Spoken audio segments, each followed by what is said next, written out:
you. Please be seated.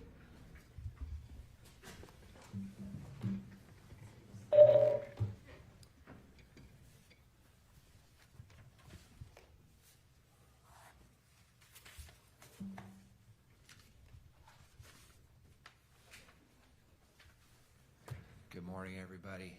Welcome back. Hopefully everybody had a good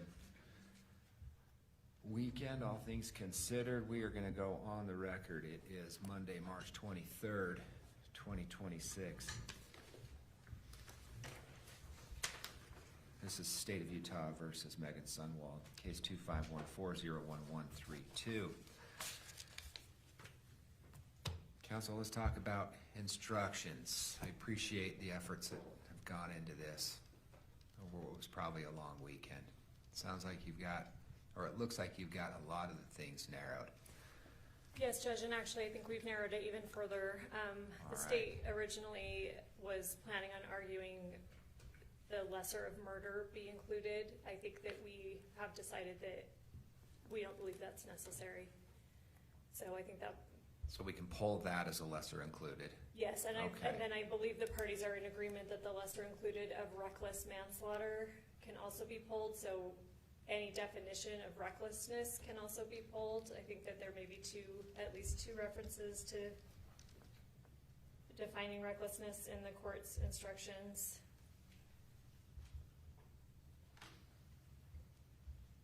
Thank you. Is that your understanding, Mr. Williams?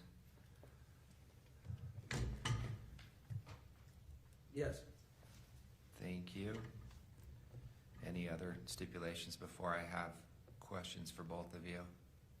I think we generally stipulate, we found a few just minor little typos that if we go page by page, I can point them out. Like there was a missing of or two or something like that, but I'm happy to point. Perfect. That will be helpful. And then I think our main disagreements today are Scott submitted yesterday proposed language for the lack of duty instruction. We have arguments that I believe first such an instruction is not necessary, but if the court finds that it is, we proposed more language that I would argue includes more of the context and is appropriate given the definitions of causation in this case. And then also the state would argue in its proposed instructions, we included a condition of peril instruction. We would argue that that be placed back in. I think we also would like a instruction on intervening cause. I know that Melanie Haney, I believe, is maybe who is helping the court out, and she had some comments. We talked to folks in our admin that worked in appellate law, and he believed that having a definition of intervening cause is necessary because it's part of proximate cause. And so on appeal, if proximate cause is part of it and then intervening, it references intervening cause, and if that's not defined, that may run into some problems. That sounded very convoluted. I hope the court understands what I'm saying there. So, and we're going to get to that. Yeah, and so, we can go page by page. So let me open up. Are we going to look up your proposed instructions that had the highlights and stuff? Sure. Okay, great. Thank you. So the first question I have, and this is for the state, and you've hit on this, Ms. Hunt, is what is your theory of an intervening cause, and is there a basis for it? You're going to hit on that. I'll get a chance to respond. Another question, going to causation, is a question specifically is, can we just use the ordinary meaning of causation? Do we need a specific definition? Is there case law that says that we need a specific definition? And if so, what is it? And then a question for Mr. Williams on the no duty to provide aid. The question I have for you when we get there is there a case supporting this? Is there any precedent that you can point to when we get there? Let's start with the intervening cause issue, and is there a basis for that, and where are we going to where are we gonna go with that, Ms. Hunt? If you wanna give me some more detail. Yeah, and I don't know that there are facts. I think the reason that we're arguing it should be included is just that under definition of proximate cause, it refers to an intervening cause, perhaps interrupting the chain of events. I don't know that there are any facts here that would support that there is an intervening cause, but I think just for appeal purposes, our admin thought it appropriate to still instruct upon it just because it's referred to in proximate cause, but actually looking in your instructions and what Melanie seems to have kind of reduced down under the causation, it might not be necessary. I don't know if Ms. Thomas has specific thoughts on that. Okay, I think we may be fine with what Ms. Haney, reduced the causation to. Okay. But I would like to add in condition of peril because I do think facts support condition of peril. A condition of peril instruction, which we provided, and I can resend it to you, but which the state provided in its original proposed instructions. Mr. Williams, as it relates to the condition of peril instruction request. I'm sorry, Your Honor, I don't know why we would have a condition of peril request. If I could see the instruction, I either missed it or we hadn't turned to that in the proposed instruction by the state. I worked mainly off the court's instructions because I expected that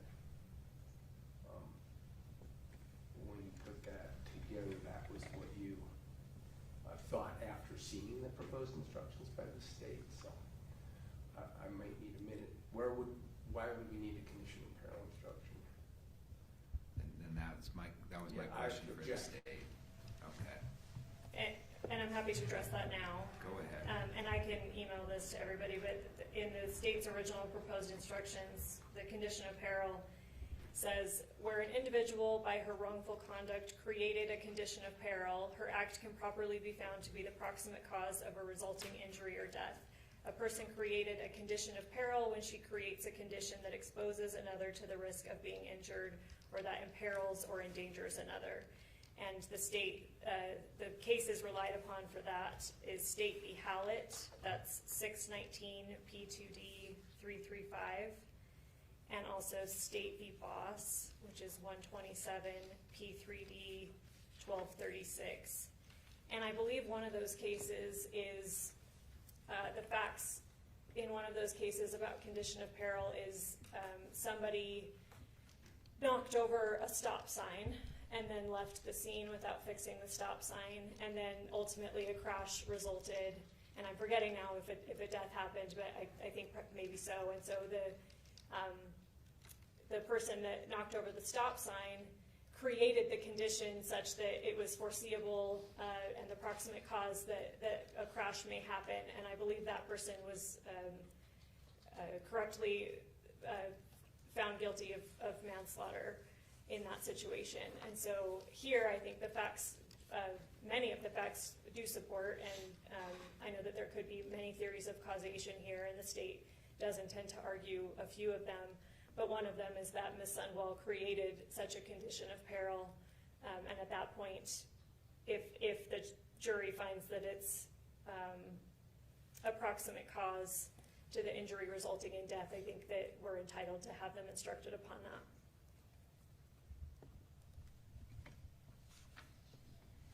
Anything else, Mr. Williams? I don't know how or why the evidence could possibly lead to an argument that Ms. Sundwall created a condition of peril. The state hasn't articulated it, they just asserted it. Sorry, and I'm gonna email that language right now so we can all. What's your first case? State v. Hallett, 619 P2D 335, and also State v. Boss, 127 P3D 1236. Hallett.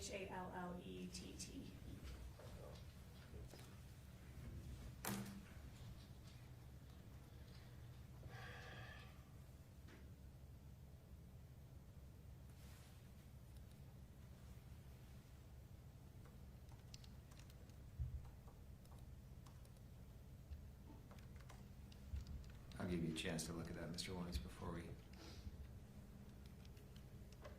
move on.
Mr. Williams, did you receive that yet?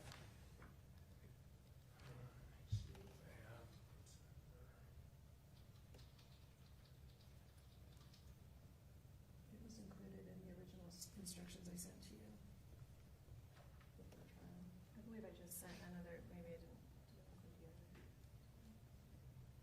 Well, I can go find it if you like, I think, condition of peril, but I'm sorry, I don't remember. That's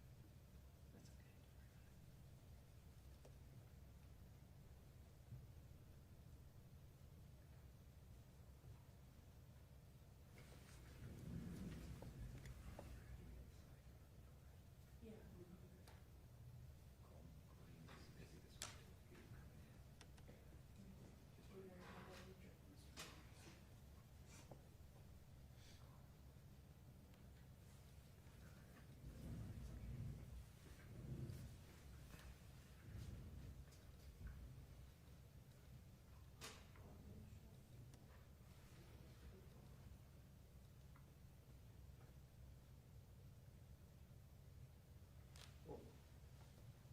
I mean, I'm looking at the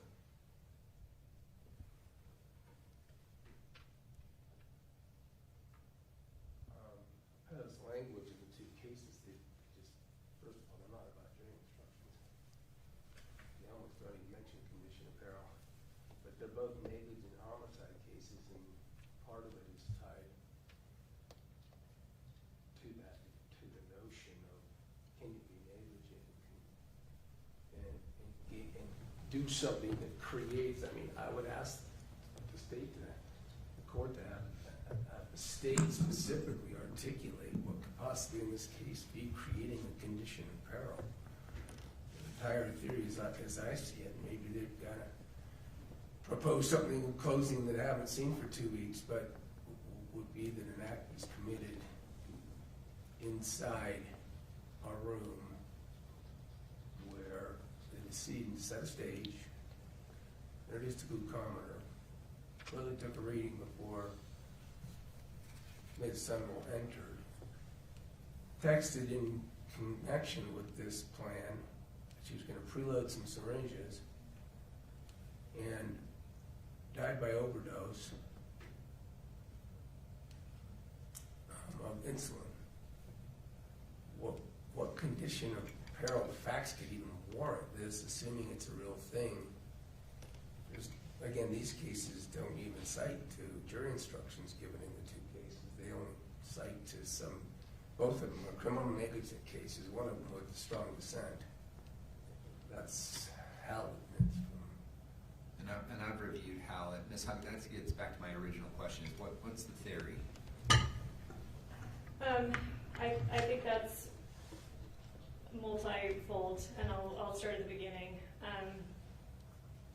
So I think based on the evidence submitted, the jury could rationally find that the defendant caused the victim's death through the creation and control of a lethal medical condition, which includes planning, facilitation, monitoring of deteriorating blood glucose levels, and interfering with timely medical intervention. So even if the jury does not find beyond a reasonable doubt that Ms. Sundwall personally injected the substance, she did a number of affirmative acts that contributed to the cause. And then more specifically, Mr. Williams has referenced texts that Kacee was pre-filling syringes. The state also introduced evidence that the night before, around I believe 9:48 p.m. on August 11th, Kacee Terry Googles, "Can I inject myself with saline?" It's going to be one of the state's theories that she and part of defense's own expert went to this parasuicidal behavior, where somebody does not intend to die but sets up situations such that they are, manufacturing a situation that looks like that. Part of the state's theory, or one of the state's theories, and again, the jury doesn't have to be unanimous as to the theory, only unanimous as to the cause, whether Ms. Sundwall caused the death. But part of the state's theory is that, consistent with parasuicidal behavior and consistent with Ms. Terry's history of fabricating medical events, even having to go to the ER and pretending that she was getting chemo and cancer treatment, that she does go to great lengths to look like things are happening that are not medically accurate. And one of our theories is that she prepared those syringes that were to be used and filled them with saline. And the defendant came over, and at some point, the defendant became wise to the fact that those syringes did not have insulin in them, and the defendant filled some other syringe with insulin.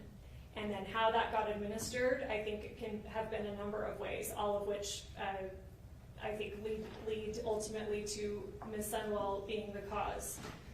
We know that promethazine, opioids, and Xanax were found in Ms. Terry's system. And we know that Ms. Sundwall herself said, "Do you want to take promethazine so you're asleep while this is happening?" one of the last texts she sent. So perhaps Ms. Terry fell asleep thinking that she was safe enough to do so, that she had pre-filled the syringes and that they were full of saline and that she was in no danger. And then she could carry on this lie that she had been telling of, "Look, nothing works on me. Insulin, I tried 4 bottles, I tried 9 vials, I'm getting the surgery so my body can accept medications. Look, nothing works." Or, she could not have been asleep, and perhaps the defendant caught her off guard and injected her with insulin. Or, especially, and this is where the condition of peril comes in and where the substantial factor and causation being more nuanced, which I do think that the court's instruction captures, is that the saline swap, the syringe swap that I think the evidence rationally supports that Ms. Sundwall could have engaged in, she could have swapped a syringe that had saline, put insulin in it, and handed it to Ms. Terry herself. Ms. Terry could have been the one that actually injected herself with that, believing it was saline. But at that point, the defendant has instigated a condition of peril, which has proximate cause and foreseeability, that the insulin in that syringe was going to kill Ms. Terry. And facts and evidence, including the defendant's own expert about suicidal behavior, all support that. And I think a jury's entitled to hear about that, and the state's entitled to argue it because facts all support that. Anything else, Mr. Williams? Your Honor, the Mr. Hancock's discussion of notions of suicide and the relationship and stuff in this case isn't evidence presented in connection with what happened in the room. I don't think they're entitled to these sorts of instructions and arguments just on wild speculation. The government has the requirement to present some sort of evidence. I granted there's a dearth of it for them in a variety of ways in terms of what happened in the room and what act. I mean, all of these theories, aggravated murder and aiding, require an act. And that's what the case is about. An act of just some wild theory that somehow Ms. Sundwall may have drawn up some insulin and so that Ms. Terry would take it and die, then that's covered. That doesn't create a condition of peril. That'd be aiding. That might be murder. These condition of peril notions is when you don't act intentionally. That's why the two cases you have are about negligence. It's when you don't intend an act, but by doing something negligently, or maybe even recklessly, you create some condition where you're criminally liable. Outside of recklessness and negligence, there's just no concept of condition of peril because you have to intentionally and knowingly cause the death. That's covered. Even by those arguments, you have to intend with knowledge that filling a syringe on premises was aiding or murder. Thank you. Ms. Hunt?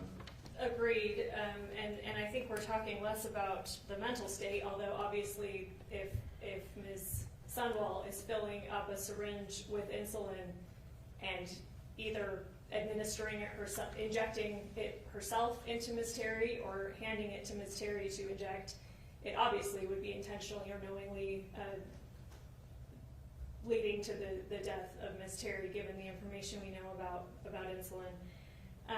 But it goes primarily to causation, and I do not want the jury to have any confusion here. There is a scenario supported by facts and evidence where Ms. Sundwall does not have to have been the one to inject Ms. Terry. Primarily this, she swapped syringes at some point, and Ms. Terry injected herself with something she believed to be saline, believed to be harmless, and ended up causing her death, and that is the condition of peril. I do think that causation, the but for and the substantial factor, I think it does cover part of that, but I don't want any doubt in the jury's mind that that has to mean that Ms. Sundwall necessarily did the injection herself. And in fact, I think that aiding, if we're looking at particularly under the suicide instruction, aiding means the act of providing the physical means. Providing means to administer, prescribe, distribute, or dispense. Similarly, in the aggravating factor of ag murder, the poison one, I'm sorry, let me just find that so I read it correctly.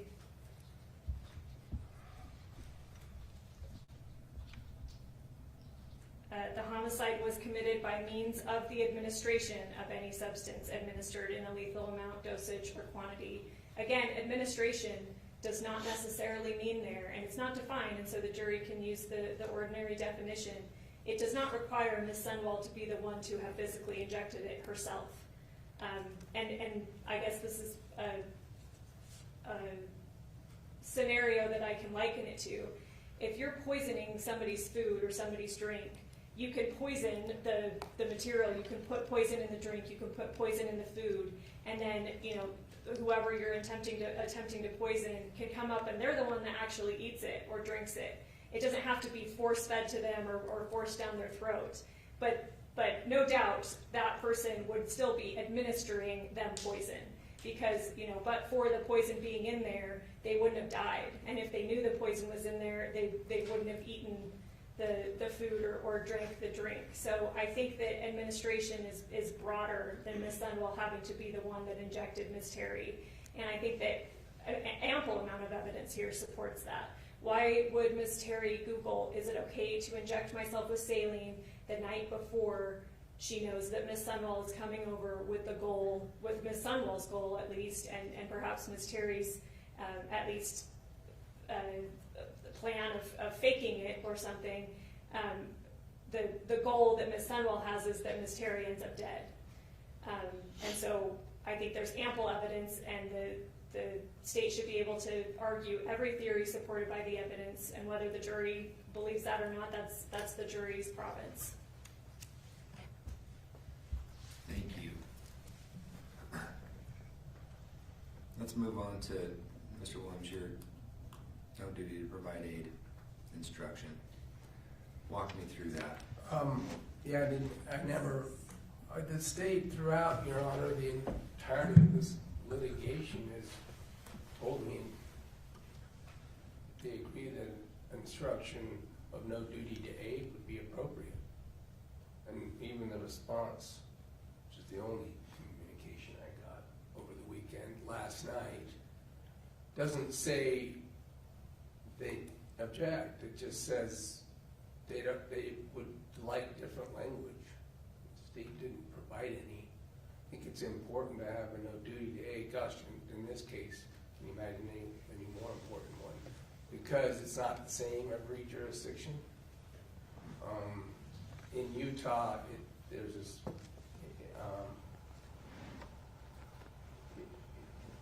So every jurisdiction isn't the same, and people might have a mistaken notion about duty to aid. And so we simply let them know that in Utah, the law is there's no duty to aid. And then we have the Samaritan law in Utah that indicates that if you do, you'll be free from, you know, prosecution or liability if you do so, and you do so anyway that's negligently, otherwise problematic. What do you think of the state's proposed language on the no duty to aid, their proposal? Did I miss it? I'm sorry, I did send it this morning. I don't read my emails while I drive. So Go ahead and look at that, and we can discuss.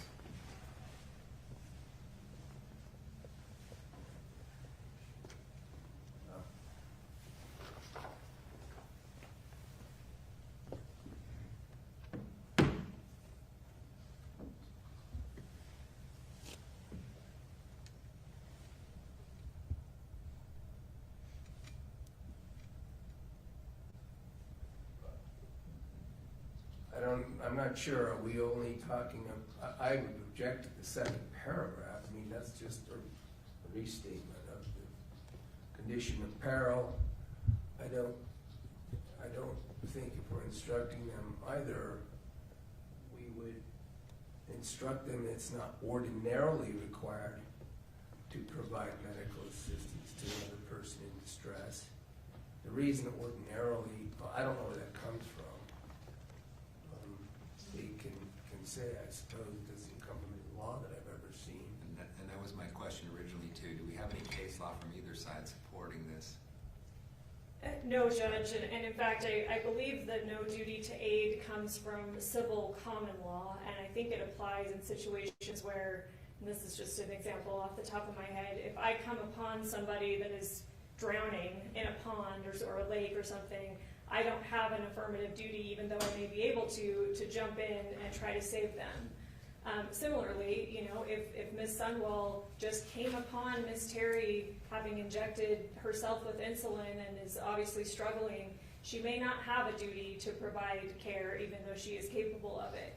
But these facts, the evidence that has been presented to the jury, and what the state has been very careful about here, is this is not just, and nor have we framed it this way, and nor do we intend to, this is not a case of omission. This is not just, I came upon somebody and I have no duty to act here.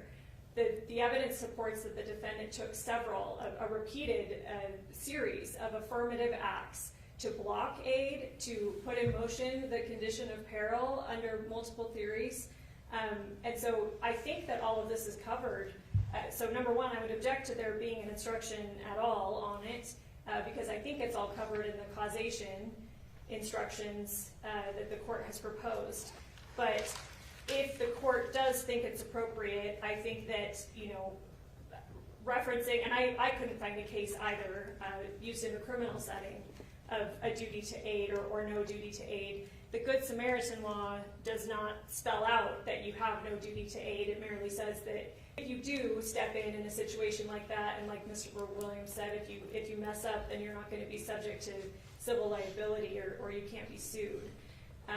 But here, what we have, and what Mr. Williams has presented is perhaps a technically correct view of what common law is understood to be, civil common law, but it's not complete, and it misleads the jury in this context, because here, I mean, if the jury is just told Meggan Sundwall had no duty to help at all, then they are missing the law that supports, situations where she would have some kind of duty, the condition of peril, where she would have caused the death by this string of affirmative acts. And the jury is, I think, entitled to, in context, if they're instructed on no duty to aid, they certainly ought to be instructed on situations where if the defendant has created the situation, if the defendant has set in motion affirmative acts or a condition of peril that are a substantial factor in the decedent's death, then in all fairness, it has to be taken together for them to understand, because otherwise, they read no duty to aid and they think the analysis just stops there, and that's simply not the law. So number one, I would say we object to any instruction on this at all, because there is no criminal case law or context or criminal statute in Utah that implicates it. But number two, the facts are just so much more than what the no duty to aid contemplates. Thank you. And I guess I'm really just concerned about your second sentence, as it just seems to reaffirm or meld with your other proposed condition of peril instruction. Judge, I'm sorry, may I add to Ms. Hunt's comment? Go ahead. I think Mr. Williams' language comes from, or his desire to include the no duty to aid comes from 78B-4-501, the Good Samaritan law. Subsection 2 of that provision explicitly limits that to rendering somebody who doesn't provide aid to liability for civil damage or penalties. In addition, that section also indicates that the person is liable if they are grossly negligent or caused the emergency. So there's no absolute duty or lack of duty to aid. It is A, it's civil rather than criminal, and B, there are limitations on that particular language that need to be provided if Your Honor is going to include a no duty to aid instruction. Thank you. Anything else, Mr. Williams, just for the record? Sorry, yeah, I feel a little rope-a-dope on this because until this morning, the state had said they agree that such a basic common law does derive from common law. I can't imagine a case where it would apply more appropriately in the criminal context. Just that there's no criminal case law never means that, something's not available. We're not going to see a case like this ever on appeal, on a decision that matters, because this law even is going to be changed. But for this case and these facts, The jury shouldn't need to think that they can convict Ms. Sundwall, and there's been a lot of focus, indeed, upon the fact that Ms. Sundwall is a nurse, that Meggan Sundwall had some sort of duty notwithstanding what Kacee did to herself, even if Ms. Sundwall didn't do anything to help, didn't aid, or didn't intentionally cause, that she somehow maybe still had a duty under the law to do something. For instance, of course, when Ms. Terry became unconscious. And that big gap, that multi-hour gap, should not be considered by the worry would be that the jury would think, well, if you didn't do something then, that must be criminal. So that's where this comes from, the specific facts of this case together with the common law, which the state hasn't denied, notion of no duty to act. It's just a basic statement that I put together. I didn't know last night that it was, again, a representation of view. The state might seek to modify the language of what I proposed. The Good Samaritan law, to the extent it's relevant at all, it'd be hard to figure that out, right? Because it just says if you do, then ... Which, by the way, clearly is law that suggests you didn't have to. Because it says that if you do, you can't be held liable. Why isn't it the law that you don't have to? At any rate, and then also in subsection 2, it refers specifically to rendering emergency care. If we want to adopt that language somehow into the no duty, for instance, no duty to render, I think, emergency care. Let me see what my proposal was. But we can work that out in some sort of common language. No duty, in Utah there's no duty for a person to provide emergency care. That's the language from the Good Samaritan. Not the no duty part, but it's about rendering emergency care. So there it is in law. Thank you.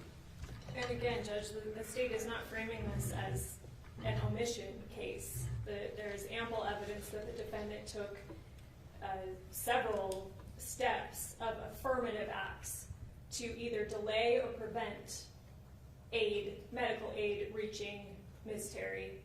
And I think if the judge determines that a no duty to aid instruction is appropriate, then again, Mr. Williams' proposal is incomplete because it leaves out that if you create the condition of peril, if you set in motion all of these things, then it does become part of causation. And so I think that as Mr. Williams has proposed it is incomplete and misleading. Thank you. Does anybody else in council, do either of you wish to make an additional record as to the issues we talked about on the contested instructions this morning? Before we get into the grammatical issues that we can easily fix. Oh, I do think the state is entitled to under obstructing justice. I think the evidence supports two ways that happened. Number one, the text message deletion of the topics that obviously are incriminating. And number two, the lie to the police, that she has no idea what happened. The phone call later, at that, it shows that her story is evolving and that she knew that what Kacee, I think she says, I knew what she was doing and I didn't help. So that is obviously a lie to the police. I know Mr. Williams' argument was that that was not the theory under which it was found over at preliminary hearing. I don't have the case law pulled up right before me, but I think there is case law that the state is not held to the theory found over at preliminary hearing. And in fact, both theories were presented at preliminary hearing, even if it's not the theory that the court deliberately found over upon. I know that we presented testimony from her interview that she had no idea what happened, and I know that we did play that phone call where she's saying something contradictory and that she knew what Kacee was doing and she didn't help her. And so I think the state is entitled to both theories. I think that obviously, the jury would have to be unanimous as to at least one, but the evidence in the state's mind supports both. Mr. Williams? On the law, especially recent law, I believe is clear that bind over has to be with specificity, as to if there are multiple wrongs, quite frankly, that's why they would have to have 2 counts. Absent 2 counts, there's 1 problem. And I can pull a transcript, again, of the argument on bind over.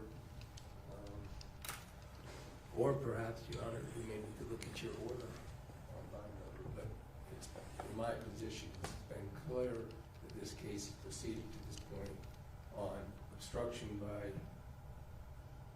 deleting text messages. By the way, that's exactly what the police officer says to her in the interview that the jury's going to hear.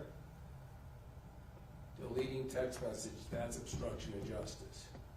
That's what the officers, now, that doesn't limit the state to their arguments on the back. I mean, those aren't really facts limited, but on notice, due process notice, specificity law,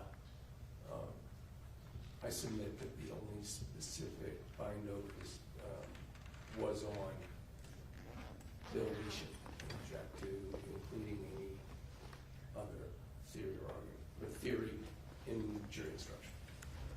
I think if the court is, in the event that the court is persuaded by Mr. Williams' argument there, I think then we do need one of those unanimity instructions that says that, you may have heard that a crime happened more times than is charged. Then I think we would need it to be clear, and I'll make it clear in closing that if there is only one theory of obstructing submitted to the jury, deleting texts, they obviously, and I'm going to talk about the fact that Ms. Sundwall lied to police, I think that we would need to add that instruction that you may have heard that a crime was committed more times than was charged. You need to be unanimous about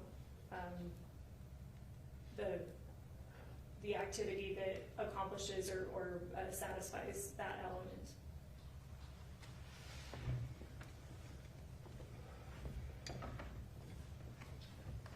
Any other record, counsel, you wish to make? I don't believe so on that. I made my argument. I hope I have made the record clear that there should only be that count and that argument. I'm sorry, not argument, that position. Of course, an act of lying, there could be all sorts of other things that would be obstruction in a case. They're here for the state to argue as to intent and motive and all that. That doesn't we need any more instructions. Thank you. Anything else? Not specifically on the jury instructions, but I do want the record to be clear. Obviously, a number of different types of hearsay came in at trial, and I just wanted the record to be clear about the stipulations that counsel arrived at to get those things in. Some examples are, obviously, we let in the crime lab reports on the testing of the vial and the syringe. We did not have crime lab people come testify about that stuff. Mr. Williams had agreed to stipulate to chain of custody and anything essentially, and Mr. Williams, correct me if I'm wrong, but essentially anything that Detective Farney was aware that happened in the investigation, he stipulated to allow her to testify about those results. So I wanted that on the record too, because that was stipulation and agreement that the parties reached ahead of time. Thank you. Anything else? I'm not, just for the record, I'm not sure what stipulation means. What has happened is that in the interest of smooth trial, I made no objection to foundation for matters to allow the state to not have to present chain of custody, because I stipulate to anything Farney said. Second of all, I mean, the record is clear on what objections were made or not made. Thank you. Let's talk about the instructions. What needs to be fixed? Let's see. In scrolling down, I think the first thing that is flagged is obviously, we need to take out defendant's testimony instruction. That's been taken out. Okay. The next one, an offense requires both conduct and mental state. I believe that we can take out recklessly. I don't know that any of we're not requesting a lesser of reckless manslaughter, and I don't believe any of the other counts include a reckless mind state. And that, I've taken that out. Okay. The state is okay on the next page with taking out motive instruction, because I think obviously the pecuniary gain aggravator under murder encapsulates motive, and similarly I think obstructing justice, there has to be at least some kind of degree of motive. You have to, one of the elements is, you know, in order to hinder or prevent delay or something, the investigation. So I think that hints at a motive too. So I think that this motive instruction may be confusing to the jury given the facts of this case. So I think we're okay to delete that. I don't know if Mr. Williams' position on that for sure. I think I indicated that we don't need a motive instruction. Okay. Thank you. Not sure that we ever do. But it's given. The next highlighted green section, I don't know why it's highlighted. It seems appropriate to me here. Maybe it was just, you know, whether lessers were going to be included or something like that. I don't know if aiding suicide, I mean, she certainly wasn't charged with that. I don't know if that needs to be part of this instruction, since it is going to be included as an option for the jury to consider. Can we, I'm sorry, Your Honor, I'm trying to keep track of which instruction. Oh, sorry, I'm on defendant's charges. I believe it's page, I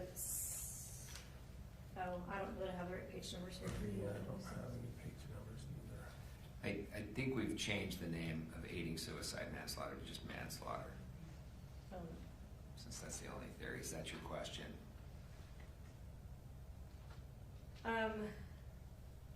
No, I don't think, and also I think it would be clearer, I guess, once we get to that, or if we're arriving at that now. I think the state would prefer to call it aiding suicide rather than manslaughter. I think it's much clearer what we're talking about there if we call it aiding suicide. But in this instruction that lists defendant's charges, since aiding suicide or, you know, that form of manslaughter is going to be something the jury can consider, I don't know if we need to add it in here, but obviously she was not charged with that originally and has never been charged with that.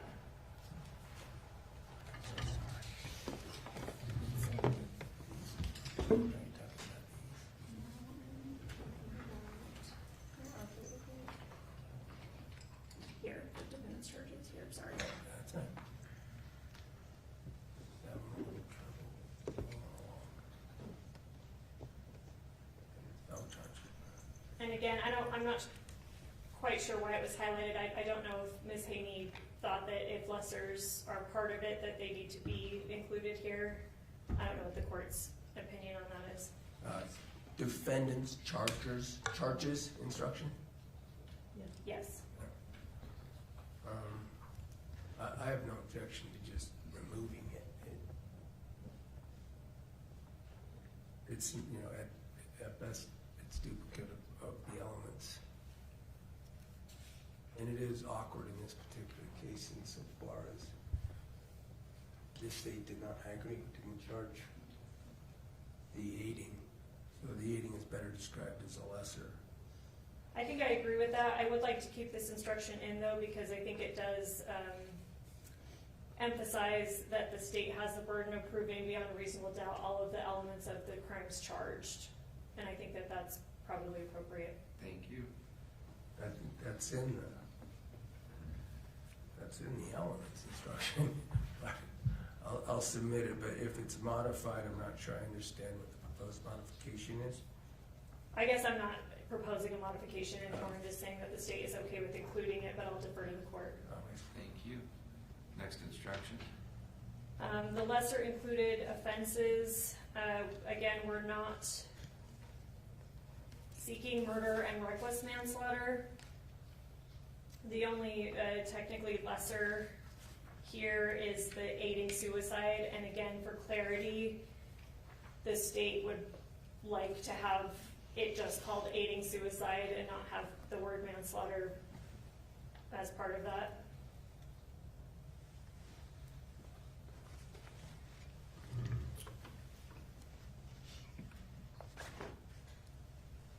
Any thoughts, Mr. Williams?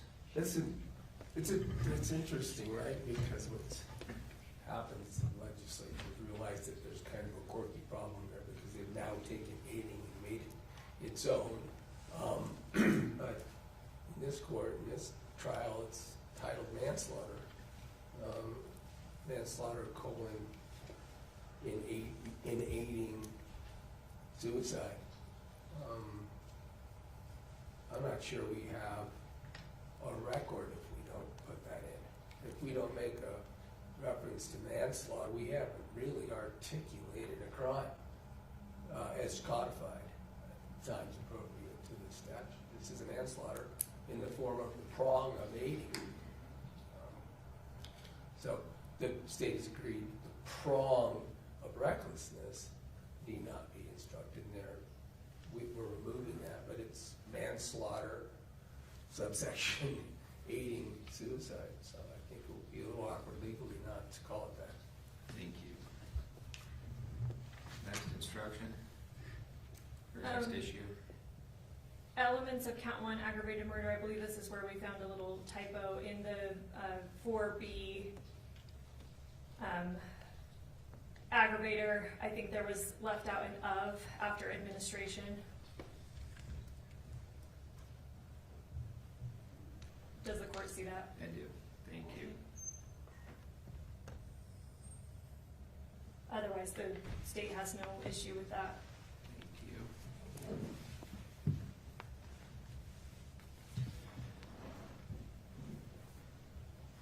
Next issue. I think we can take out, as we stated, the lesser included of murder. Do that. Similarly, the lesser included of reckless manslaughter. Thank you.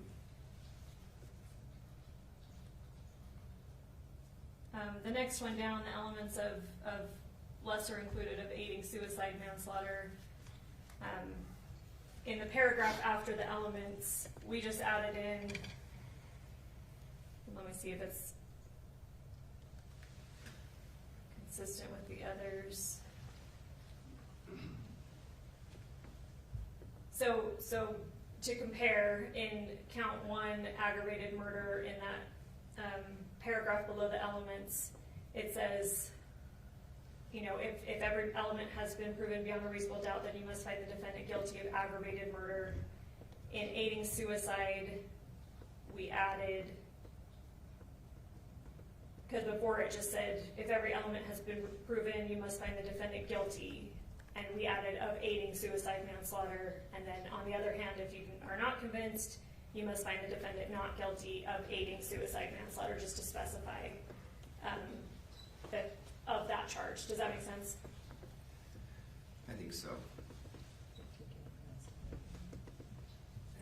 Mr. Williams? Judge, did the court see my attachment? We did. Okay. So as you can see, I have a disagreement on how to articulate the elements, that they're awkward and I'm not sure correct with regard to the originally proposed the intentionality is aided, and then there's a knowledge component of the suicide, in my opinion. So in laying out the elements in the order that I have proposed is my record. In other words, just so the record's clear, the defendant, Meggan Sundwall, 2, with knowledge that another individual intended to commit suicide or attempt to commit suicide. 3, intentionally aided the individual to commit suicide. That might be clearer. I think the state was just taking directly from the statute, the language. I tend to agree with the defendant's proposal. Okay, I don't think the state has an objection to that. I think we just took from the statute, which it may be confusing what intentionally is modifying. I think this makes it clear. Okay. Next issue? Again, I think the next one that's highlighted is obstructing justice, and I think the arguments have been made to Your Honor about whether multiple ways of doing that is going to be allowed. If not, I think that we keep it as is. If you're going to allow the argument of lying to the police to be part of it, I think we need to add in that as subsection B and C, as Ms. Haney instructed, and then I think that her additional language on unanimity would be appropriate. And then again, if the court does not allow another theory of obstructing justice, I think that we probably do need to have that unanimity instruction that says you may have heard that a crime happened more times than was charged. And that's in Muji. I don't have it in front of me, but I think that that would be appropriate to add.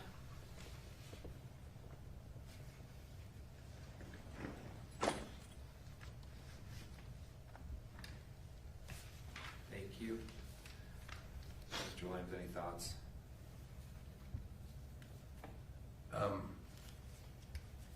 Other than what we've already No, discussed? there'd be multiple. I mean, I guess it would be because there are multiple deletions.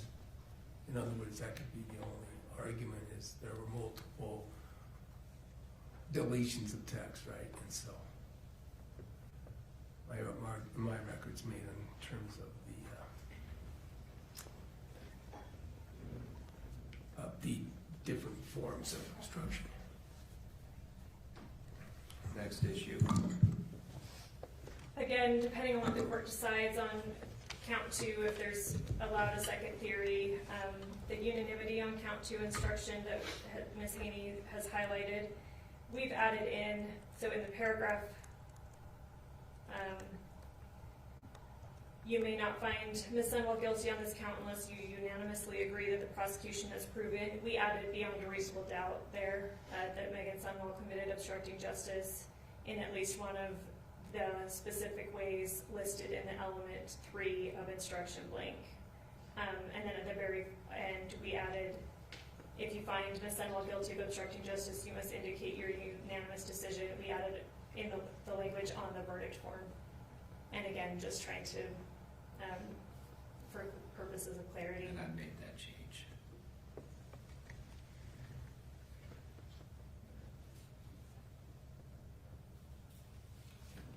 Next issue.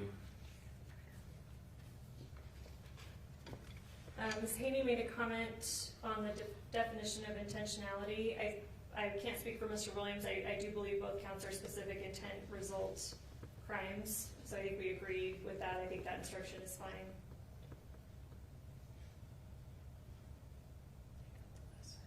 And then under the next instruction, definition of knowingly, we are taking out the lesser included offense of murder.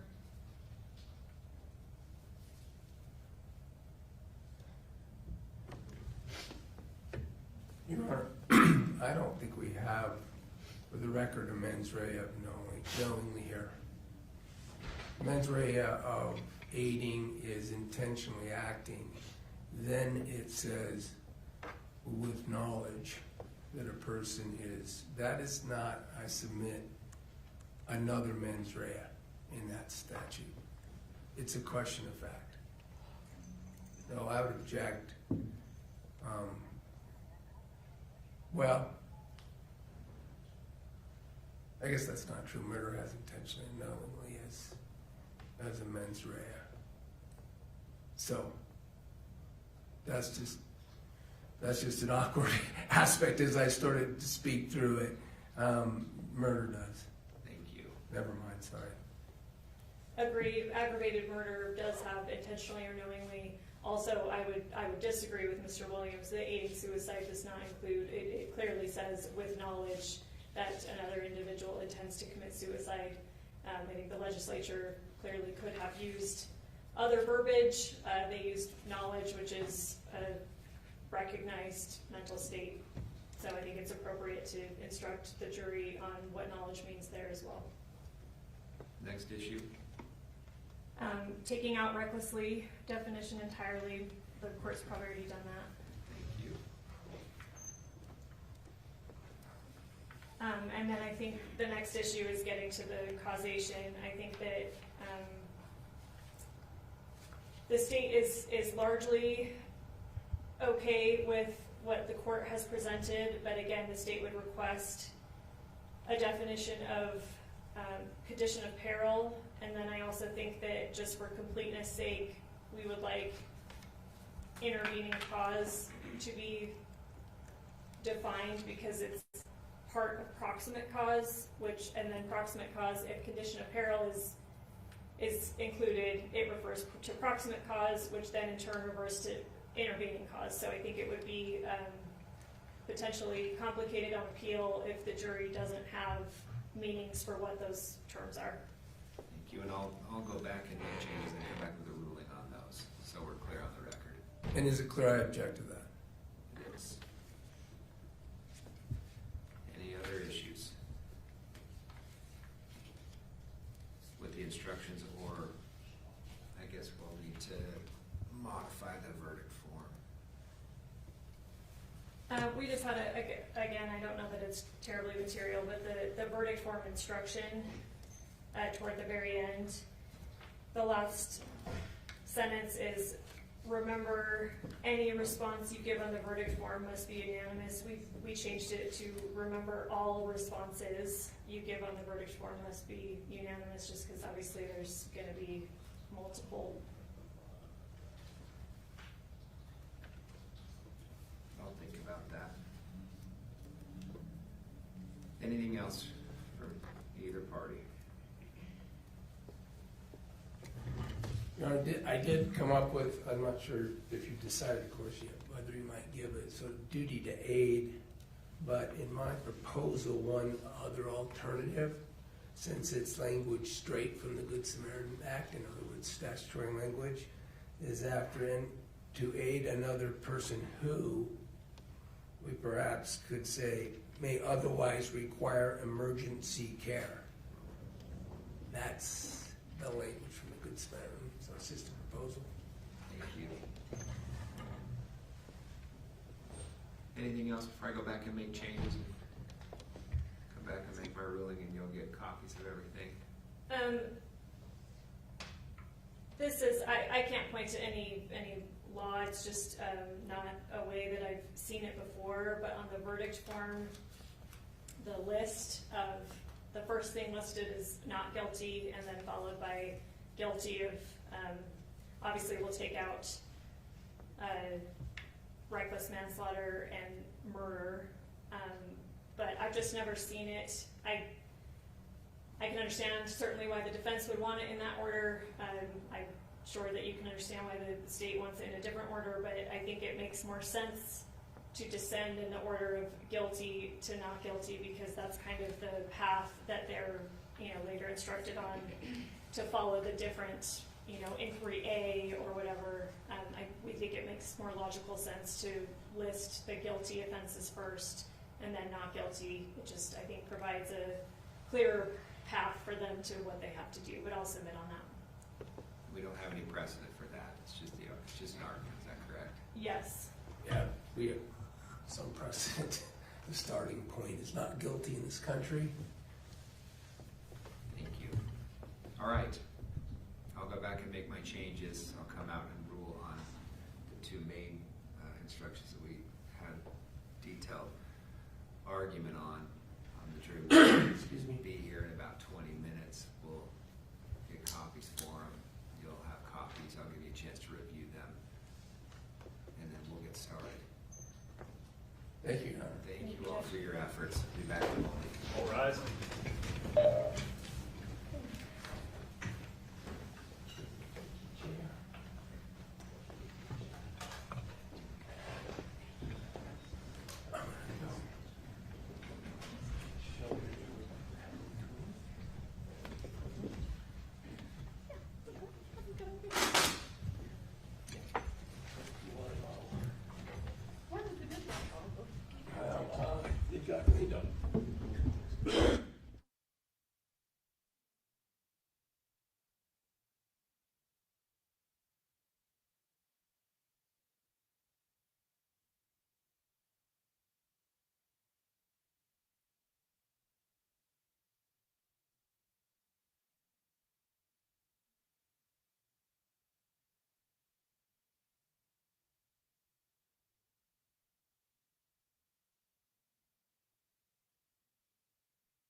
Not that I'm asking for it. Thank you for your patience.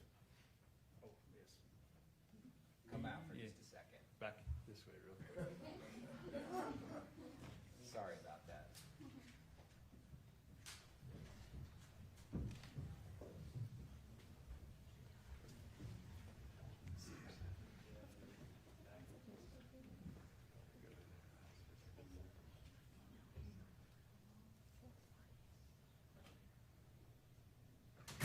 Please be seated.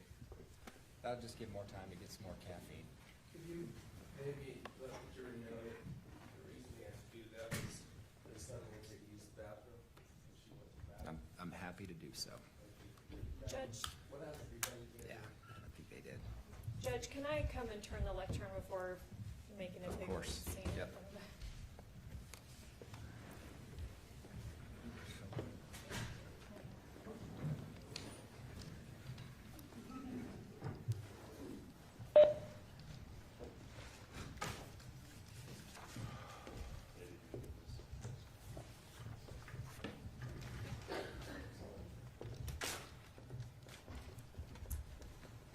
Thanks, Mr. Williams.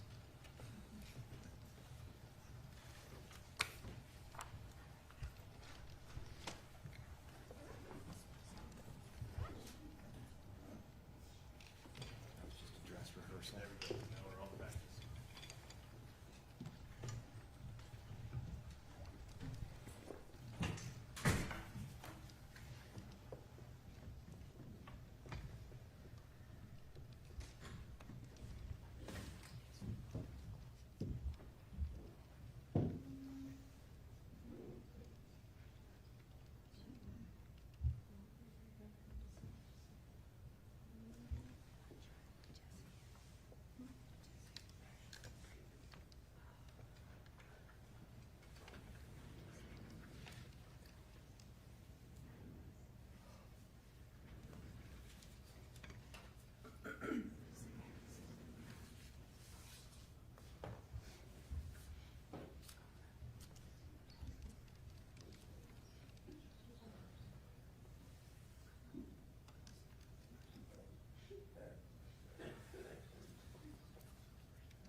All right.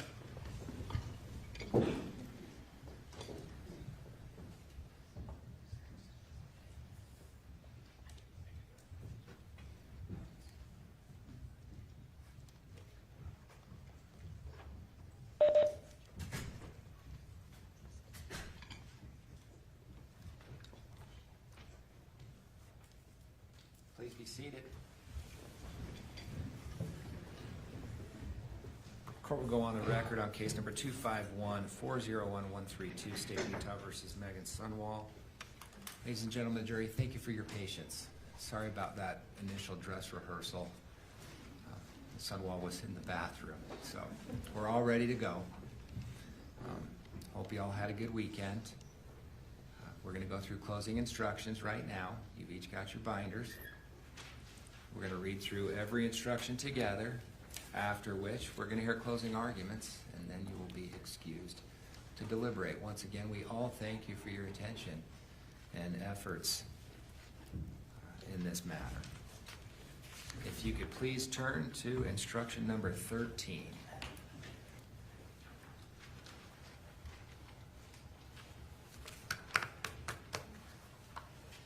Everybody there? Closing roadmap. All right, let's get started. Instruction number 13, closing roadmap. Members of the jury, you now have all the evidence. 3 things remain to be done. First, I will give you additional instructions that you will follow in deciding this case. Second, the lawyers will give their closing arguments. The prosecutor will go first, then the defense. Because the prosecution has the burden of proof, the prosecutor may give a rebuttal. Third, you will go to the jury room to discuss and decide the case. Instruction number 14, juror duties. As jurors, you have two main duties.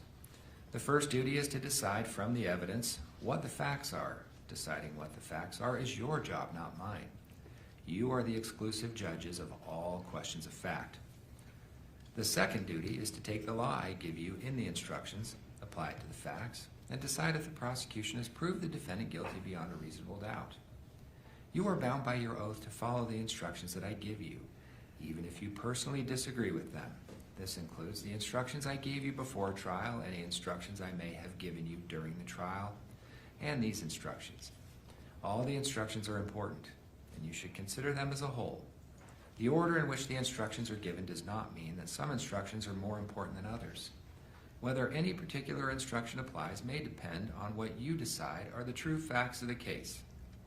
If an instruction applies only to facts, circumstances that you find do not exist, you may disregard that instruction. Perform your duties fairly. Do not let any bias, sympathy, or prejudice that you may feel toward one side or the other influence your decision in any way. Instruction 15, legal rulings. During the trial, I have made certain rulings. I made those rulings based on the law and not because I favor one side or the other. However, if I sustain an objection, if I did not accept evidence offered by one side or the other, or if I ordered that certain testimony be stricken, then you must not consider those things in reaching your verdict. Instruction number 16, judicial neutrality. As the judge, I am neutral. If I have said or done anything that makes you think I favor one side or the other, that was not my intention. Do not interpret anything I have done as indicating that I have any particular view of the evidence or the decision you should reach. Instruction 17, evidence. You must base your decision only on the evidence that you saw and heard here in court. Evidence includes what the witnesses said while they were testifying under oath, any exhibits admitted into evidence, and any facts to which the parties have stipulated. That is to say, any fact to which they have agreed. Nothing else is evidence. The lawyer's statements and arguments are not evidence. Their objections are not evidence. My legal rulings and comments, if any, are not evidence. In reaching a verdict, consider all the evidence as I have defined it here and nothing else. You may draw all reasonable inferences from that evidence. Instruction number 18, items not admitted into evidence. Transcripts, police reports, or other written audio or visual materials may have been referenced during the trial, but not admitted as exhibits. It is common during deliberations for jurors to ask to review these materials or to have transcripts of what witnesses said during the trial or during trial. These materials, other than what may have been admitted as exhibits, may not be requested as part of your deliberations. Instruction number 19, witness credibility. In deciding this case, you will need to decide how believable each witness was. Use your judgment and common sense. Let me suggest a few things to think about as you weigh each witness's testimony. How good was the witness's opportunity to see, hear, or otherwise observe what the witness testified about? Does the witness have something to gain or lose from this case? Does the witness have any connection to the people involved in this case? Does the witness have any reason to lie or slant the testimony? Was the witness's testimony consistent over time? If not, is there a good reason for the inconsistency? If the witness was inconsistent, was it about something important or unimportant? How believable was the witness's testimony in light of other evidence at trial? How believable was the witness's testimony in light of human experience? Was there anything about the way the witness testified that made the testimony more or less believable? In deciding whether or not to believe a witness, you may also consider anything else you think is important. You do not have to believe everything that a witness said. You may believe part and disbelieve the rest. On the other hand, if you are convinced that a witness lied, you may disbelieve anything the witness said. In other words, you may believe all, part, or none of a witness's testimony. You may believe many witnesses against one or one witness against many. In deciding whether a witness testified truthfully, remember, no one's memory is perfect. Anyone can make an honest mistake. Honest people may remember the same thing, same event differently. Instruction number 20, fact and expert witnesses. There are two types of witnesses, fact witnesses and expert witnesses. Usually a fact witness can testify only about the facts that he or she can see, hear, touch, taste, or smell.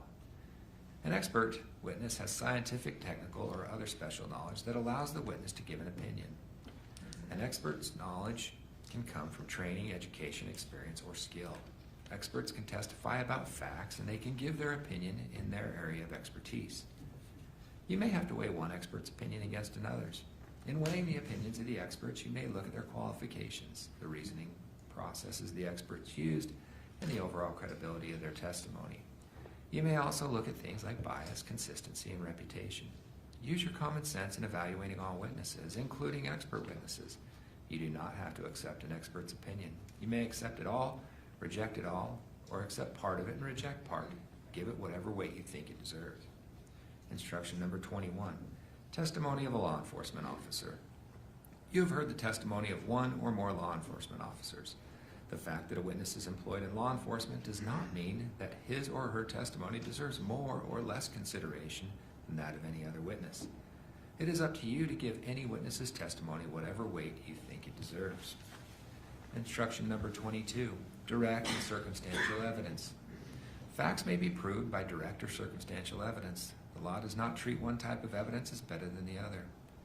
Direct evidence can prove a fact by itself. It usually comes from a witness who perceived firsthand the fact in question. For example, if a witness testified that he looked outside and saw it was raining, that would be direct evidence that it had rained. Circumstantial evidence is indirect evidence. It usually comes from a witness who perceived a set of related events, but not the fact in question. However, based on that testimony, someone could conclude that the fact in question had occurred. For example, if a witness testified that she looked outside and saw the ground was wet and people were closing their umbrellas, that would be circumstantial evidence that it had rained. Before you can find the defendant guilty of any charge, there must be enough evidence, direct, circumstantial, or some of both, to convince you of the defendant's guilt beyond a reasonable doubt. It is up to you to decide. Instruction number 23, presumption of innocence. Remember, the fact that Meggan Sundwall is charged with a crime is not evidence of guilt. In addition, the defendant does not have to prove anything. The defendant does not have to testify, call witnesses, or present evidence. Indeed, the law presumes that the defendant is not guilty of the crime charged.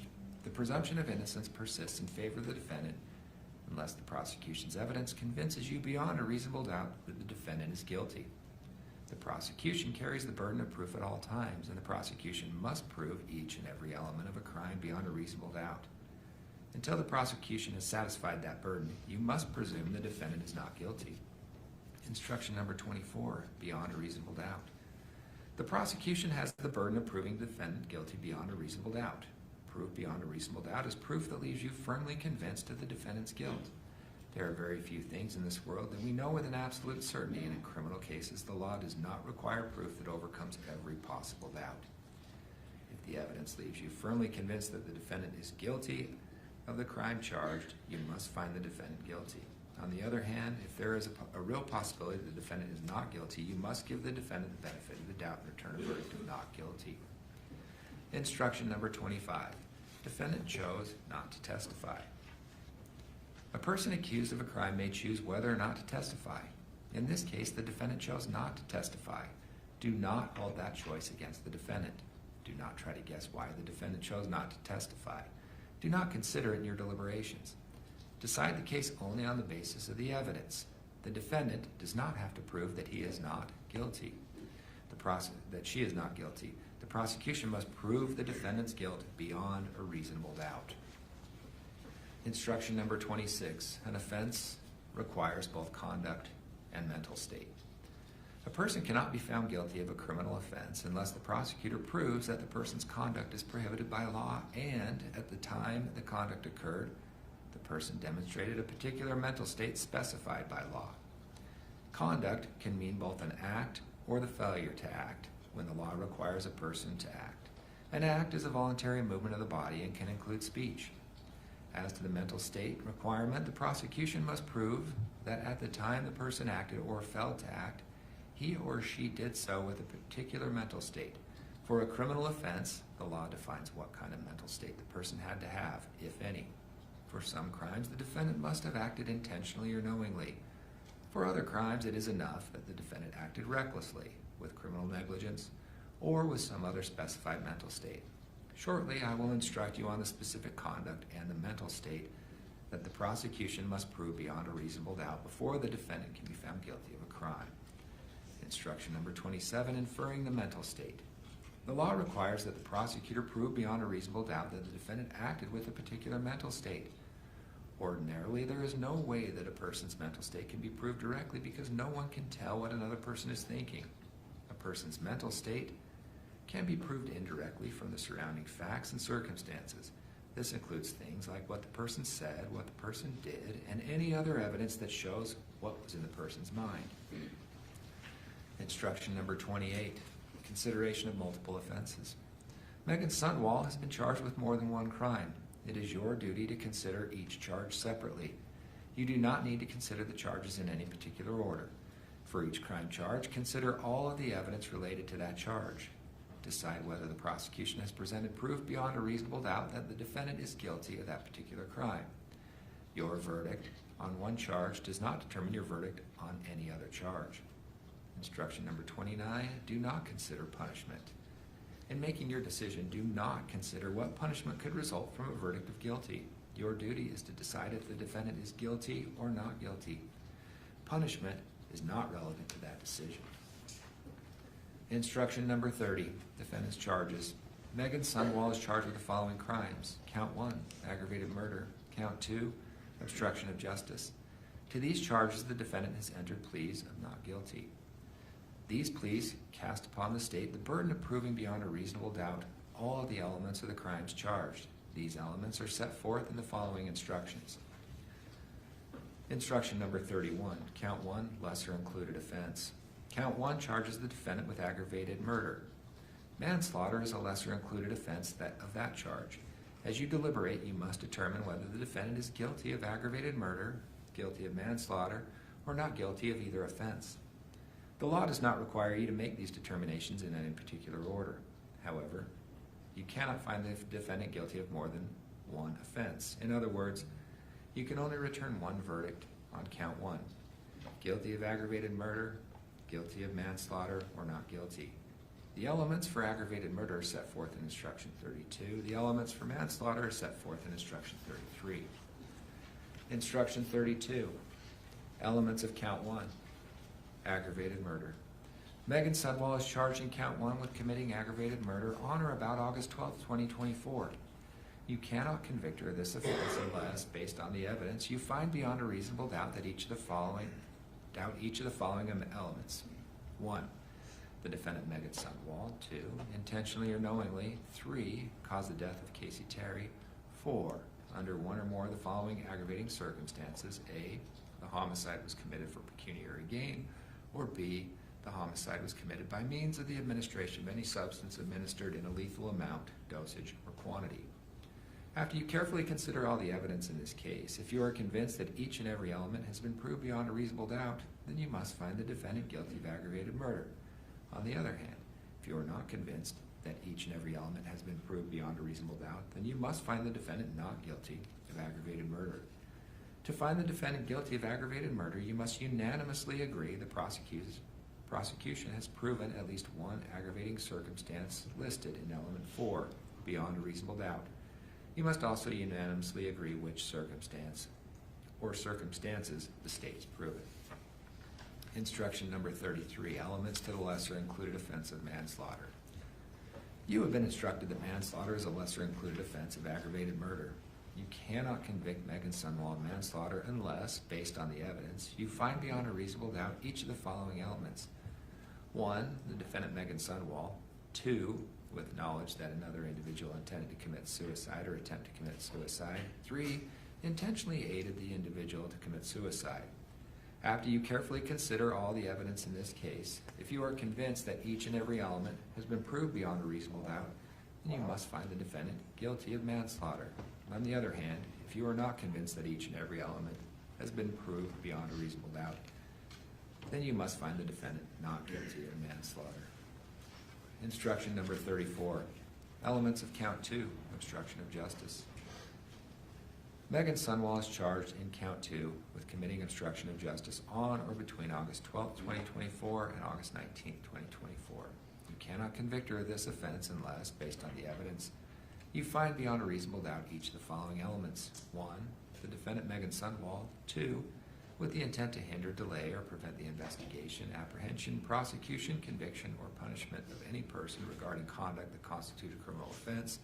3, did one or more of the following: A, altered, destroyed, concealed, removed any item or other thing, namely deleted text messages, between the defendant and Kacee Terry, or B, provided false information regarding the conduct constituting an offense or any other material aspect of the investigation, namely lied to law enforcement. After you carefully considered all the evidence in this case, if you are convinced that each and every element has been proved beyond a reasonable doubt, then you must find Meggan Sundwall guilty of obstruction of justice. On the other hand, if you are not convinced that each and every element has been proved beyond a reasonable doubt, then you must find her not guilty of obstruction of justice. To find the defendant guilty of obstruction of justice, you must unanimously agree the prosecution has proven at least one act listed in element 3 beyond a reasonable doubt. You must also unanimously agree which acts or acts the state has proven. You must also unanimously agree which criminal offense investigation she obstructed. You will reflect your decisions on the verdict form. Instruction number 35, definition of intentionally. You are instructed that a person acts intentionally or with intent when her conscious objective is to cause a certain result. Instruction number 36, definition of knowingly. For purposes of count 1, aggravated murder, a person acts knowingly or with knowledge when the person is aware that her conduct is reasonably certain to cause a particular result. For the lesser included offense of manslaughter, a person acts with knowledge when the person is aware of the nature of her conduct or is aware of the particular circumstances surrounding her conduct. Instruction number 37, usual and ordinary meanings. Unless these instructions give a definition, you should give all words their usual and ordinary meanings. Instruction number 38, other definitions of terms. For pecuniary gain means the acquisition of money or something of monetary value. Aid means the act of providing the physical means and does not include the withholding or withdrawal of life-sustaining treatment procedures. Providing means to administer, prescribe, distribute, or dispense. Cause the death means that the defendant's conduct was a substantial factor in bringing about the death of another, even if it can be shown that some other factor also contributed in a substantial degree to the death, as long as the other factor was foreseeable. The death would not have occurred but for the defendant's conduct, and a reasonable person would have foreseen that the defendant's conduct would have resulted in death. Instruction number 39, evidence of other acts by the decedent. You have heard evidence that the decedent, Kacee Terry, may have unlawfully used her grandparents' funds before the incident charged in this case. This evidence was not admitted to prove a character trait of Kacee Terry or to show that she acted in a manner consistent with that trait. You may consider this evidence, if at all, for a limited purpose of determining whether Kacee Terry had a motive to die by suicide. Keep in mind that Kacee Terry is not on trial in this case. Instruction number 40, evidence of defendant's background. You have heard evidence that Ms. Sundwall is a registered nurse. You may consider this evidence, if at all, to determine her mental state at the time of the alleged offense. However, you must not consider Ms. Sundwall's background as a nurse and as requiring a special duty to provide medical care beyond that of an ordinary person. Instruction number 41, closing arguments. When the lawyers give their closing arguments, keep in mind that they are advocating their views of the case. What they say during their closing arguments is not evidence. If the lawyers say anything about the evidence that conflicts with what you remember, you are to rely on your memory of the evidence. If they say anything about the law that conflicts with these instructions, you are to rely on these instructions. Instruction number 42, jury deliberations. After the attorneys have completed their closing arguments, the bailiff will escort you to the jury room, and you may commence your deliberations. When you have agreed and the verdict form has been signed, please notify the bailiff. Do not reveal your decisions to the bailiff. The foreperson must keep the form in his or her possession until I instruct you otherwise. Instruction number 43, jury deliberations, unanimous agreement. Because this is a criminal case, every single juror must agree with the verdict before the defendant can be found guilty or not guilty. That is, you must be unanimous in your verdict for each count charged. To help you in reaching unanimous agreement, I recommend that you not commit yourselves to a particular verdict before discussing all the evidence. In addition, you may not use methods of chance. such as drawing straws or flipping a coin. Rather, in the jury room, consider the evidence and speak your minds with each other. Listen carefully and respectfully to each other's views, and keep an open mind about what others have to say. If there is a difference of opinion about the evidence or the verdict, do not hesitate to change your mind if you become convinced that your position is wrong. On the other hand, do not give up your honestly held views about the evidence simply to agree on a verdict, to give in to pressure from other jurors, or just to get the case over with. In the end, your vote must be your own. A unanimous verdict must reflect the individual, careful, and conscientious judgment of each juror as to whether the defendant is guilty or not guilty. Instruction number 44, foreperson duties. Among the first things you should do when you go to the jury room is to deliberate is to appoint someone to serve as the jury foreperson. The foreperson should not dominate the jury's discussion, but rather should facilitate the discussion of the evidence and make sure that all members of the jury get the chance to speak. The foreperson's opinion should be given the same weight as those of other members of the jury. Once the jury has reached a verdict, the foreperson is responsible for filling out and signing the verdict form on behalf of the entire jury. Instruction number 45, verdict form. In the jury room, you will receive a verdict form. Please read the instructions on the form carefully. The verdict form is separated into two sections, one section for each count charged.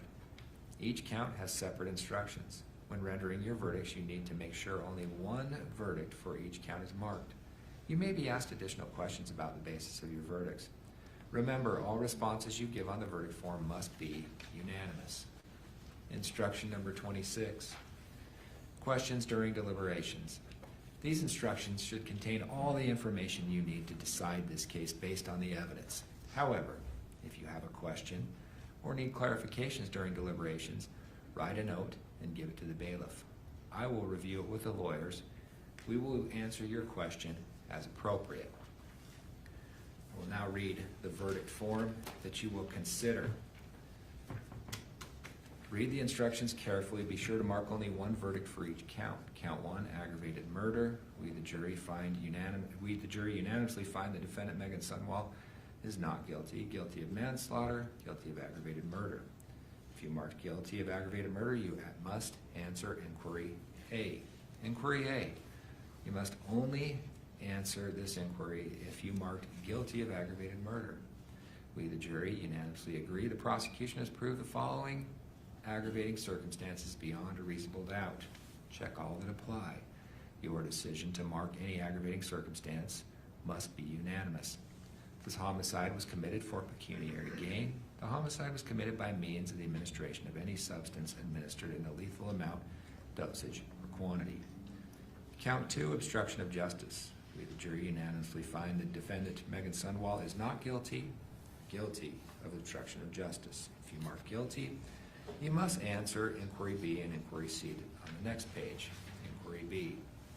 We, the jury, unanimously agree the prosecution has proved the following acts beyond a reasonable doubt. Check all that apply. Your decision to mark any act must be unanimous. Defendant altered, destroyed, concealed, or removed any item or anything, namely deleted text messages between defendant Kacee Terry. Defendant provided false information regarding the conduct constituting an offense or any material aspect of the investigation, namely lied to law enforcement. Inquiry C. We, the jurors impaneled in the above case, have found that Meggan Sundwall, guilty beyond a reasonable doubt of obstruction of justice as to count 2 of the information, unanimously find beyond a reasonable doubt the defendant obstructed the investigation of the following criminal offense. Choose one. Your decision must be unanimous. Aggravated murder, manslaughter. Those are your instructions. You can refer to them as needed. Is the state ready to proceed? We are, thank you, Your Honor.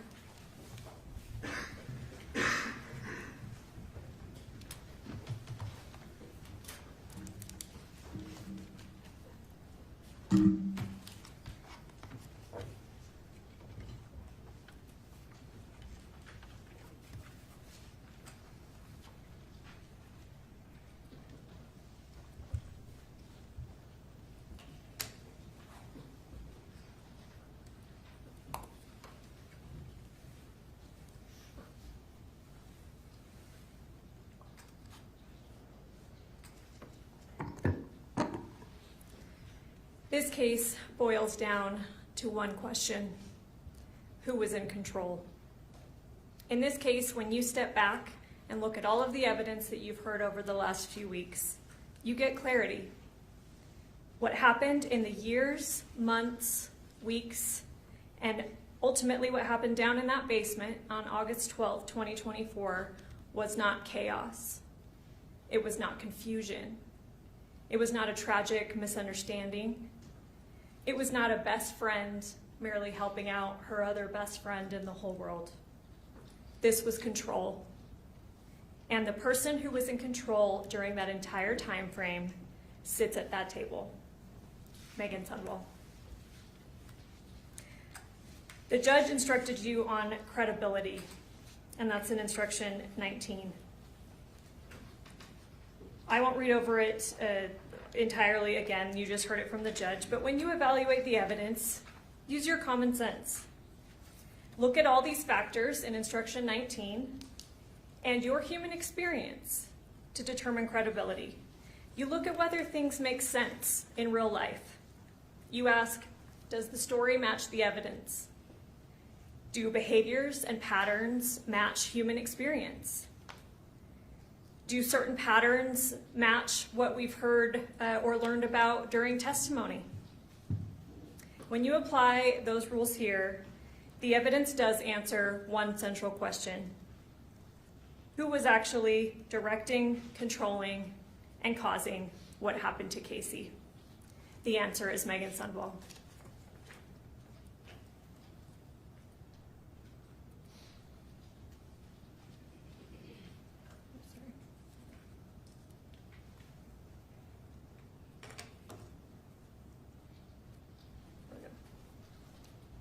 Let's talk about Kacee.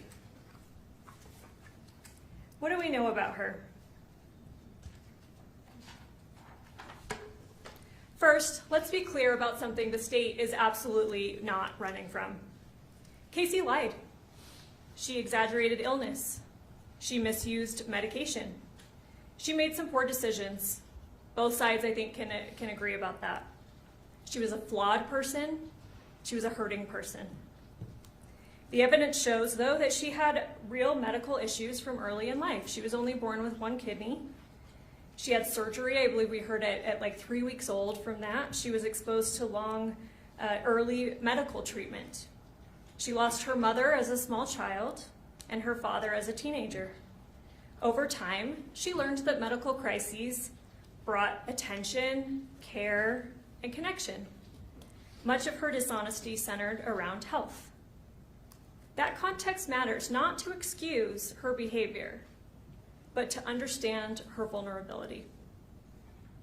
Even with the cancer lie, let's look at that, because she certainly did lie to many people about that. She lied to her family. But with her family, they were actually seeing objective factors, objective things that made parts of her story seem believable. Medical supplies were being delivered to the home. She had a port. She had real infections associated with that port. She had legitimate knee surgery and physical therapy. She went to appointments and emergency rooms and other doctors. Now, the family are not medical professionals. They were trying to make sense of what they were seeing and what Kacee had told them. And she had not told them the level of dramatic lies that she told to Meggan Sundwall, who is a nurse. The defense has suggested throughout this trial that Kacee's life was collapsing, that she had built this house of cards and it was falling, that she was part of a drug network, stealing money and facing exposure that gave her a real motive to end her life. But the actual evidence does not support a sudden house of cards falling. Her prescription records show in the early, what you'll see, you can review it. In the early years, yeah, she may have been doctor shopping a little bit. She was going around getting opioids from different sources. We heard from Dr. Masteller that it was harder for doctors to check the Doppel records at that point to see if that was happening. But after that, what we see is what Dr. Masteller testified to. Pretty routine opioid prescription. I think you'll see in that exhibit, it's monthly, Dr. Masteller talked about that, and he talked about that they even had a plan to wean her off of that. And then at the end, when the defense asserted that it really ramped up at the end, she had a knee surgery. And Dr. Masteller testified that that's consistent with extra pain management that would have been needed for the knee surgery. You heard from her knee surgeon as well about the extra opioids he prescribed her at that point. Yes, there was evidence that she was trading pills with other people. She was using medication that she wasn't prescribed. But the medical examiner and toxicologist were clear. The drugs in her system on August 12th did not cause her death and did not meaningfully interact with insulin. They alone would not have been the cause of her death, and they don't interact with insulin. There's also evidence that Kacee may have been taking money from her grandparents. Even assuming that occurred, there is no evidence that she had been confronted, investigated, or was facing imminent consequences because of that. Family members testified. Mark said that he certainly would have sought repayment. He would have had a firm conversation with her about it. But he would not, initially at least, want to see criminal punishment unless it was, needed to get that repayment. We heard from her ex-husband, Kacee, and he testified he consistently helped her out financially. He bought her cars, he bought her clothes, he paid for the tires on her cars, he paid for insurance. He testified he would have continued to help her out financially. In fact, the evidence shows that Kacee was actually quite generous with her money, particularly with the defendant. We heard testimony from both Kylie and the defendant's own mother, Renee, that Kacee had paid for, and I believe even her father, Lee, that Kacee had paid for a trip to Disneyland for Renee's 60th birthday. And you'll see, and you've seen in the text, that the defendant is giving, that Kacee was giving the defendant hundreds of dollars shortly before her death.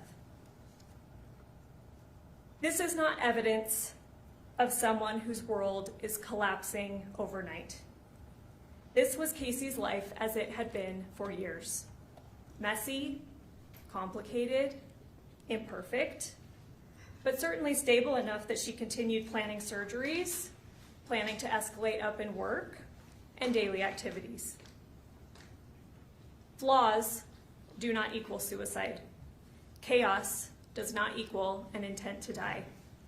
And most importantly, vulnerability does not give someone else the right to take control of whether someone lives or dies. Also, Kacee was not acting like someone determined to end her life. You heard the testimony just 2 weeks before August 12th, 2 weeks and 6 days. She underwent knee replacement surgery. Dr. West, the surgeon, he testified about performing that surgery and how he evaluates patients before such a complicated and extreme surgery. He evaluated not only her physical condition, and we know that Kacee was not lying about this because he testified, no, the x-ray showed that her knees were in severe condition, and one was worse than the other, and that's the first one that he operated on. But he also evaluated her mental readiness for such a surgery, whether she had the motivation to recover, adequate support at home, and the ability to follow through with rehabilitation. She met those criteria, and he testified he would not have operated had she not. The evidence shows that Kacee was healing on schedule. She attended her 2-week follow-up appointment about a week before August 12th. She was completing physical therapy. She was on track. And the doctor testified that they were already discussing, although it hadn't been formally planned, he said that at the 6-week follow-up, they were going to talk about doing the second knee, and that was her wish, if the recovery continued as expected, which nothing indicated that it shouldn't. Kacee was making plans for her future. Mark testified about how she talked about advancing at work and wanting to get a license associated with that. She talked about getting healthier. Mark testified that she had purchased a treadmill. She was trying to lose weight. And in fact, in the body cam, you'll see it. Mr. Williams even talked about it. There's a treadmill in front of her closet that the officers had to move to get access to that closet. She talked about wanting her own apartment, that she was unhappy living with her grandparents and wanted to get an apartment. You'll see in Exhibit 163 here, she expressed fear of pills being laced with fentanyl because fentanyl can kill a person. About a month before her death, she obtained a new car. We heard from Kacee Tanner, her ex-husband, who helped her finance that. I'll ask you to remember, and again, some of these slides, some of these exhibits that have been introduced and that you've seen, I'm going to show you on the PowerPoint. Some I'm just going to refer you to, and you'll have it back to consider in the jury room. But remember Exhibit 17. The day before Kacee died, part of the searches that she was looking for, it looks like she's online shopping. She's looking at Lululemon items and lunch pails. In Exhibit 34, we see her shopping list. On August 11th, she went to Smith's. In addition to buying some treats for the defendant the next day that Meggan talked about in her interview with police, she purchased frozen pizzas, dog treats, and a car freshener. These are ordinary, future-oriented purchases, not the actions of someone planning to die within hours. Exhibit 35, there's the receipt for those items. She also had her dog Bella, whom multiple witnesses said that she treated like a child. There is no evidence that she made arrangements for Bella's immediate care after August 12th. Excuse me.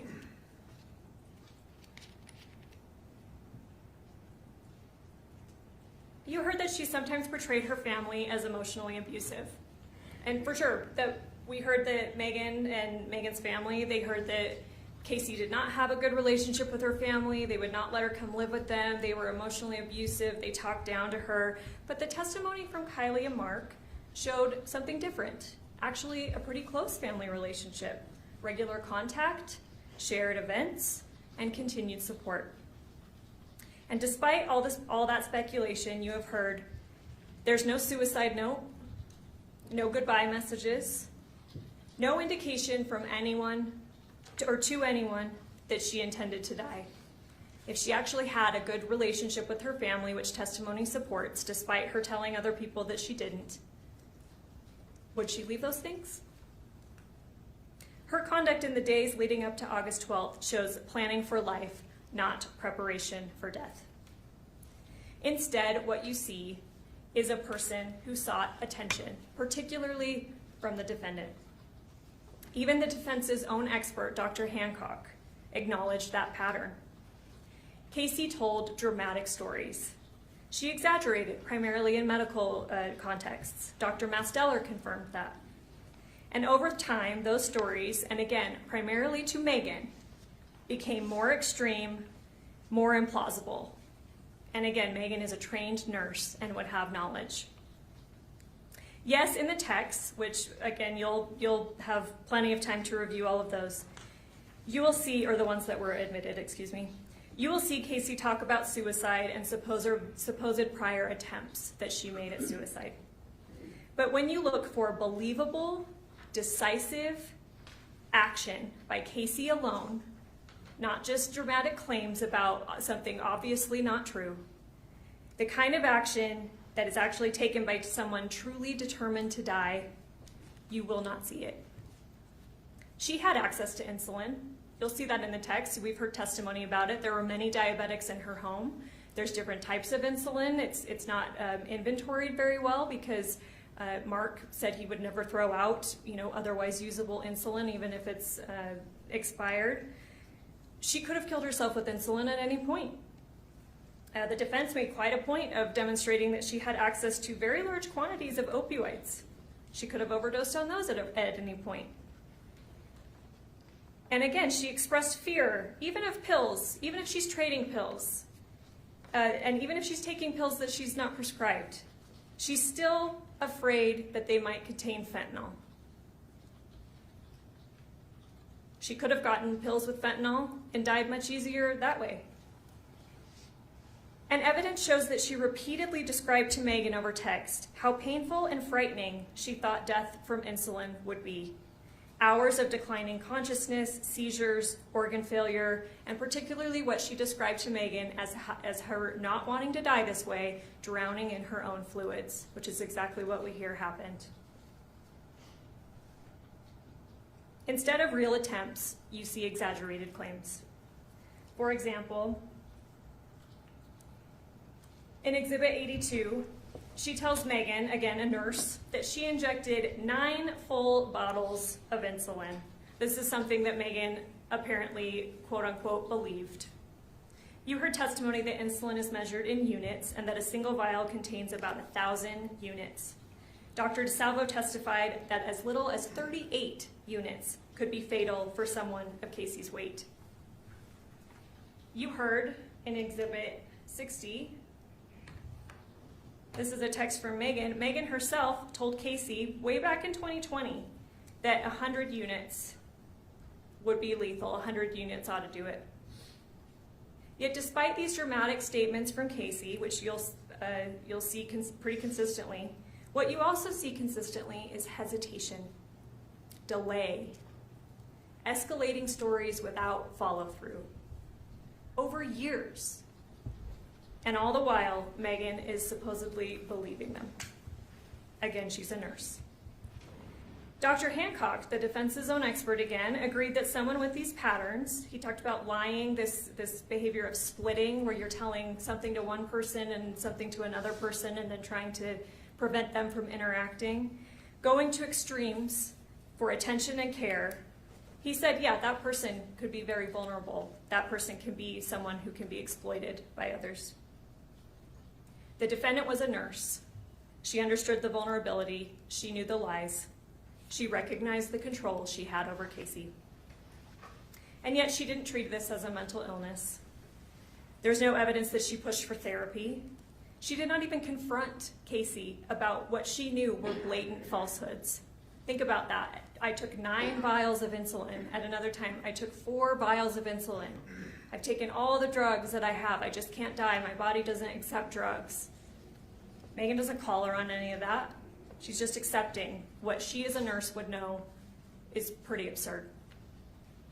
Instead, Meggan used it. She treated it as an opportunity. What the evidence shows here is a pattern, a long-running game of chicken. Kacee escalates the dramatic suicide talk. Meggan pushes the conversation further.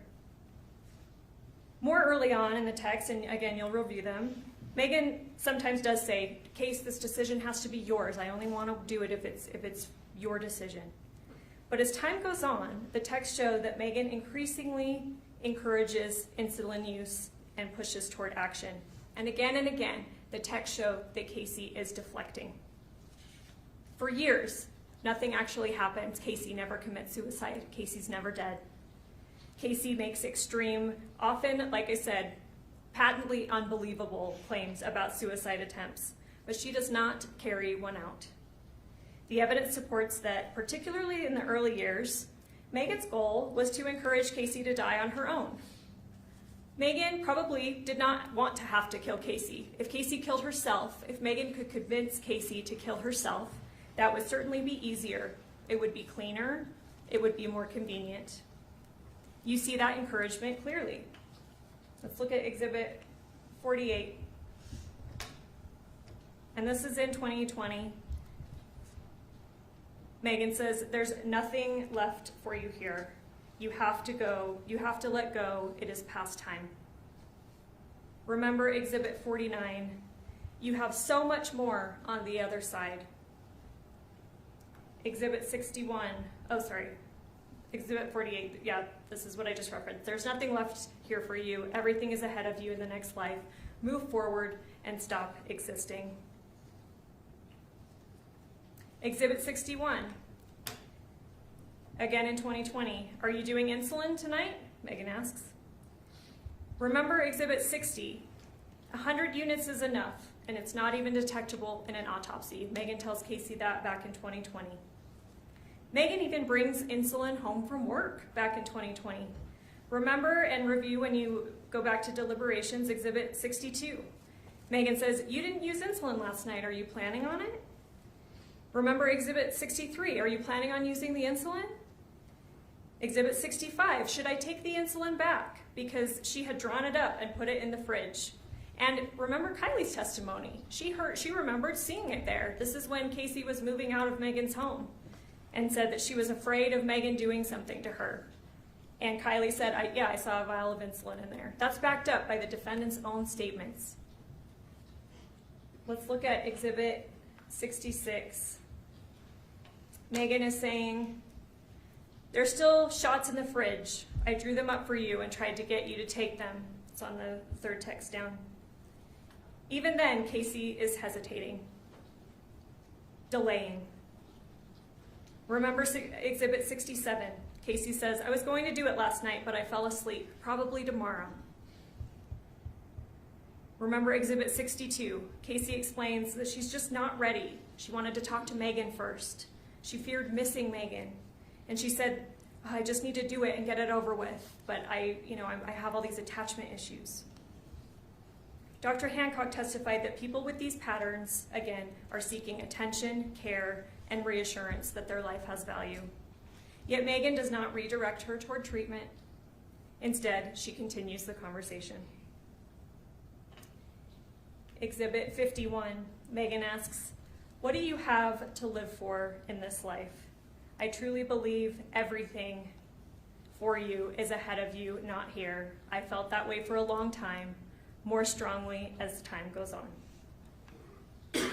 Over time, it's becoming clearer to Meggan, even despite all this encouragement that Meggan is giving her, Kacee is not going to do it.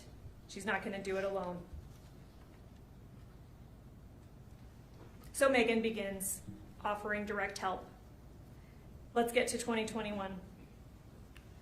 Exhibit 52. I will come over and help you do them.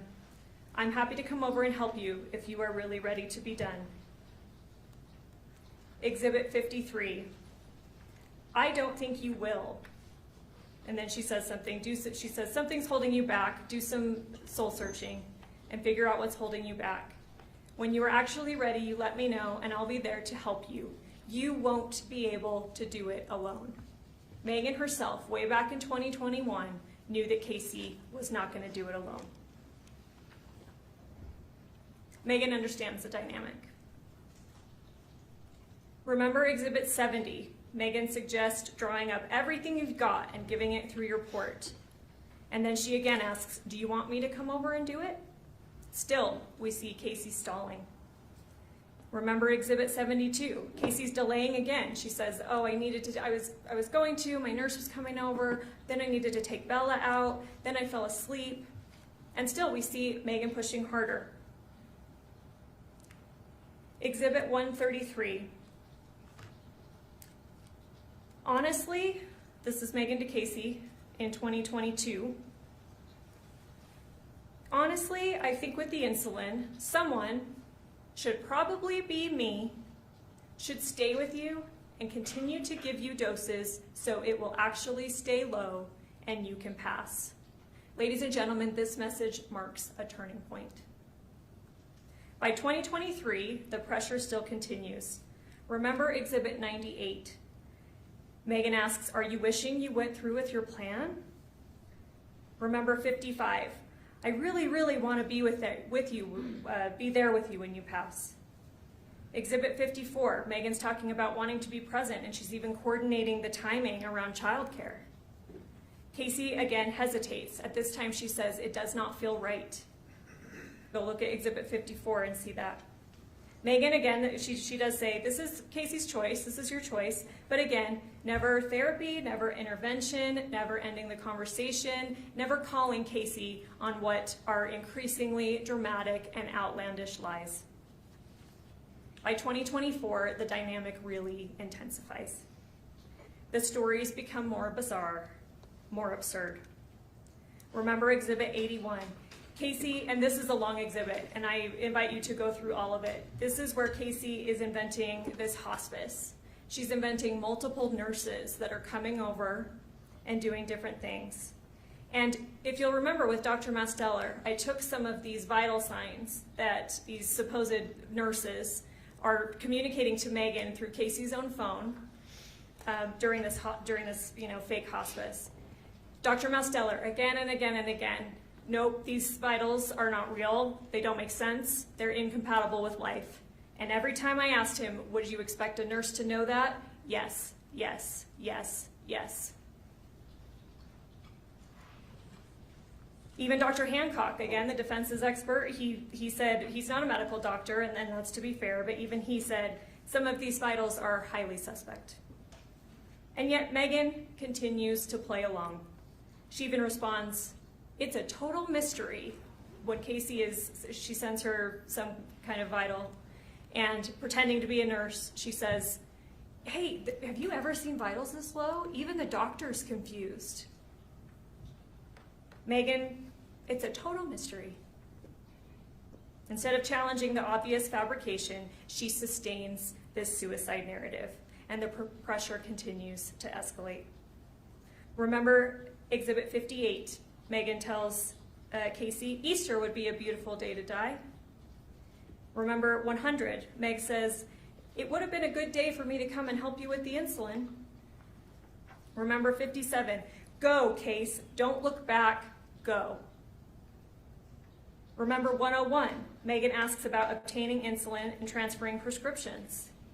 Because Kacee says, "Oh, the pharmacy's out." Again, delaying. "The pharmacy's out, they can't get it." Meggan goes, "Well, see if they can transfer pharmacies." Exhibit 96, Meggan proposes trying insulin the next day.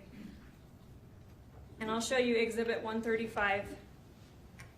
And here we're up to June of 2024, just a few months before August 12th. "Case, can you get the insulin? They are keeping you off for 48 hours, let's try it. I'll come and help you and give it to you regularly and see if it works." Again, that message deserves emphasis. Remember Exhibit 88, Meggan says, "If that doesn't work, I think we should get the insulin. I'll come help you." Exhibit 77, she insists that if they try insulin, she wants to be there to help administer it. Meggan is not letting the topic go. And in fairness, Kacee is continuing it going on too, and she's getting more and more dramatic, and she is talking about suicide, but not in a believable way. And what you'll continue to see is delay and putting her off. After Kacee's knee replacement, which we know happened July, I believe, 23rd of 2024, Meggan starts trying harder to gain physical access to Kacee, because at this time, she spent years encouraging Kacee to do suicide. Kacee's even having pretended to have tried and nothing works. So Meggan starts to think and know, I've got to be there. I've got to be physically present for this to happen. Remember Exhibit 91. Kacee, having just had a knee surgery, instead she does lie to Meggan. She says that she shattered her femur. She says that one of her hospice nurses picked her up and dropped her, and this shattered her femur to explain her leg. I think she even sends a picture of it. She's not telling Meggan that she got a knee replacement. Remember Exhibit 92. Meggan, because Kacee had been in the hospital with the knee surgery, Meggan offers to come to the hospital and again says, "I'll help you with insulin." Exhibit 99. Here, Meggan is talking to one of these fake hospice nurses or doctors, and she says, "I know she doesn't want anyone seeing her this way, but I feel like I need to come and see her." Again, trying to get physical access. And here again, we see that Kacee is delaying and deflecting. "I think I would wait a little while and let her sleep, and then when we do a shift change, we can talk to her and have her get a hold of you and see if that would be okay. Would that be okay with you?" In Exhibit 102, now we're up to July 26th of 2024. Meggan, "Do you want to try the insulin?" Kacee, again delaying. "I do, I just don't want to do it until after I talk to Masteller tonight." And again, Masteller is her real primary care physician, but you'll see in Exhibit 81 that Kacee is also pretending that Masteller is coordinating this hospice care, that he's the hospice doc. We heard from Dr. Masteller that obviously no such thing actually happened. Still, Exhibit 102, Meggan says, "Do you want me to try and come and help you tomorrow?" Kacee, again deflecting, delaying. "I'll let you know after I talk to Masteller tonight." Exhibit 132. Meggan, again, we're end of July 2024. No, you just asked me to help you today, which you've done several times, and I plan on coming to help you and end up waiting all day to hear from you, and you never do. It is just frustrating sometimes. I'm not stressed, but I'm sorry you are. But she sure sounds stressed, frustrated that this is not helping. She keeps waiting for Kacee to give her a day.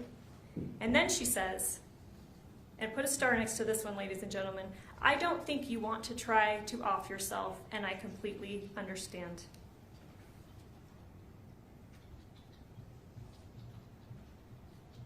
So shortly before, here we are, July 27th, 2024, she's even saying she doesn't think Kacee wants to kill herself. I'll show you Exhibit 76. Here we're to August 5th of 2024. Here's where you and I differ the most, I think. And it's the same with Mitch. You two are actually so alike. Your focus is on the now. Like you want relief now. Whereas I was focused on doing the insulin because it's a long-term solution. Not just for the now. You need a permanent solution, Kacee girl. Exhibit 94. And again, we're in August of 2024. Meggan, last night you asked me to think about what I thought you should do. Do you remember that? Kacee, did you come up with a plan? Amber's here, and you'll see in Exhibit 81 that Amber is one of these fake hospice nurses. And she's just getting stuff set up, but I'm hoping you came up with a plan so you could tell me before I fall asleep. But who knows, I might not fall asleep because yesterday I didn't. Meggan, my thought was give him until Thursday night. And if you still don't have a plan from him, and again, you'll see in Exhibit 81, this is this surgery. This is this fake surgery that Dr. Masteller is supposedly coordinating to fly up to Washington. They're going to do a surgery on Kacee that makes her body able to accept medications better so that she can then come back and kill herself. A doctor and a hospice team is supposedly setting this all up for Kacee, and Meggan is going along with this. Except she's not really. She said, well, let's give him till Thursday night, and if you still don't have a plan, let's try insulin over the weekend. She's not calling her on how this surgery is absurd, that a hospice and doctors are not going to do that surgery is probably not even possible. She just says, okay, yeah, well, let's give it till Thursday, and then we'll do insulin. Exhibit 105. Here we're to August 9th, 2024. Meggan pushes again. What do you have to lose by trying insulin? You didn't pay $900 for it, which is a huge blessing. Exhibit 106. Kacee gives this very long explanation that I won't read verbatim, but you can review it. Another delay tactic. Something about Masteller, and he's gonna try to figure this out, and I'm just trying to figure out what to do. And last we talked, and all the scheduling problems. She's putting it off. She's putting Meggan off. And Meggan again says, I said that we'd give him until Thursday, and if he didn't have a date for surgery scheduled, then we'd try insulin. Again, August 9th, 2024. Meggan is converting talk, drama, lies into action. Remember Exhibit 136, and this is a long one, so I invite you to spend time with it. Kacee says she wants to make sure that she gets everything ready. And this is, this is August 10th, 2024, so now we're just 2 days before the event. Meggan responds, hey, I'm not trying to pressure you, I'm just trying to help you think through things, but consider the tone that we're seeing in the messages I've shown you today and in the ones that you'll review back in deliberation. Consider the tone and frequency of these messages from Meggan. Is it true, especially throughout 2024, that Meggan's not trying to pressure her? Kacee explains that she does not want to upset Dr. Masteller. Again, that's not real because Dr. Masteller, he's just her primary care doc. He's not scheduling this surgery. She says that she does not want to upset Meggan, which I submit to you is true. She's very concerned about upsetting Meggan. But then, very importantly, she says she will begin drawing up the bottles. At this point, suicide talk has gone on for years without decisive action by Kacee. Meggan knows, as we saw in that text, Kacee's not going to do it alone. So what does Meggan say? Again, in Exhibit 136 that you'll have to review. I could make it work today, tomorrow, Monday even. You just tell me when. And you don't have to draw it up all yourself. I would come and help you. In Exhibit 136, we finally move to August 11th, the day before the overdose. Kacee says in here, second line of the first text, I spent most of the night drawing up the insulin. This detail matters. Even after saying she's prepared the syringes, though, she immediately goes back to delaying again. The very next message, my grandpa's in town, my family's coming over, so we do need there later today. I didn't know we had family coming over. I can't go upstairs with my leg like this. The next message, I'm thinking we need to wait a little bit since my grandpa's brother and family are coming over. I just want to know if you're okay with that. She's putting it off. She's giving reasons why Meggan can't come over.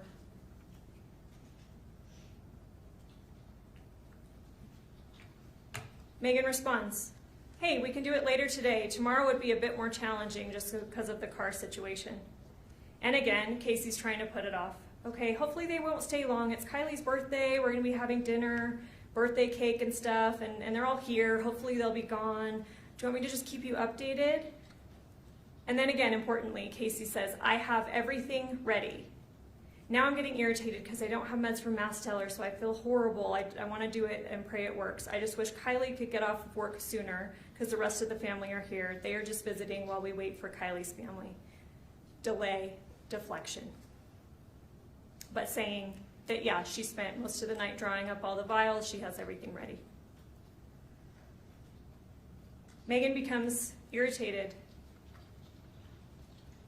That probably won't work. That's lots of relying on other people. I can see if Mitch can work from home and my dad can watch Porter tomorrow. I'll have to see about my dad, though.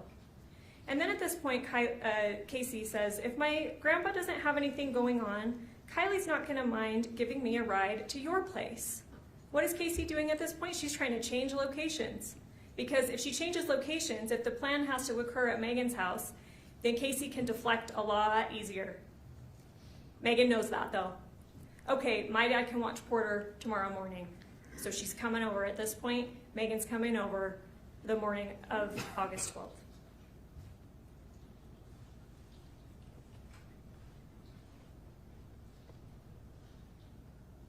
At that point, the plan is set. And this is another important one. August 12th, morning of. I'll be there in just a few minutes. Do you want to take some promethazine when I get there so that you are asleep when this is happening? Again, that message warrants emphasis. This is not vague suicide talk anymore. This is preparation for a controlled event. An event that Meggan apparently is expecting Kacee to be asleep for. What does that suggest? Is Kacee doing it herself? No.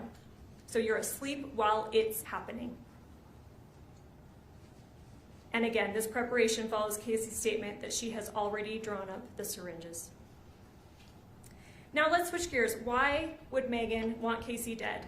Well, we've heard testimony about it. She believed Kacee's death would solve her financial crisis. Money explains why Meggan crossed this final line. Starting in 2023, Meggan's texts to Kacee show escalating desperation about money. Remember Exhibit 123. This is September of 2023. Meggan says she had to throw out the food from her freezer because it broke and they're going to be eating canned beans. Kacee responds that she wishes she had money to give Meggan and feels guilty she has not passed because the life insurance policy would sure make Meggan's life easier. Remember Exhibit 125. This is October of 2023. Meggan texts Kacee, Mitch's child support doubled. We get to 2024, and then Meggan's financial pressure is really escalating. Exhibit 126. This is January of 2024. I'm going to lie down and turn my phone off for a while. I am an absolute mess. I lost my job this morning. I'm sick about it. We are going to lose everything, Case. Our house, Mitch's stupid truck, our lives here. I'm feeling so hopeless and so discouraged. What am I going to do? I'm so tired of giving my heart and soul and always being hurt so deeply, I can't keep doing it. What am I going to do? I'm so ashamed I keep losing jobs and people keep hurting me. There must be something wrong. It goes on. This really, really limits my ability to work and provide for my family. It doesn't even matter what happened, it's done, and I'm going to be the cause of us losing everything. Kacee responds, I'm sorry that you've been struggling. How's Mitch doing? Mitch is being sweet and sensitive. But then Meggan says, trade me places, let me go home, and you stay here in this awful place. Remember Exhibit 127. This is February of 2024.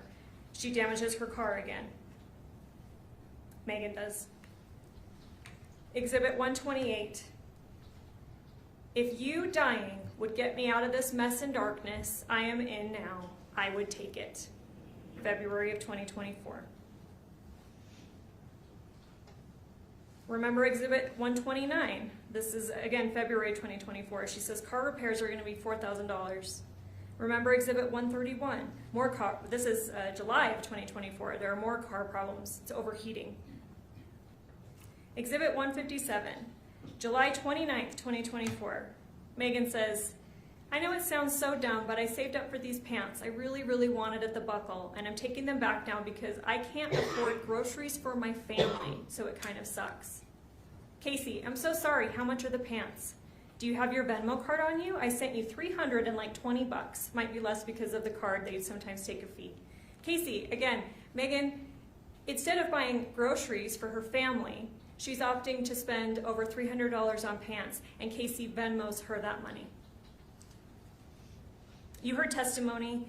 Again, we've known that Kacee is paid for a Disneyland trip. She's sending that money a few weeks before her death to Meggan. Dr. Hancock explained that in relationships like this, sure, someone in Meggan's position in this dynamic could be motivated by the caretaking. That could be one explanation.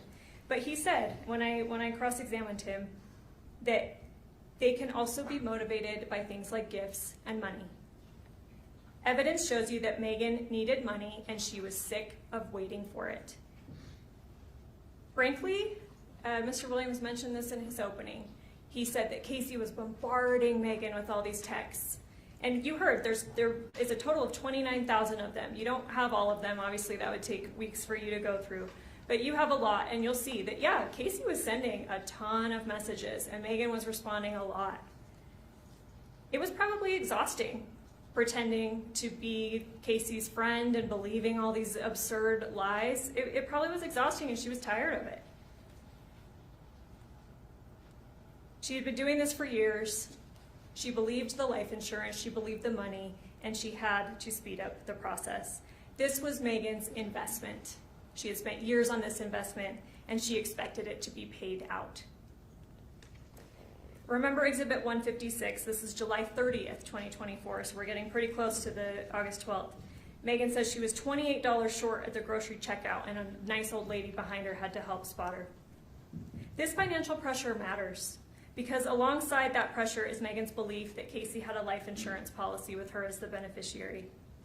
And you may be wondering why, if Meggan is, pretending, or all of these other things that Kacee's telling Meggan are so absurd, why would she believe the life insurance policy?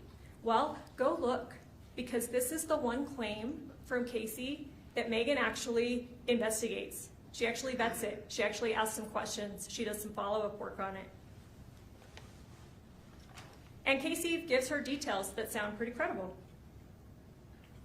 Exhibit 30, this is, it looks like legitimate policy stuff at the top. There's a number that is the number that Meggan later gives to John Hancock when she calls after Kacee's death.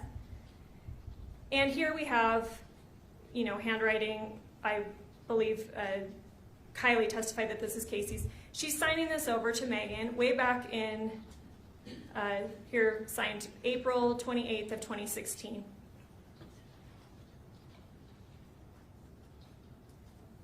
Remember Exhibit 115, this is April of 2020.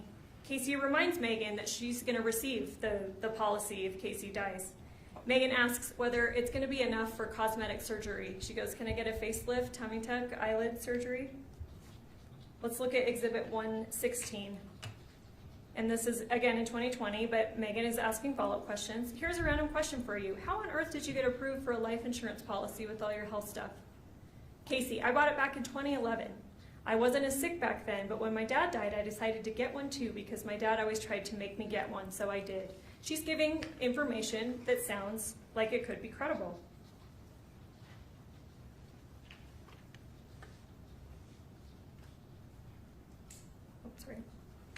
Remember Exhibit 117. This is July of 2020. Meggan presses again. Case, level straight with me, please. Is the policy real? I want to know about this. Kacee insists that the policy is real and says that she wanted Meggan to be surprised when an attorney called her if Kacee ever died to tell her that she would receive over $1 million. Let's look at Exhibit 119. This is October of 2023. Meggan again seeks confirmation. Can I ask you a question I really shouldn't? Is the money thing for real? I don't think Mitch and I are going to be staying together, and I need to know what I'm looking at as far as being able to take care of Porter by myself and how much I'm going to have to work, whether it be 2 or 3 jobs. I'm so sorry to ask, I really am. I feel really uncomfortable asking, actually. Kacee, yes, I promise it's real. I have made sure to keep everything current. I started my policies after my dad died because I knew it would need it with my health problems. I wouldn't lie to you about that. I wanted to surprise you with it. Exhibit 122. I won't go through this whole one. You're free to read it in deliberations, but she's giving legit information or legit sounding information about this policy. She talks about a mic. Mike's payment is, he's the one doing the payment, and I got a voicemail, and insurance is so weird to do with it. It's so hard to deal with, but Mike is dealing with this. And let's remember what Meggan does.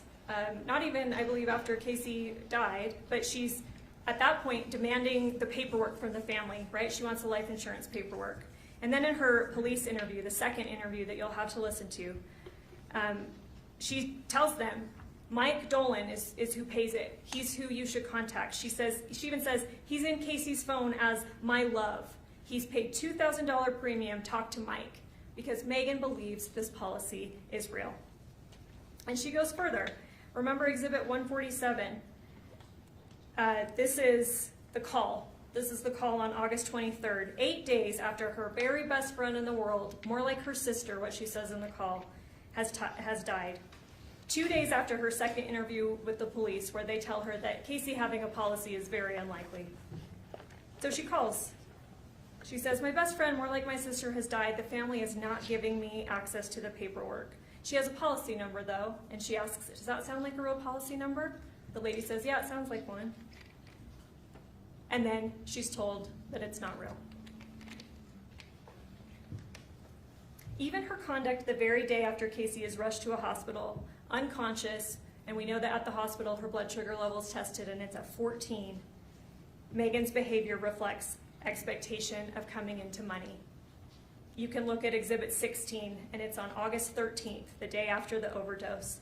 When Kacee is in critical condition at the hospital, you can look through what Meggan is searching on her phone. Some of those searches you'll see include flights, vacations to islands, clothing, and jewelry. Why do that, especially when just weeks earlier, she had to be spotted $28 at the grocery checkout from an old lady behind her? Is this stuff she regularly searches for? Or does she expect to receive a substantial amount of money pretty soon?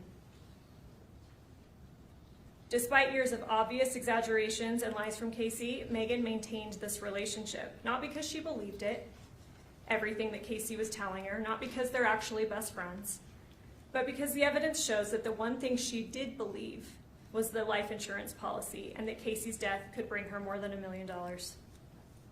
So again, let's turn back to August 12th, the day that set in motion Kacee's death that ends up following on August 15th. By this point, Meggan has turned years of talk into action, but she already told Kacee back in 2020 100 units would be fatal. She explained in that same text, insulin overdoses are difficult to detect in an autopsy. And in her own text, she spells out the plan, and you can see it. Remember Exhibit 72. She tells Kacee to take extra fast acting. And again, Exhibit 133, which you've seen, but I'm going to emphasize again. Case, honestly, I think with the insulin, someone, should probably be me, should stay with you and continue to give you doses so it will actually stay low and you can pass. Exhibit 135. Case, can you get the insulin? They are keeping you off for 48 hours. Let's try it. I'll come and help you and give it to you regularly to see if it works. And finally, again, remember Exhibit 137, her last message before arriving, telling Kacee to take promethazine so she is asleep while it's happening. This is not compassion, this is planning. This is now execution of the plan. I want to talk about Meggan's control on August 12th. Mark testified that he saw Meggan arrive. He was working from home and he could see from the window that she arrives just before 10 a.m. She stayed until after 9 p.m. that night, just about 11 hours. During that time, I submit to you that evidence supports that Meggan controlled nearly everything. The lights downstairs were dim or off. She later described going over. Renee, her parents, testified that originally Kacee said, or Meggan told them, this is just a girl's day. Haven't seen Kacee in a while, gonna go watch the movies, we're just gonna catch up. Mark testified repeatedly that he thought no one was home though. No voices, no TV, no activity. He said he would have gone down to the basement probably a handful of times to get insulin or use the bathroom, and he didn't know anyone was there. He saw Meggan's truck pull up, and to be fair, she did park in front in that circle driveway. But he testified that he assumed that, yeah, one of her friends came over, and they must have left in Kacee's car from the long driveway that he can't see from his office. He thought that no one was there. Let's look at Exhibit 10, and next to it is Exhibit 176. This is the glucose levels. The first reading is at 9:18 before Meggan arrives. This is Kacee. Undoubtedly, this is Kacee testing her own blood because Meggan's not there yet. But what Kacee's doing is establishing a baseline, and it's within normal levels. It's 87. The defense, I'm guessing, is going to argue and suggested during the trial that she injected insulin before that time, and that there's no way to prove that she didn't do the injection before that time. But the evidence does not support that. Sure, there may be no way for us to absolutely tell whether insulin was injected before 9:18, but Dr. DeSalvo did testify that short-acting insulin has an onset of 15 to 30 minutes. At that early point, the numbers show only a slight downward trend, still within the normal range. More importantly, though, if Kacee is doing what Dr. Hancock suggested, maybe one of the patterns, if she's seeking attention, care, but not death, why on earth would she do the one act that is most likely to give her attention and care? Why would she give herself a dose of insulin before Meggan even arrives, knowing that Meggan's coming over? If she's seeking attention and care, does it make sense that she do that before Meggan gets there? For the first few hours, her blood sugars remain normal on the low end, but they're trending downwards. And then that pattern changes sharply. Dr. DeSalvo testified that around 12:30, the data shows a trend consistent with a large dose of short-acting insulin, and it's reflected in the rapid drop from 76 to 43 that you see in there. She explained that the sharp decline is not consistent with long-acting insulin, which would have, a gradual slope. That this is, at least, she can't say exactly how many doses have been administered or how much, but she said for sure, what's consistent around 12:30 is a large dose of short-acting to see that drop that we're seeing. And again, we know anything over 38 units with Kacee's body weight would be fatal, and 100 units would certainly be fatal and would certainly explain why hospital staff was unable to stabilize Kacee's blood sugar for days in the hospital despite continuous dextrose. Dr. DeSalvo testified how insulin works. It sits under your skin and it continues to dissipate in your body. And even with them giving her continuous sugars, they couldn't stabilize her blood sugar over days. Dr. DeSalvo said that would require a huge amount of insulin to be on board. With what we know about the glucose levels, let's look at Exhibit 37. And let's take for argument sake right now that let's say a huge dose was given at 12:30. At 12:47, shortly after that, Meggan texts a number that she identifies as Dr. Masteller, but we know from Detective Farney that this is actually the old number of Kacee's grandfather. This is not Masteller's actual number. Hello, Dr. Masteller. This is Meg, Kacee's friend. I'm just trying to touch base with you and see where we are at with getting the surgery scheduled. Kacee's memory isn't the best, so when I ask her, she isn't always very clear. At the same time, though, Kacee's glucose is dropping, and it's starting to drop more dramatically. DeSalvo said that short-acting insulin causes confusion, sweating, weakness, disorientation.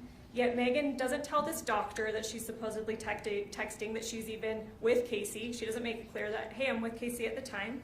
She doesn't describe any symptoms. She doesn't ask what to do. She doesn't attempt to verify any DNR that she's supposedly been talked about or told about. She's not seeking medical guidance. She's creating a record. Because what did Lee, her dad, testify to when he later showed up? He said, she told me, I've contacted the hospice doc and we're waiting to hear back. She contacted him, all right, but or who she may have thought was him, but obviously it's not his number. But she doesn't give any relevant information about what's happening at the time. Let's talk about the medical emergency. Dr. DeSalvo testified that anything below 50 is hypoglycemia. That's a medical emergency. Before 45, she said it's a critical alert and that every nurse is trained to recognize and know this. The numbers continue. At 12:30, Kacee's at a 76, drops to 43 at 1:43, and at 2 p.m. she drops to a 30. At those levels, Dr. DeSalvo said that the symptoms that we're probably seeing are progressing towards seizure and coma. And you know what? We know that happened because in Exhibit 27, Meggan is texting her own mom at 1:59, and she says, I'm still here with Kacee. She's not doing too great. I can't even get her to wake up. So we know, at least from this point on, from the defendant's own words, Kacee's out of it. And that's exactly what the medical evidence predicts. Yet Meggan doesn't call 911. There's no evidence that she attempted to contact Dr. Masteller again or contact another physician. She continues to control the conduct and information people receive. Dr. DeSalvo testified that by approximately 1:19, so even before we know that Kacee's unconscious or can't be woken up, Kacee would have been physically unable to test her own blood sugar. And Mark walked you through that process. It's multi-step. It involves, kind of fine motor skills, taking out strips, poking. Dr. DeSalvo said, no, with where Kacee was at 1:19, she wouldn't have been able to do that for herself. But the testing continues for hours. Who's doing it? Meggan. She's the one there. Definitively, Meggan is the one after that point. Maybe Kacee, we know Kacee tested her own at 9:18. Maybe she did a few of the tests earlier when she was physically able to. But at least for 7 hours, Meggan is the one affirmatively doing those tests. Just like she said she would. You need somebody to stay with you and keep giving you doses to make sure your sugars stay low. That's exactly what she's doing. And again, no sugar given. House remains quiet, and Meggan is testing to ensure that Kacee's condition is worsening. Kacee's brain and organs are deprived of the glucose and oxygen they need to survive, and a trained nurse understands that the duration of hypoglycemia matters tremendously. Finally, let's look at Exhibit 16. Meggan is repeatedly Googling, and this, 8/12/2024, 4/23, 4/24. We know from her text to her mom that Kacee's been out of it since at least 2. Kacee's Googling how low, Freestyle Light, which is the type of glucose monitor, how low can it read? Multiple times. Let's talk about how the defendant affirmatively blocked Kacee from receiving medical care for as long as possible, because again, as Dr. DeSalvo testified, the length of time that the brain is deprived of glucose and oxygen makes it more and more irreversible. The evidence shows that Meggan does something even more troubling than simply sitting there while Kacee deteriorated. She actively prevented rescue. She invoked a fake DNR, one that, number one, we know never existed. But Dr. DeSalvo explained clearly how DNRs actually work. They don't mean do nothing.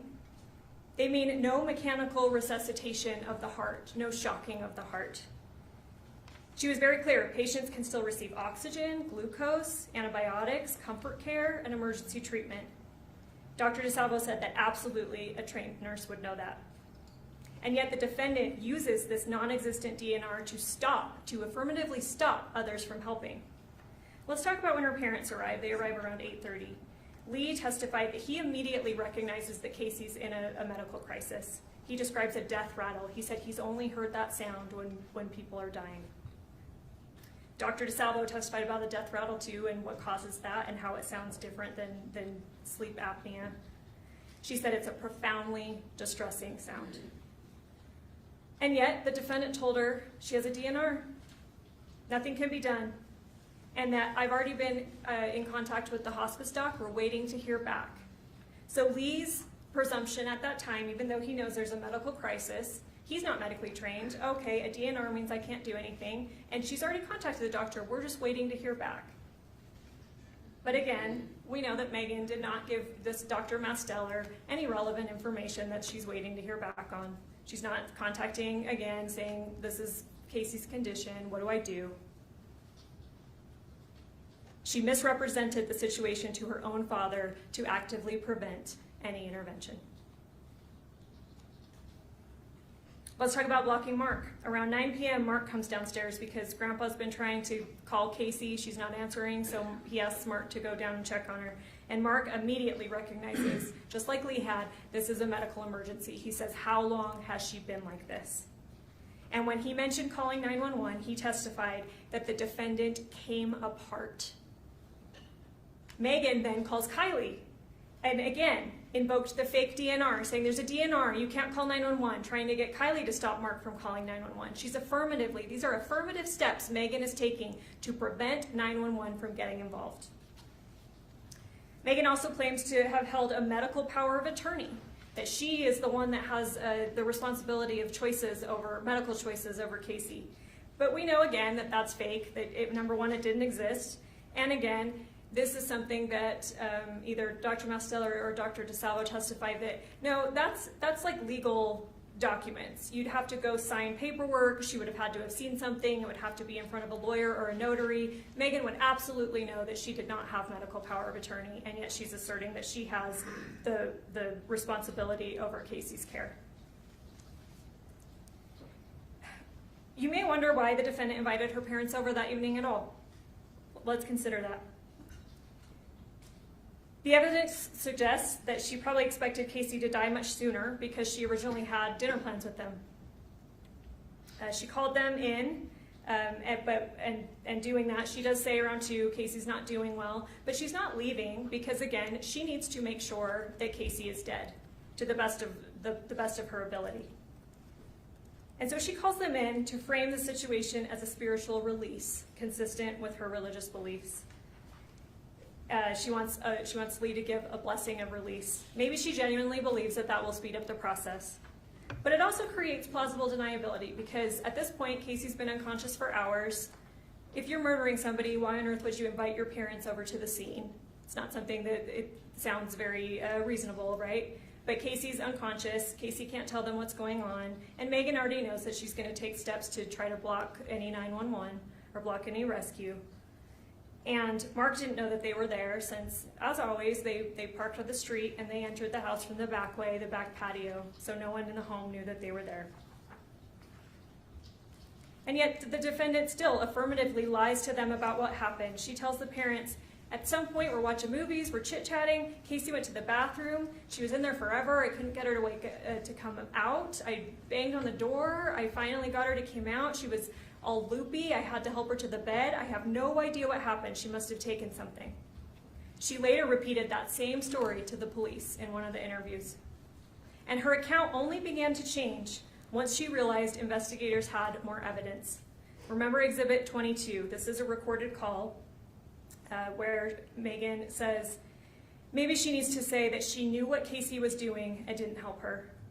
This shows, consistent with obstructing justice, which I'll get to in a second, Meggan's story is shifting based on the audience that she's talking to and her perceived evidence, what she knows that the police have against her at that point.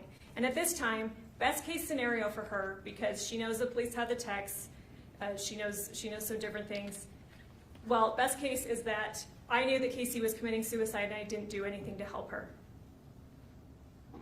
But Lee testified that the family did not even learn the full scope of the evidence until shortly before this trial.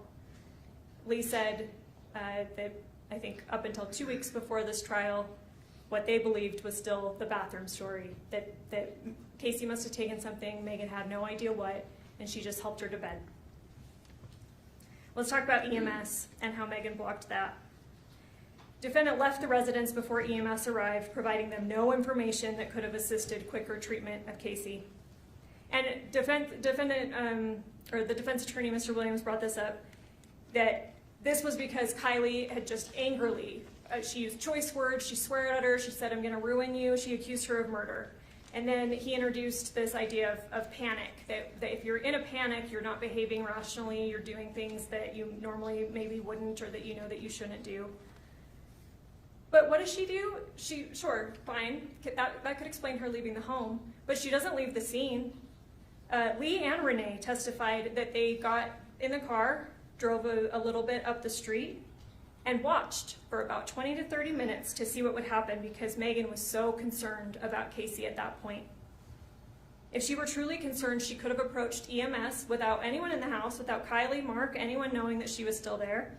She could have approached EMS outside and given critical medical information that could have allowed them to treat Kacee earlier, to know what was going on with Kacee earlier, but she didn't.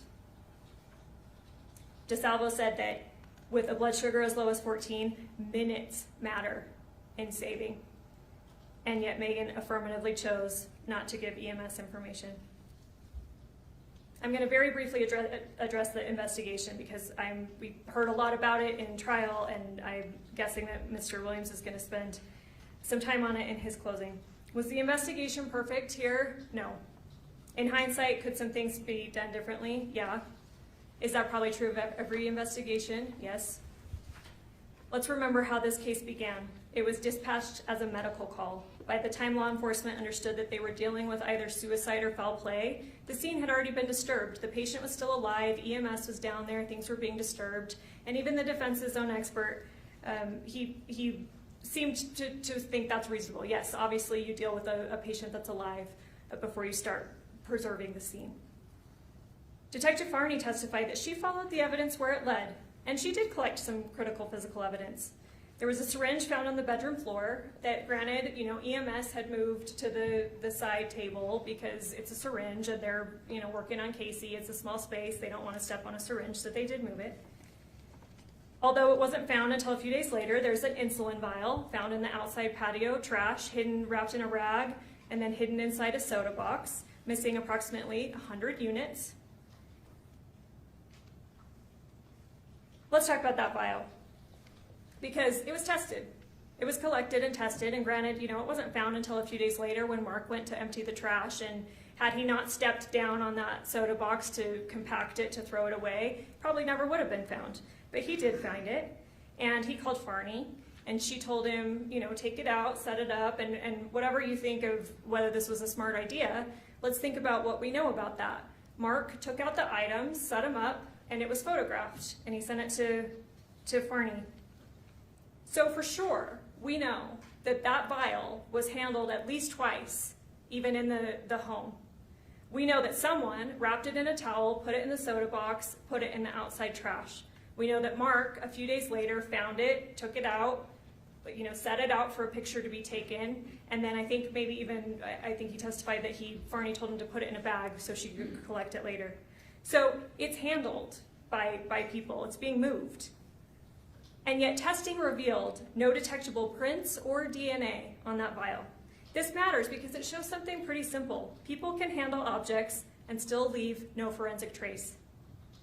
There may be many possible reasons for that. Prints may not have been deposited, they may have been wiped away, or an item may have been handled by someone who might have reason to be wearing gloves. Might that be a nurse? Even if the Fantabox, Mr. Williams made a big deal about the Fantabox not collected, it wasn't collected, what could that have told us? Well, let's assume it was. Let's assume that we even find prints on it. It could have contained multiple innocent prints. Kacee's, it's her drinks, you know, that's what she drank. Her prints are probably on the box. Mark's may have been there.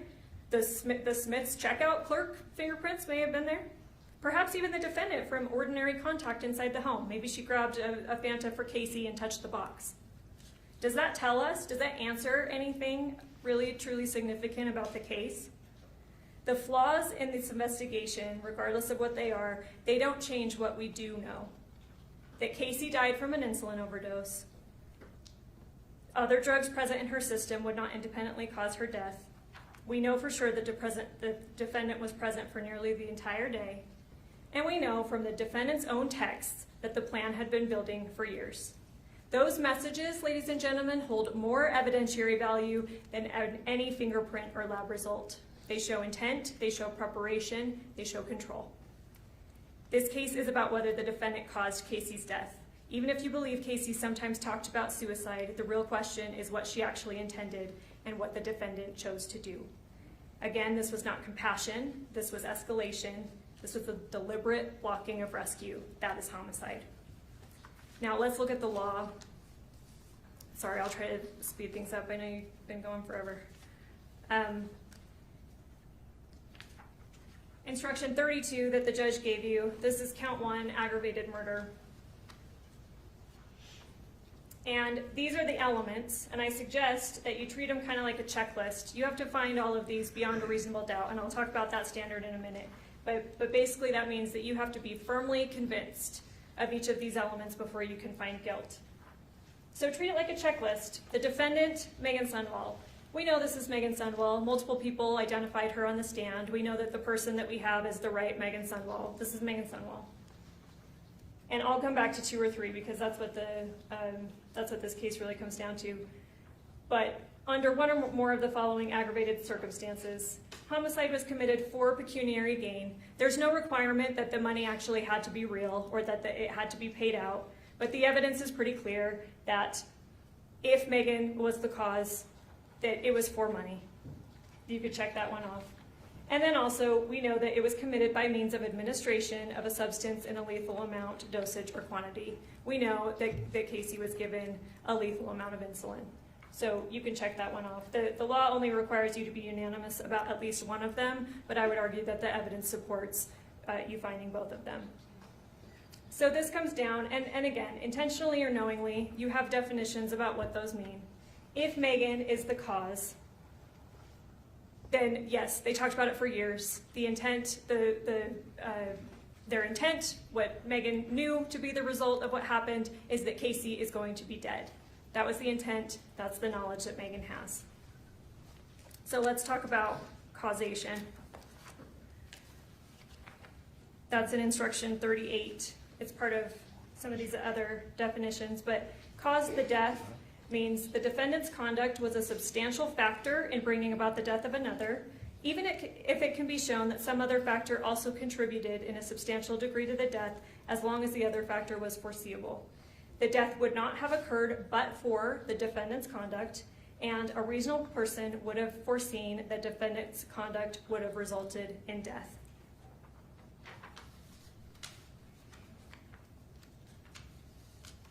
The defendant acted, Kacee died, the defendant caused that death. You do not have to be unanimous, I want to be clear about this. You only have to be unanimous that Meggan, of course all of these other elements, but the cause, you only have to be unanimous that she caused. The exact mechanism of how the cause happened, you don't have to be unanimous about. You only have to be unanimous that she caused the death.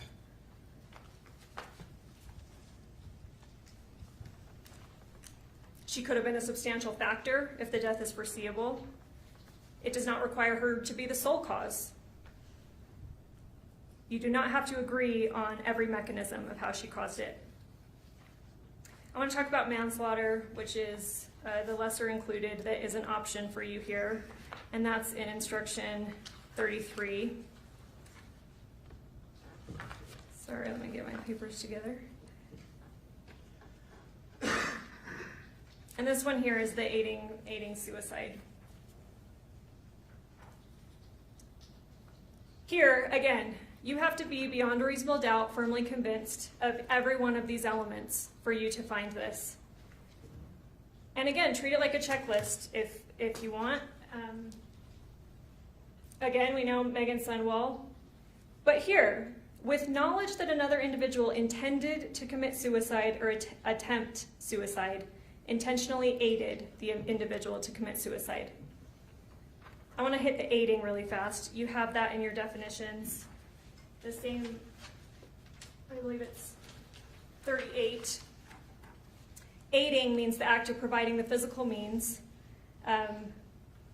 Providing there, in turn, you look at providing means to administer, prescribe, distribute, or dispense. I would argue that aiding here, it could mean that she went and grabbed a vial of insulin from the fridge, brought it to Kacee. It could mean that she drew up a vial or a syringe herself, handed it to Kacee. It could mean that she gave the injection herself. Aiding could mean any of those because she's providing the physical means into Kacee's body. But this one, number 2, with knowledge that another individual intended to commit suicide or attempt to commit suicide, I would argue to you that the evidence does not support that. Look over those messages. And certainly, I want to be clear. If you find this, if you do believe that Kacee was suicidal and that Meggan believed her and that she aided, and you find all of these elements beyond a reasonable doubt, this is the correct verdict. And I want to be very clear. Mr. Williams, the defendant, they have no burden to prove this. So don't expect that anything that they have to say or put up, that it's their burden to prove that this happened. But if you believe all of these elements beyond a reasonable doubt, this is the correct verdict to find. But I submit to you, I argue to you, that the evidence does not support this because Meggan did not have knowledge that Kacee intended to commit suicide because Kacee did not intend suicide. I've already covered that at length. Kacee was not suicidal. She may have pretended it, she may have staged it, she may have made it look like it was, but it was dramatic, it was fantastical, and it was unbelievable. And this here, right here, requires Meggan to have knowledge that Kacee had that intent. When you review all the text messages, I argue to you that there's no way that Kacee or that Meggan would have known that Kacee actually intended suicide.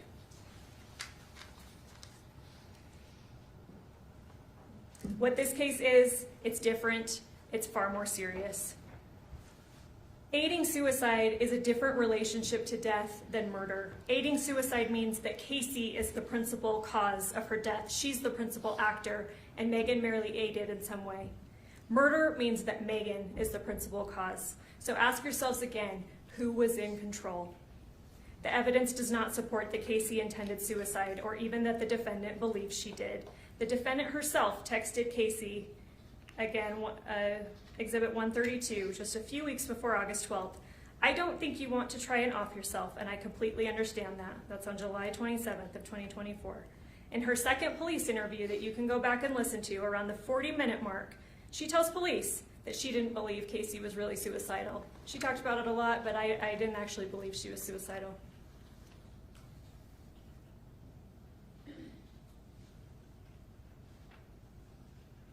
Consider the physical evidence. So a bunch of syringes were found, but I'm going to talk about the 2 primary ones. The one on the floor that EMS moved to the table, and then the one found in the Fanta box days later outside. We heard from FBI scientist Chad Moore. And to be fair, Mr. Williams pressed him on this, and he did say that there are certain things that could degrade insulin or change its properties, its chemical structure. But he testified he saw no protein remnants or degradation products he would expect to see if insulin had ever been in those syringes. Even after cross-examination, he maintained that he would still expect to see some trace. Ladies and gentlemen, the evidence supports a simple conclusion. Those syringes never contained insulin. Even if the other syringes in the house, we know that Mark ended up finding one in the closet after he had to pull up the carpet after the flood. Why would that be there? If Kacee is suicidal, or we heard evidence of other syringes found in Kyle's room, in a desk, in another room down in the basement. If Kacee's suicidal, why would she use her last moments or time of consciousness to go hide the mechanism that she's using to kill herself? Why would she do that? Why would she hide a vial of insulin? Why would she wrap it in a rag, put it in a soda box, put it in the outside patio trash that really only she used, expecting no one else to find it? Why would she do that if she's suicidal? Why would she care? Even if she were trying to maintain the life insurance story, that still makes no sense because guess what? She already told the defendant that the policy covered suicide. Exhibit 153. Back in 2023, Kacee says, my life insurance does cover suicide because when I signed up for it, it said I had to go at least 2 years without doing that, but it would be covered after that. So someone controlled that evidence. Someone hid or removed the syringes that were actually used, that actually contained insulin. Someone wrapped that vial, punctured 13 times, suggesting multiple doses given, in a rag and placed it in a box in the outside trash. If Kacee intended suicide, again, I maintain there would be no reason to hide the instrument. But someone committing murder would have reason. Kacee's stories were fantastical. Her lies were obvious. The defendant, a trained nurse, could see that. Kacee was desperate for attention, particularly from the defendant. Kacee was seeking reassurance, probably even someone to stop her, to tell her her life mattered. Instead, the defendant pushed. Obstructing justice, I'll cover quickly. It's instruction 34. We know that Meggan deleted texts. Agent Sitsinger talked about that. They're not, routinely deleted. Her phone's not set to that. They're about insulin. They're about life insurance. They're about suicide. And he said that one of the messages, and you'll see that exhibit, it has a heart being removed off one of the messages, and it tells you the date that happened. It's August 17th, 2024, one day after Meggan's first police interview, when she agreed to provide her phone but said that she needed to wait a few days to do that. Why? Because she's deleting evidence. Obstruction can also be based on lying to police, and again, we see that, and you'll hear it. She told them originally in her first interview, I have no idea what happened. It's the bathroom story that she told her parents. I have no idea what happened. She went to the bathroom. I have no clue. And then she makes that call. I think I need to say that I knew what Kacee was doing and I didn't help her. So obviously she lied to the police. You have to be unanimous. Again, that's one of those ones that you have a special findings form. You have to be unanimous at least to one. You have to agree on at least one, but the evidence supports both. For years, there was dramatic talk, escalating talk, stories that grew more and more extreme, but nothing actually happened. Kacee never did anything, nothing irreversible, until Meggan stepped in. This wasn't chaos, it was structured, it was directed, it was controlled. This was betrayal of Meggan's specialized knowledge and human trust as a friend. Meggan Sundwall did not just idly watch as Kacee declined, she actively controlled whether Kacee lived or died. Meggan Sundwall caused the death of Kacee Terry with a lethal amount of insulin, and she did it for the money. We ask that you convict of aggravated murder. Thank you.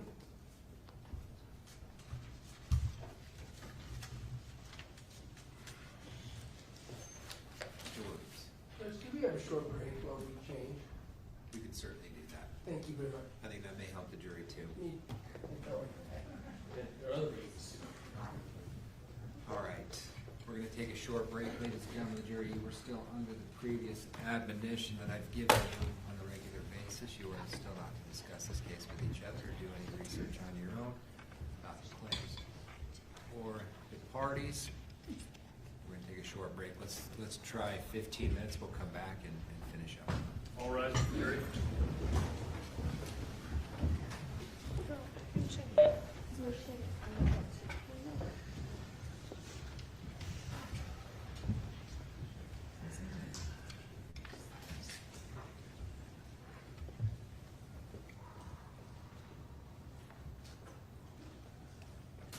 Please be seated.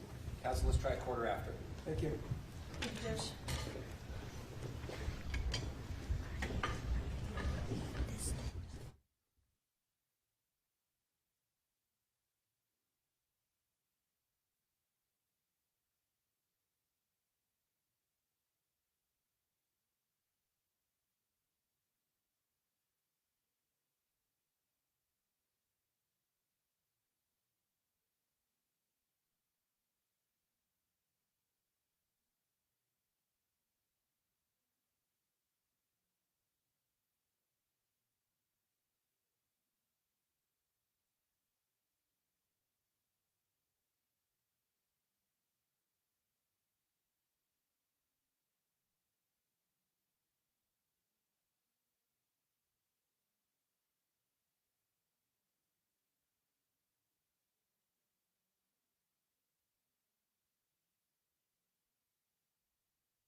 record on case 251-401-132, State of Utah versus Meggan Sundwall.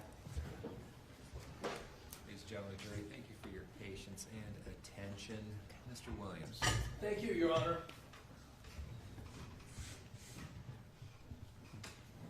I started this trial talking about principles. The bedrock principles of our country, the bedrock principles of this trial, the bedrock principles of what this trial means versus what one might think, what one might look like, what stringing together cherry-picked text out of tens of thousands could be told in the way of a story by a really skilled lawyer, using words. A reality TV show, of course, it's not Nancy Drew. This is, can it be proven here under the rules of this courtroom? And what that means under beyond a reasonable doubt is any real possibility that's in the definition that Meggan Sundwall is not guilty. And it's proof. Our system requires proof. Not just a good stringing together of suspicious looking things. Suspicious looking words. You heard Detective Farney acknowledge that while we have these jury-picked texts from all these years, this was constant. This was not Meggan pushing buttons. This was quite the contrary. The notion of control is very interesting that Ms. Hunt brought up. I submit to you what you saw and what this dynamic and what you understood from Dr. Hancock is a control stream that goes the other way. The maladaptive behaviors of Kacee Terry are quintessentially designed to control the other parties. And we'll get to some of that in a minute. I'm not going to lecture. You took an oath. It is absolutely, I am certain, that you held it throughout the trial, that you paid obvious and close attention. You thought critically while this information came to you. I'd rather have a conversation. What I say isn't evidence. The judge has told you that. What Ms. Hunt says isn't evidence in and of itself. The conversation that I would like to have is the principle of proving something, not just showing what it looks like. Meggan certainly made herself look guilty. I said right in opening, you may think she's guilty of a crime, and that means you have to acquit her. In our system, you have to prove it. You have to prove the crime happened. You can't give a long recitation of why it looks like it happened. That's the theme of the case. Keep in mind, these texts, this evidence that the government wants to use as evidence against Meggan are a two-way street. They're both involved in this. They're both texting each other. This isn't one person pressuring her, waiting for years to have the right opportunity to murder her in cold blood for money. That's what these texts prove. And yeah, deletions. Under circumstances where, of the text, of some, under circumstances where even Detective Farney acknowledged, I think, and Sightsinger, these are obviously going to be immediately known to be different from Kacee's. They have Kacee's phone. When Meggan hands her phone over within days, it's obviously going to be known that she tried to delete some texts. And she explained why. That she didn't want to make herself look guilty. She had been accused, and you will determine how significant this was, but I submit that this was not just a calm suggestion that,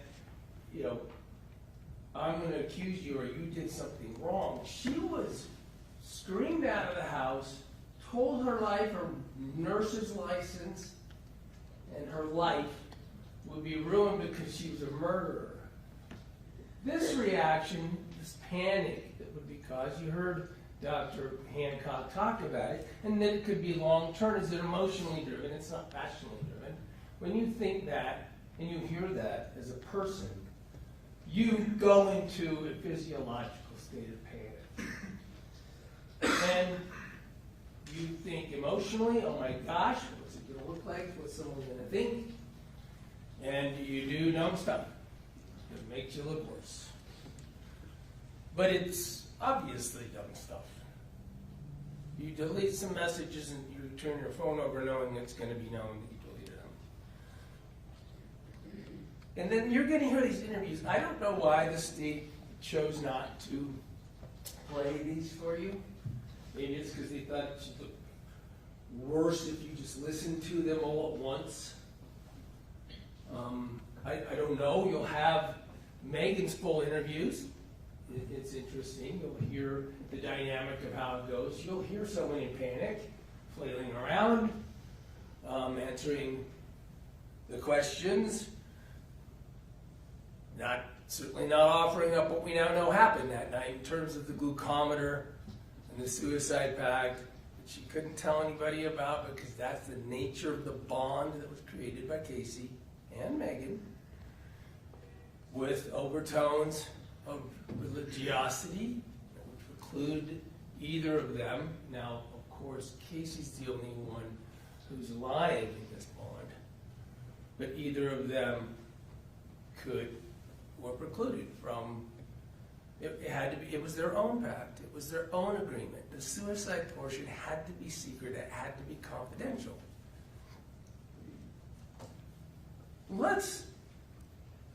But I won't dwell on that. You heard from Dr. Hancock, and I suppose it may be true that we could all listen to him all day, and I think our lives would probably go better if we did. But let's focus on the words that matter in the court, the words that matter in the trial. What you will hear there's the first discussion more than an interview. There's Meggan goes to the police station. She's so upset still and believing in this bond, in this circumstance, that she's upset that she doesn't have what Kacee told her she'd get. Letters to her, personal items. She's still in the mindset that she is due these things from Kacee. She goes to the police station and asks the questions. And she talks about, look, I'm really freaked out about these accusations. My nursing license matters. And what's going on? I'm due some of these things, and they're accusing me and kicking me out of the house. She can't stick around. She's kicked out of the house. You heard about it. I'm going to call the police. You're trespassed. And by the way, they have her number. The police have her number immediately that night. You haven't heard that they bothered to go talk to her. They bothered to just even talk to her for days. But she says, but I didn't help her. I didn't do anything. This trial is entirely about proof that Meggan Sundwall did something. It has to be proven that she did something. And then she spoke in volumes. In our criminal justice system, she told you and everybody, I'm not guilty. And that triggers the process of having to prove not that she looks guilty, not that are really good lawyers with a lot of time can put enough text together to make her look guilty. And the police knew it. 2 weeks from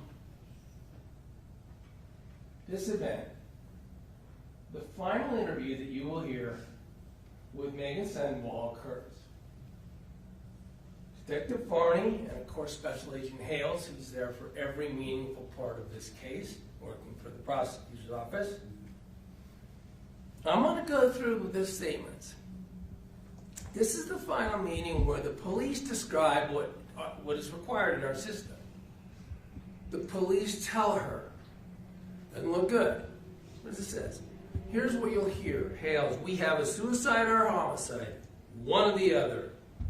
Here's the deal. There's evidence at the crime lab that we're waiting for processing, and obviously we're waiting for toxicology. I don't know what happened, but I can tell you, Meggan, that from the text messages and deletions of the text messages and the specific way they're deleted, it doesn't look good. The implications of that, and the Detective Farney chimes in, it just doesn't look good. I mean, if you can look at the optics of it, like yourself, take yourself out there and you read the message, Special Agent Hales, perception, that's all it is, perception. You'll hear these words in the interview. And then just getting right to it. Did you inject insulin into the port on August 12th while you were there? Meggan, no, I did not. How more blunt can I be, says Special Agent. Did you inject it into somewhere else, says Farney. Did you give her any insulin? I did not give her any. Did you touch any syringes? Touch DNA. No. Your DNA on anything? I did not touch any insulin. And this is what Special Agent Hales, who works for the Utah County Attorney's Office, said to her. From this point forward, we're going to work strictly off the evidence that we have, when that's going to take some time. We have to wait for toxicology to get there to discuss whether that proves beyond a reasonable doubt that Meggan Sundwall did something in that room. We've got to wait for the crime lab, fingerprints, DNA, etc., right? But there is other things going on, and again, that stuff comes back to you, and it might not. I hope it doesn't. For your sake, I hope it doesn't. The next days are going to be waiting for evidence. They are confronting her about not looking good because of the text, because of the nature of them, because of the words in them, because of the actions of deleting words. The next days are going to be waiting for evidence. And if we can prove through evidence that you did, like DNA, fingerprints, toxicology, we'll see. It's not there, then our charge won't happen. So that goes back to the very blunt question I asked you, and you said no, and that's great. But if there's evidence, again, evidence to prove otherwise, we have a problem, he says. And if there's not, I will ride off into the sunset. There really couldn't be probably a better dissertation than by Special Agent Hales of an acknowledgement of as bad as it looks, and as much as can be strung together to make you look bad, including your actions, maybe. To go to court, we need evidence and we need proof. And you know where I'm going with that. You saw it in the trial. Frankly, as we're going to turn to a minute, the police and the government ran from the evidence. They ran from the kind of evidence that they need to prove in a court of law that she did something in the room. You have to understand, of course, this relationship, even to understand the words. The government's case is based on words, a pile of texts, and this notion of control, I submit to you, think about, you saw the trial and you see the evidence. Who's in control? And we'll talk about the 12. The evidence is Kacee controlling a relationship, controlling what goes into the conversation, hiding it from others, splitting. You heard about that because, for instance, Meggan has to feel that Kacee is miserable, feel that she's dying, just exhaustively get Meggan to feel that. The control is on, according to Dr. Hancock, the control comes from Kacee. Is it a relationship between the two? Yeah, there's back and forth, of course. Because as Dr. Hancock described, it works. And people who are like Kacee get good at it. This is a psychological truth studied. The information from Dr. Hancock is evidence. It helps us understand what seems counterintuitive. Meggan's role is to agree. Meggan's role is to respond, and I'll be there. I'll help you. I'll be there just to be with you. I'll come over. There's plenty of times you heard about that sometimes Kacee's even saying she tried it herself. And it didn't work. That's designed to make Meggan come over. It's not control of Meggan trying to find a time to come to Kacee's to cold-bloodedly murder her for money that after a 5+ long years of this. The control, according to Dr. Hancock, is effective. She did a really good job with all of these splittings. She got, according to the psychological literature, pervasive and extensive and long-running control. And then, importantly, Dr. Hancock described how it has to escalate. The control feature for maladaptive behaviors like exhibited by Kacee Terry have to keep escalating because you have to keep getting more and different and more intense feedback. It's like a drug. And it's got to be believed. And it's not Meggan's role in this relationship to question, regardless of vitals, regardless of dumb doctor statements, regardless of things that clearly don't seem true. Her bond, her promise under this relationship and role is to unquestioningly respond and stay in it. That is what Dr. Hancock let us know about the direction of control. And the features that are used in this relationship are both ways, right? She gains Meggan as that kind of provider of the need that maladaptive behavior is about. She keeps it private.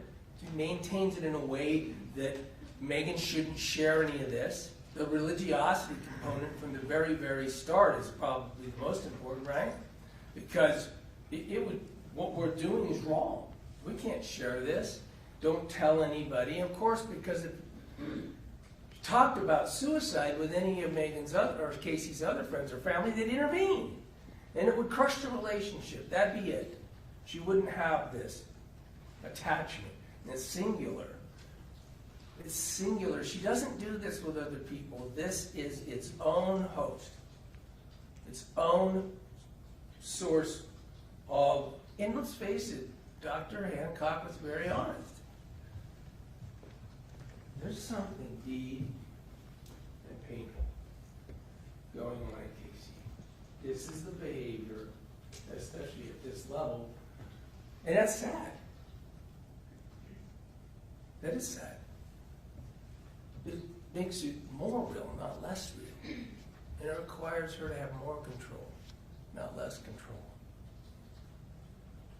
And the role of Meggan is not to question, or that will be broken, that promise, that relationship.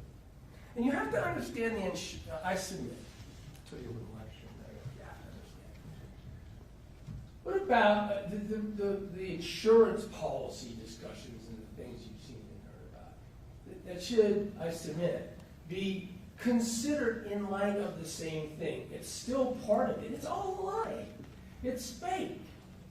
And maybe Meggan would think it's true over all these years, where she doesn't kill her in the cold blood like the state's theory is. And sure would be nice. Remember what Kacee tells Meggan about the insurance policy? She keeps wrapping it in, you deserve it. You're all I have. You're the only one who believes me. My family hates me. I don't have this. I don't get this from you. You're the one who says, I'll be with you. I'll be your confederate.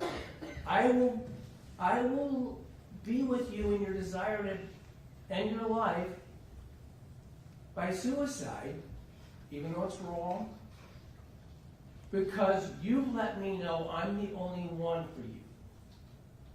And even the insurance policy is described by Kacee in that way. I had a crazy old uncle once, and the crazy old uncle repeatedly said that there was going to be a life insurance policy in it. I'll tell you what I did when he died. I checked.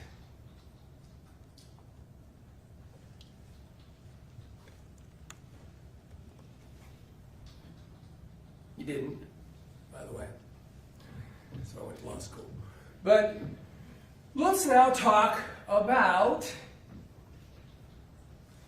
this problem that the government and the police run from. This fundamental principle in our courtroom,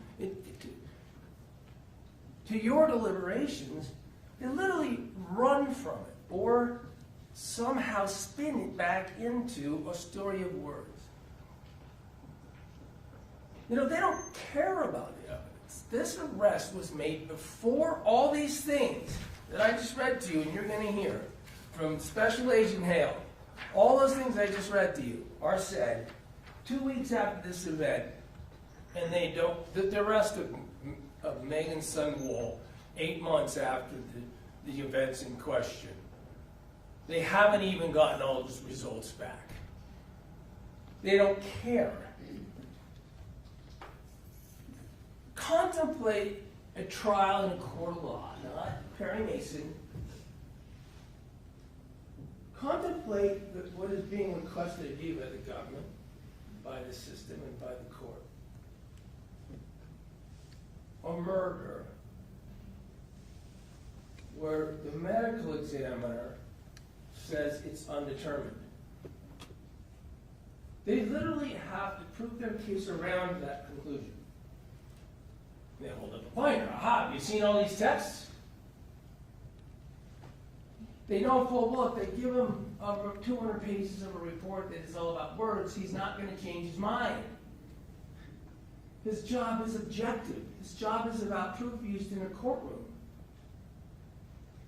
He has everything else.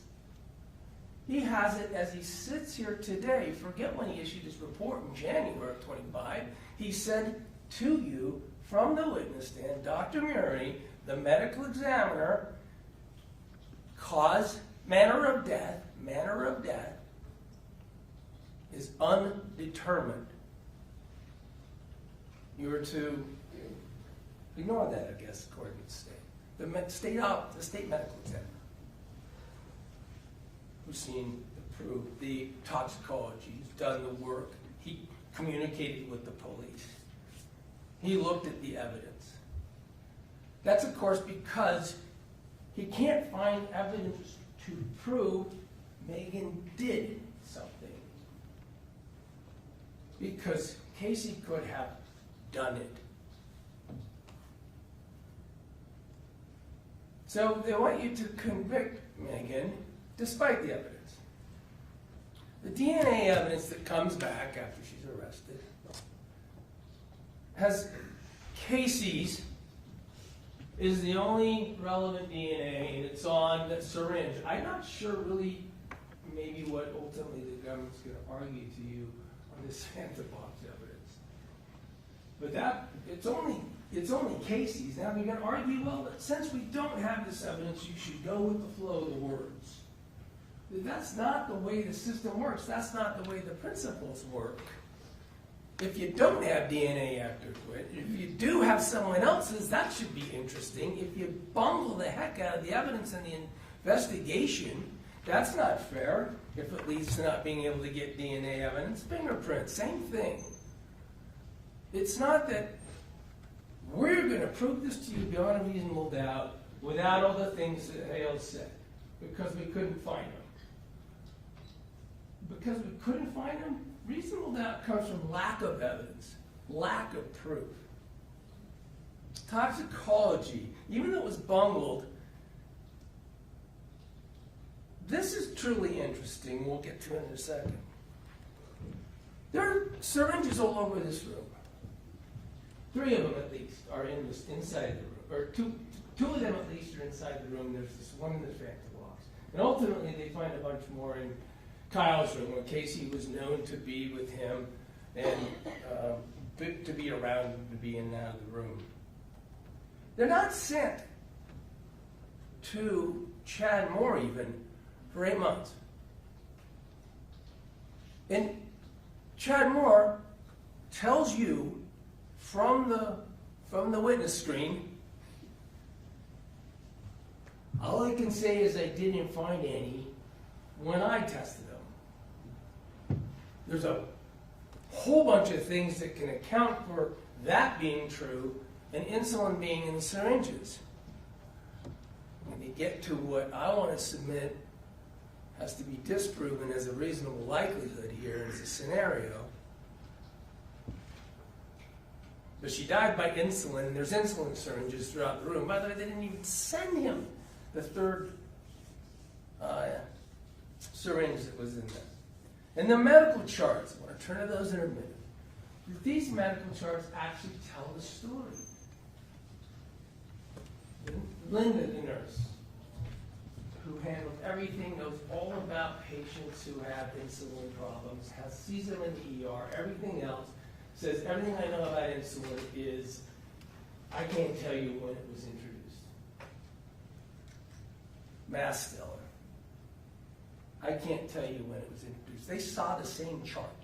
And you heard somewhere they found some doctor to say on a witness stand for the first time in her life something about the chart.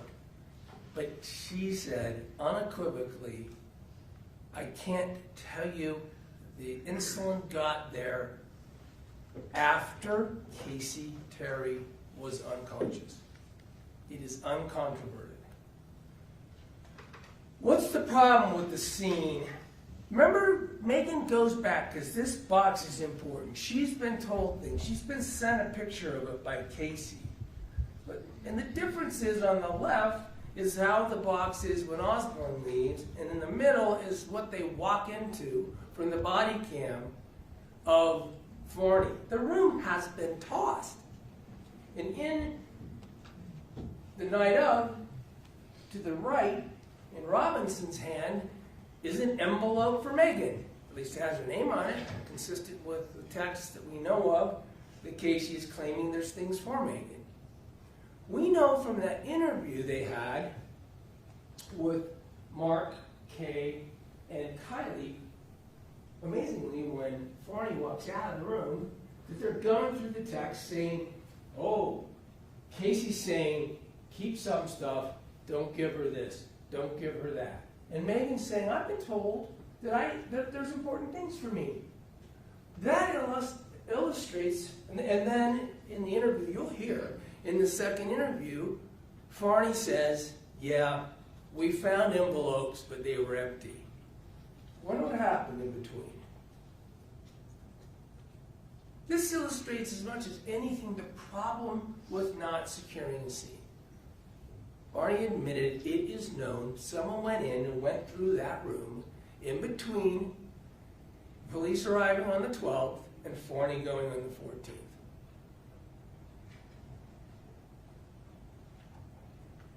Provide reasons to be concerned and provide reasons to doubt. Again, I talked about the syringes, but you think about it. We've got the Fanta box stuff, and it's just not fair. And when I say not fair, I mean not fair to Meggan the accused, but I mean it as much not fair to you. It's just not fair to you as a jury for the government to put this decision with these principles in your hand and have the agents of the government just completely bungle the potential that it would exonerate Meggan or not support their theory against Meggan. That's why a good investigation is necessary. It's about fairness. You're going to let the government come in and say, nothing was found, so we win. That's not how it works. It's astonishing. Astonishing. I think it would be astonishing to you, as just all of us as civilians, that you can hear that evidence of a vial, syringe packaging, or vial packaging and everything else is found in a phone call from Mark. You say, toss it in a Ziploc. So photograph it, toss it in a Ziploc bag. You obliterate the value of that. That's a burden of proof problem, and quite interesting, huh? We've got 3 syringes in the end, 1 in a Fanta box with Kacee's DNA on it. And then these 4, they're sent a year later, more than a year later, to the lab.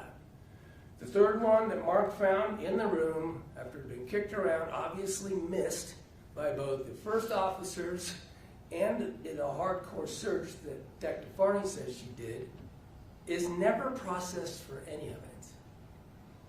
Never DNA, never fingerprints, never sent for analysis as to insulin. If you don't do these things, it's convenient. That's why we have the burden of proof. Aptitudes, troubleshooting. So,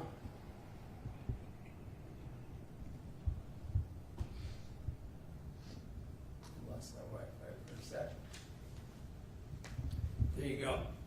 I told you and showed you throughout the trial my ability or lack thereof. Can we take it down while I? It is, yeah. Okay. The points there are the burden of proof and the nature of our system requires good police work to be fair to the jury when the government asks them to convict on proof, to find things are proven. And that's what I mean by fairness. Fairness to Meggan for sure, but fairness to you, the jurors.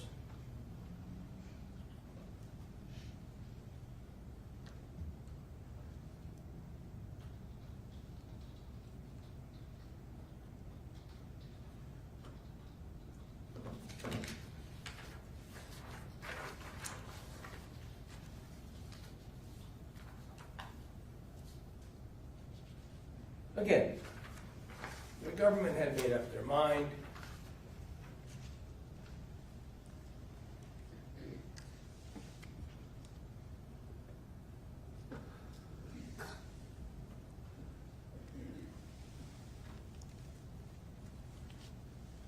The government had a bunch of words. The government had a story.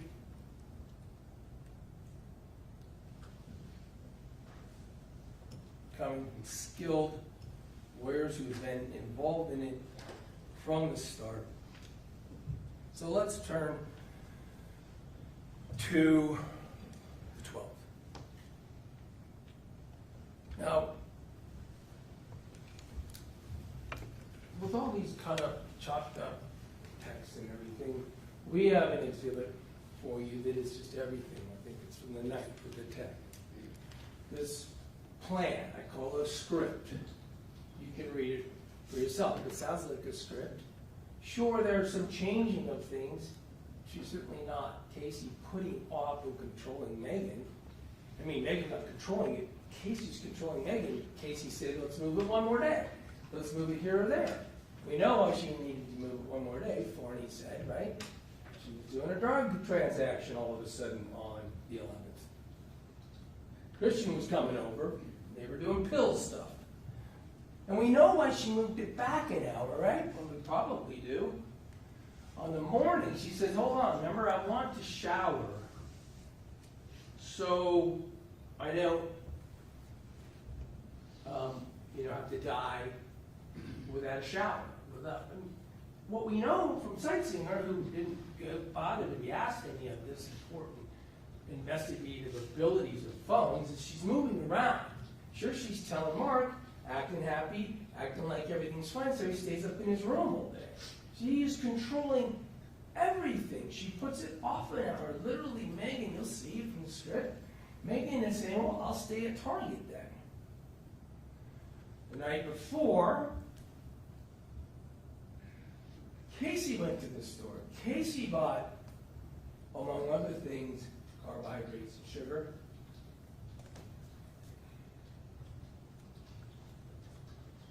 So let's talk about the 12th in control while you read that script.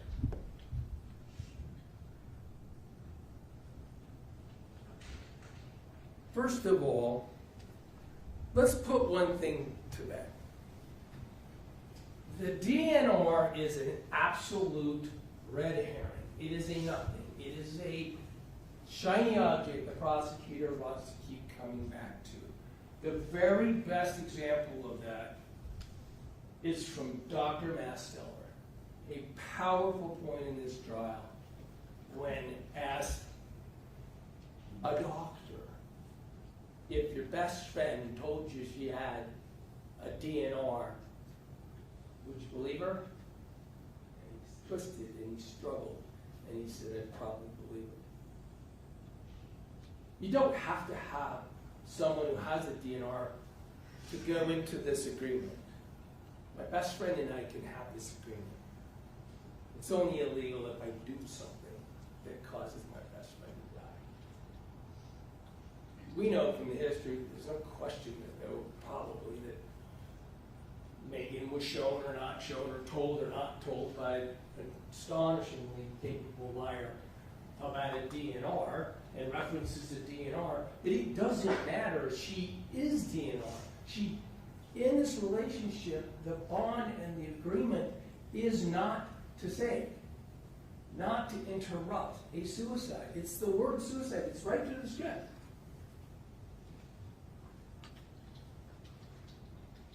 Dr. Master, one would believe her. So, I don't know, suicide?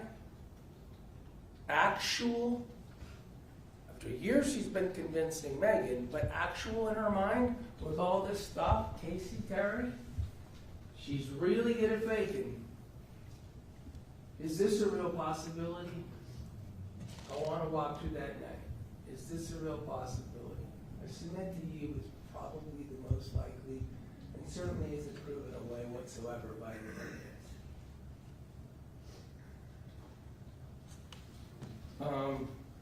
Cases involved in a quasi-suicide. Those involve people trying to be very, very convincing. We already know that feature of Kacee. These are people that have to up the ante. We already know that about Kacee. They escalate.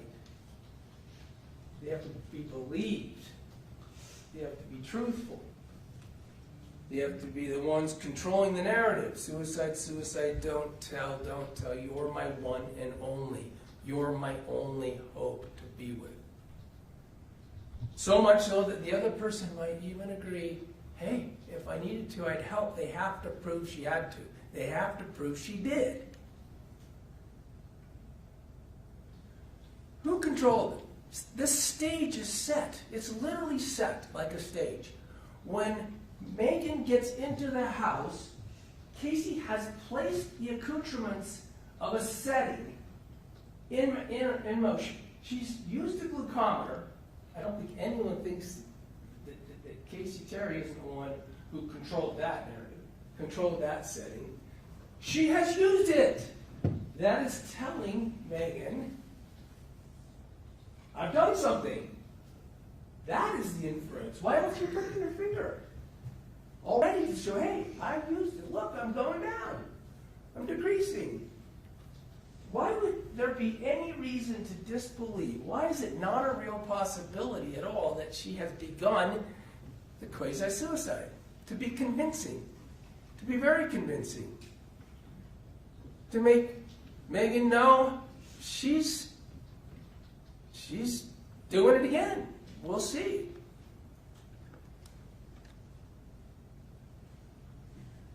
The night before, she texts, I'm preloading the syringes.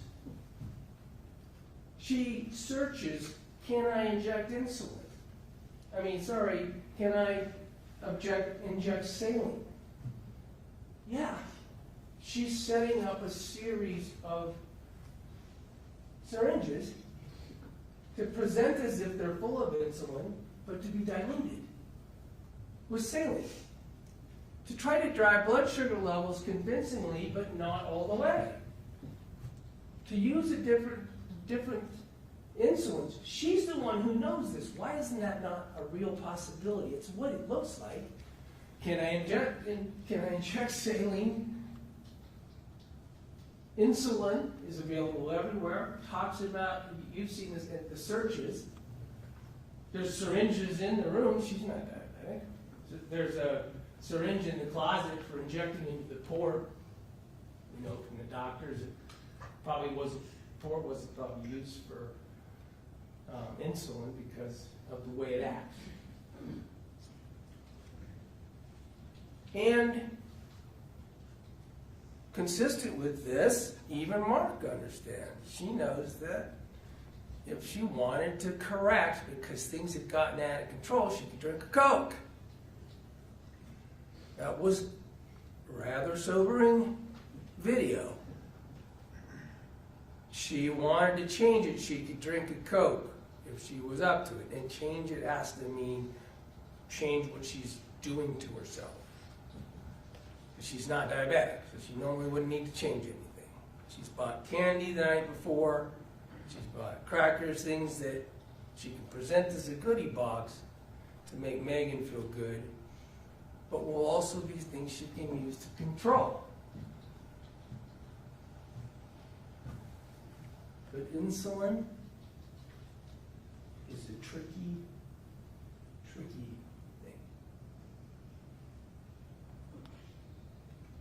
It makes long-lasting. You use what you thought was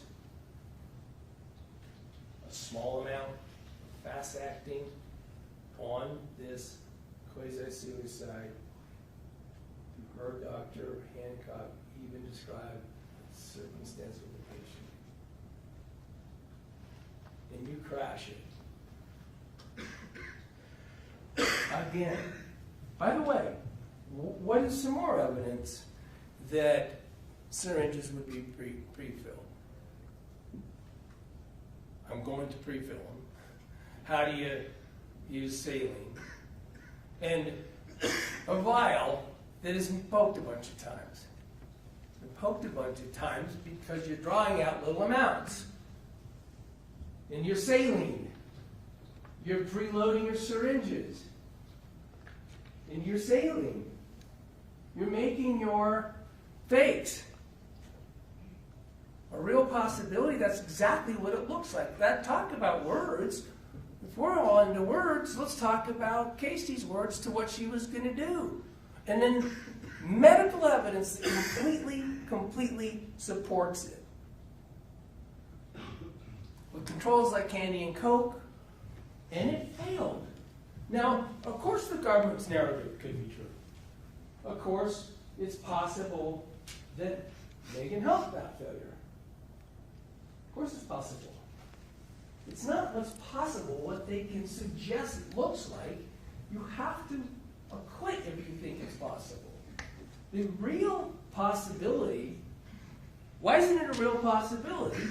That this is exactly what happened. There's an entire history of quasi-suicide. Quasi-suicide talk.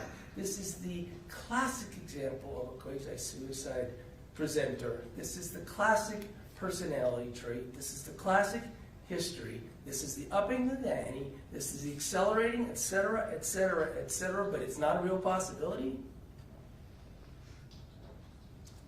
And it works. And Meggan learns how it works because she's not waking up. Now, why does the cold-blooded murderer have to go over there and start checking out what glucometer reading means? Meggan's searching up the glucometer. What does the reading mean? How low does it go? It's absolutely somebody who is trying to see if this is a trajectory that will be final. Not because she did it, because it's part of the theater that was set up. It makes complete sense. And eventually says, hey, Mom. The cold-blooded murderer says, hey, Mom, come on over. Hey, Dad, come on over. We have years and years of planning on having you be spiritually involved in this. When they do, and the government somehow suggesting she used her parents as tools to prevent assistance.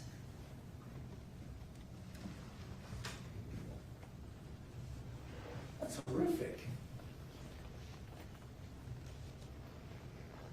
And there's no assistance to be had. Not only did Dr. DeSalvo say that graph is consistent with the last injection of insulin being while Kacee Terry was conscious. Dr. DeSalvo and every other doctor acknowledged there is no evidence that anything was injected after Kacee Terry was unconscious. So it is unequivocal in this case that Kacee Terry could have done anything that was the cause of her death herself. And it has to be proven beyond any reasonable doubt, no possibility. Meggan, in fact, did something other than be there. That she didn't have to help. That she didn't have to aid. Has to be disproven. The real possibility, for sure, is a quasi-suicide attempt. But at any rate, it's undisputed that anything that caused Kacee's death happened when she was conscious and could have done it to herself. And as you heard Dr. DeSalvo say, there was no need or any potential to save Kacee Terry early into that flatline. Starting in minutes, certainly going to a couple hours, Dr. DeSalvo said Kacee Terry was never going to recover. She wasn't going to recover when his mom got there. She wasn't going to recover after Mark came down. The story was over. The end was something that could not be avoided. That's the evidence. That's what Special Agent Hales promised Meggan would have to be done for her to be in that show.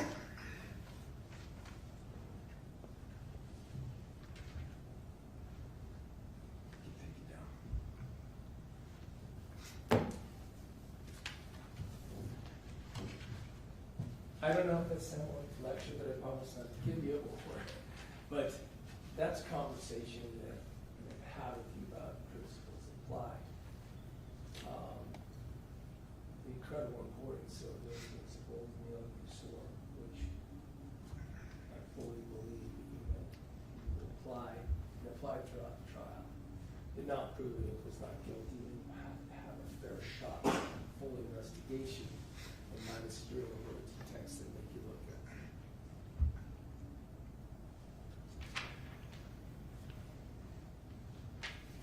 Unbelievably, to me, it is a feature of our court system that the prosecutor, these principles are so important and so weighty, that the prosecutor gets to go first and last. They get to come up again and talk to you, and I, of course, don't. I get this chance. I'm asking you in fairness, total fairness to your job, to at least think while the prosecutor speaks to you again, and I don't know what she's going to say, what I would say in response. And the principles that we're talking about, including in instructions, this notion of unanimity, is tied up extremely tightly to proof and reasonable doubt, because while you're a jury, you are jurors. You are Meggan's peers. This is an experience, and these principles in this trial you apply as peers. You think how you would, what you would consider, is this how an investigation ought to lead to a trial for cold-blooded murder, aggravated murder, the most serious charge in our land? The way you think would be fair for your loved one, your mother or father, your cousin, your peer. And each of you have that experience. Each of you have that ability to consider individually as you discuss within and amongst yourself. Trials are long, it's been long. Sometimes this one, I don't think I have a lot of it, but things can happen that you might not like. I might have done something wrong. I might have done something you didn't like. I might have missed something you think. If you have any feelings in that regard, I would ask you to hold me responsible, to blame me. This isn't my day. This is my future. This is your peer. This is Meggan Sundwall. This case is not proven. And if it's not proven, you have to admit. Thank you.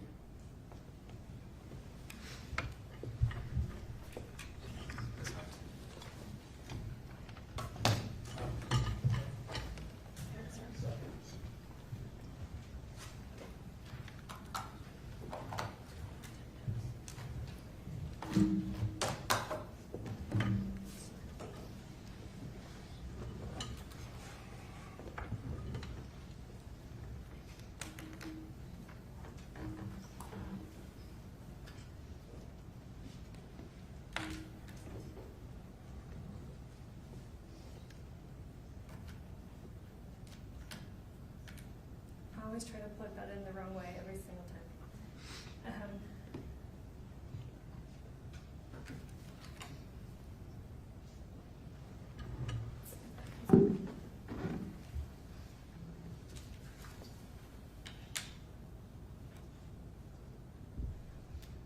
All right, Mr. Williams just said to you that based on how our system is set up, the principles, the burdens, that I get to come up twice. That's correct, because it is the state's burden. It's the state's burden to prove beyond a reasonable doubt the charges that we have against, filed against Ms. Sundwall.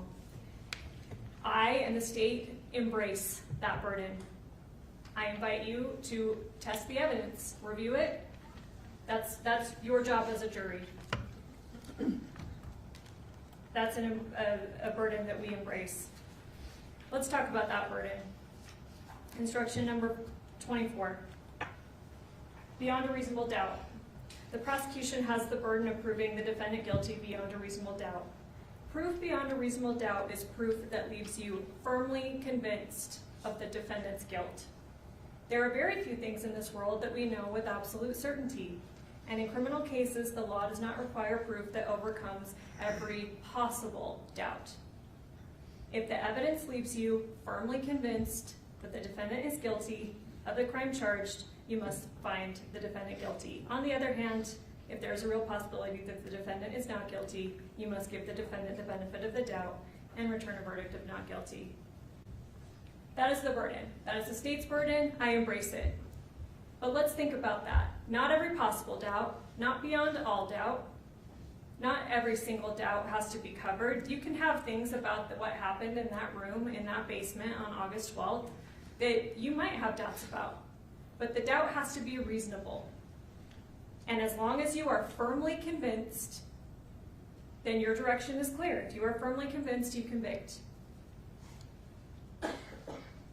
Mr. Williams is trying to make this seem that any case, any possible case, to prove it, for you to be firmly convinced, there has to be forensics, there has to be DNA, there has to be all of this scientific stuff. Words are evidence. Those text messages are evidence. Testimony from every single witness is evidence. You do not need forensic evidence to be firmly convinced. Might it be helpful sometimes? Sure.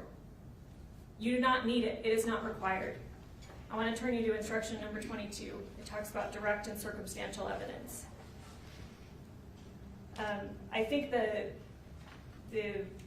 example in there is helpful. So direct evidence can prove a fact by itself. I'm going to skip some of this, but you have the instruction so you can read all of it. For example, if a witness testified that he looked outside and saw it was raining, that would be direct evidence it had rained. Circumstantial is indirect evidence. It comes from looking at the related events, putting it together, and concluding that a fact in question had occurred based on what you can tell from the surrounding events. For example, if a witness testified that she looked outside and saw that the ground was wet and people were closing their umbrellas, that would be circumstantial that it had rained, evidence that it had rained. Up at the top, facts may be proved by direct or circumstantial evidence. The law does not treat one type of evidence as better than the other. And then undoubtedly at the end, before you can find the defendant guilty of any charge, there must be enough evidence, direct, circumstantial, or some of both, to convince you of the defendant's guilt beyond a reasonable doubt. Again, to be firmly convinced. And here, I submit to you, the texts are enough. The texts are words from the defendant's own mouth. They're enough. I want to take this raining example that is outlined in instruction 22 a little bit farther. So say that you did not directly see it rain, but you go outside and some of the ground's wet and people are closing their umbrellas. That's a lot to conclude that it had been raining. Let's say you see a dry spot though on the ground. Well, why is there a dry spot? Something's missing. Do you immediately jump to not every inch of the ground is wet, therefore it couldn't have been raining? No. What if the dry spot's in the shape of a car? Do you need a mechanic to come and tell you exactly the make and model of what that car was, or some kind of video to tell you exactly when that car arrived or when it left?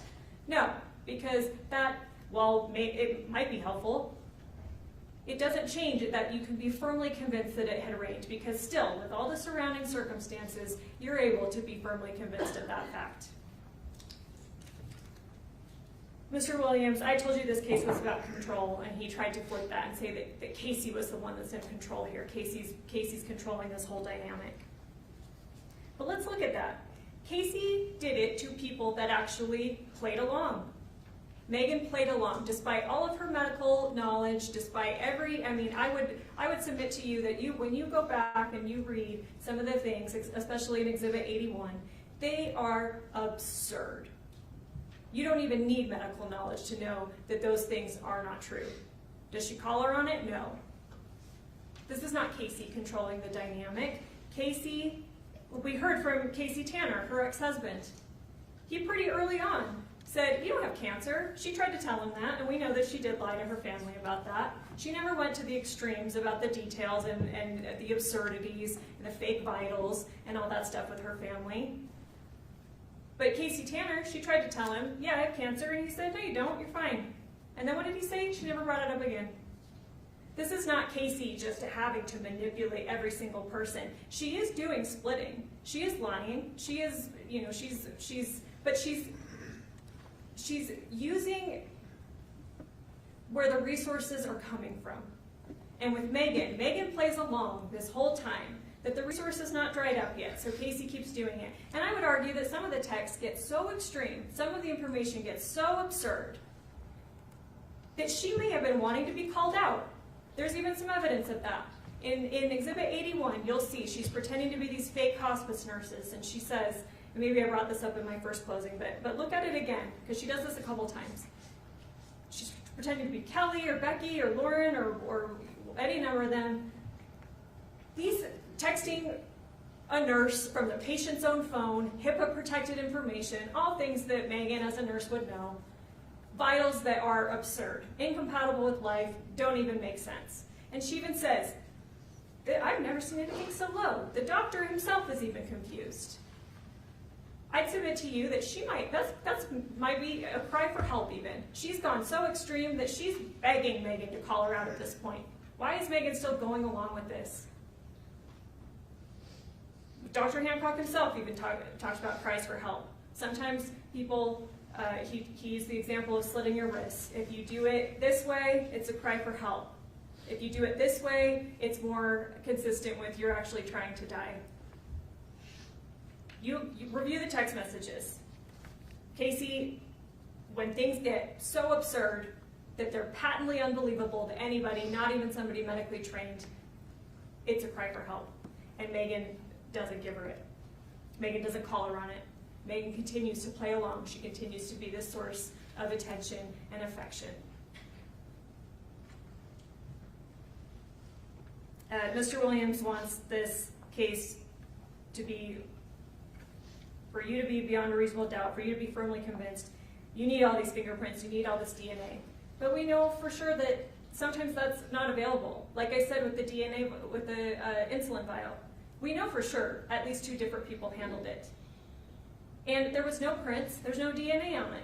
Sometimes the science, for whatever reason, it's not deposited there. Or might it be that a nurse is wearing gloves? I asked Dr. DeSalvo, when you take blood, when you test people's blood, do you wear gloves? Do your nurses wear gloves? She said, yeah, you're dealing with bodily fluids. You're dealing with potential infection. Yes, I would expect nurses to wear gloves. We know definitively that Meggan is the only one in the basement after a certain point had to have been the one testing Kacee's sugars past a certain point. Is she wearing gloves? Is the lack of DNA maybe indicative of that? Lack of fingerprints indicative of that? If you need forensics to prove beyond a reasonable doubt anyone wearing gloves just gets away with it, anything, there's no case? No, because there's also other forms of evidence. And those text messages, I would submit to you, and it will ultimately be your determination, those are more valuable than anything DNA can tell us in this case. So again, let's step back, let's put the pieces together, and let's look at the picture. Because Mr. Williams actually brought up something the theory, one of the state's theories, seems to align with actually. We heard from Dr. Hancock. So what do we know? Kacee died from an exogenous insulin overdose. Mr. Williams said, Meggan didn't do anything. She says, I'm not called, I didn't do anything. And if Meggan didn't do anything, then yes, the answer is acquittal. But if Kacee is not suicidal, which you'll find the evidence does not truly support, she's making plans for life, she's buying food, she's doing all of these things, she's getting knee replacement 2 weeks before, she's doing physical therapy, she's trading pills even the night before. Why is she doing that if she's planning on dying the next day? How did that insulin get into her body?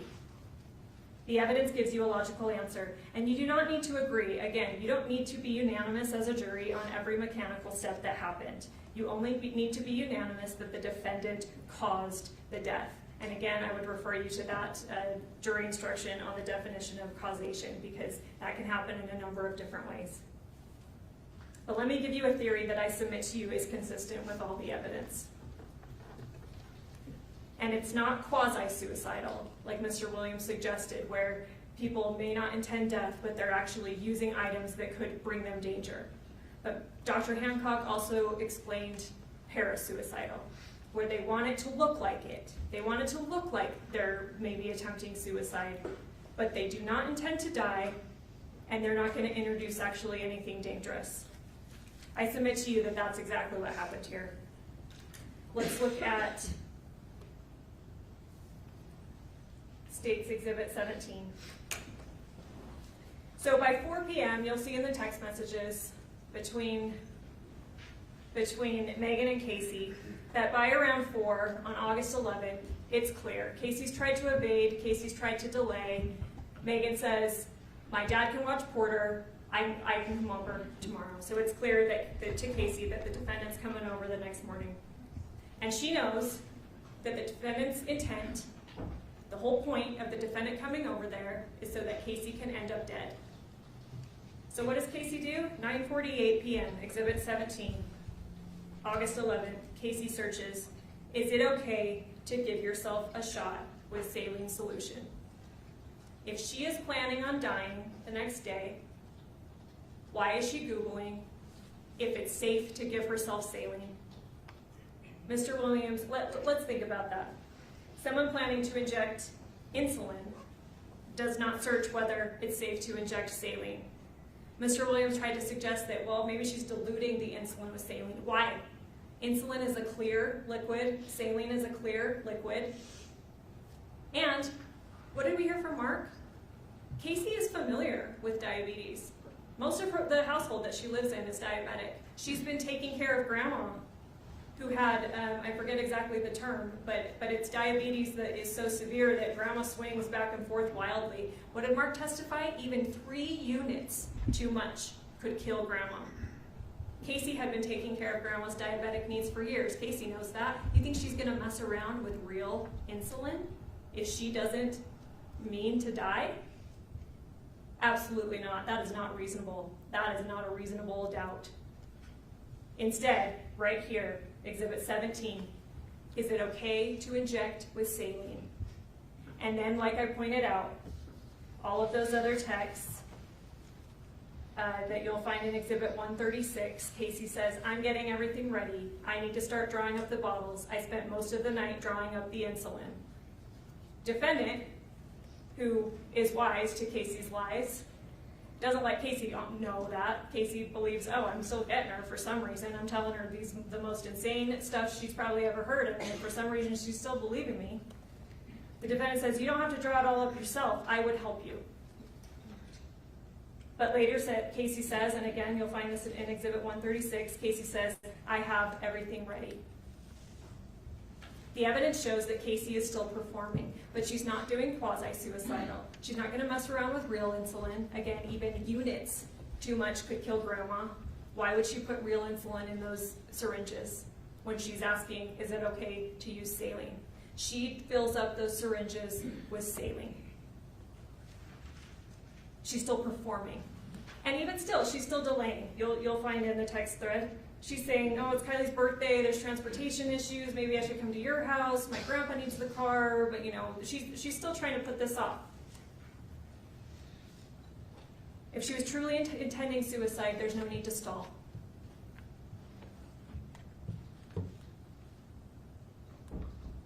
But if she were staging something consistent with parasuicidal behavior, consistent with what we know about Kacee, she stages things.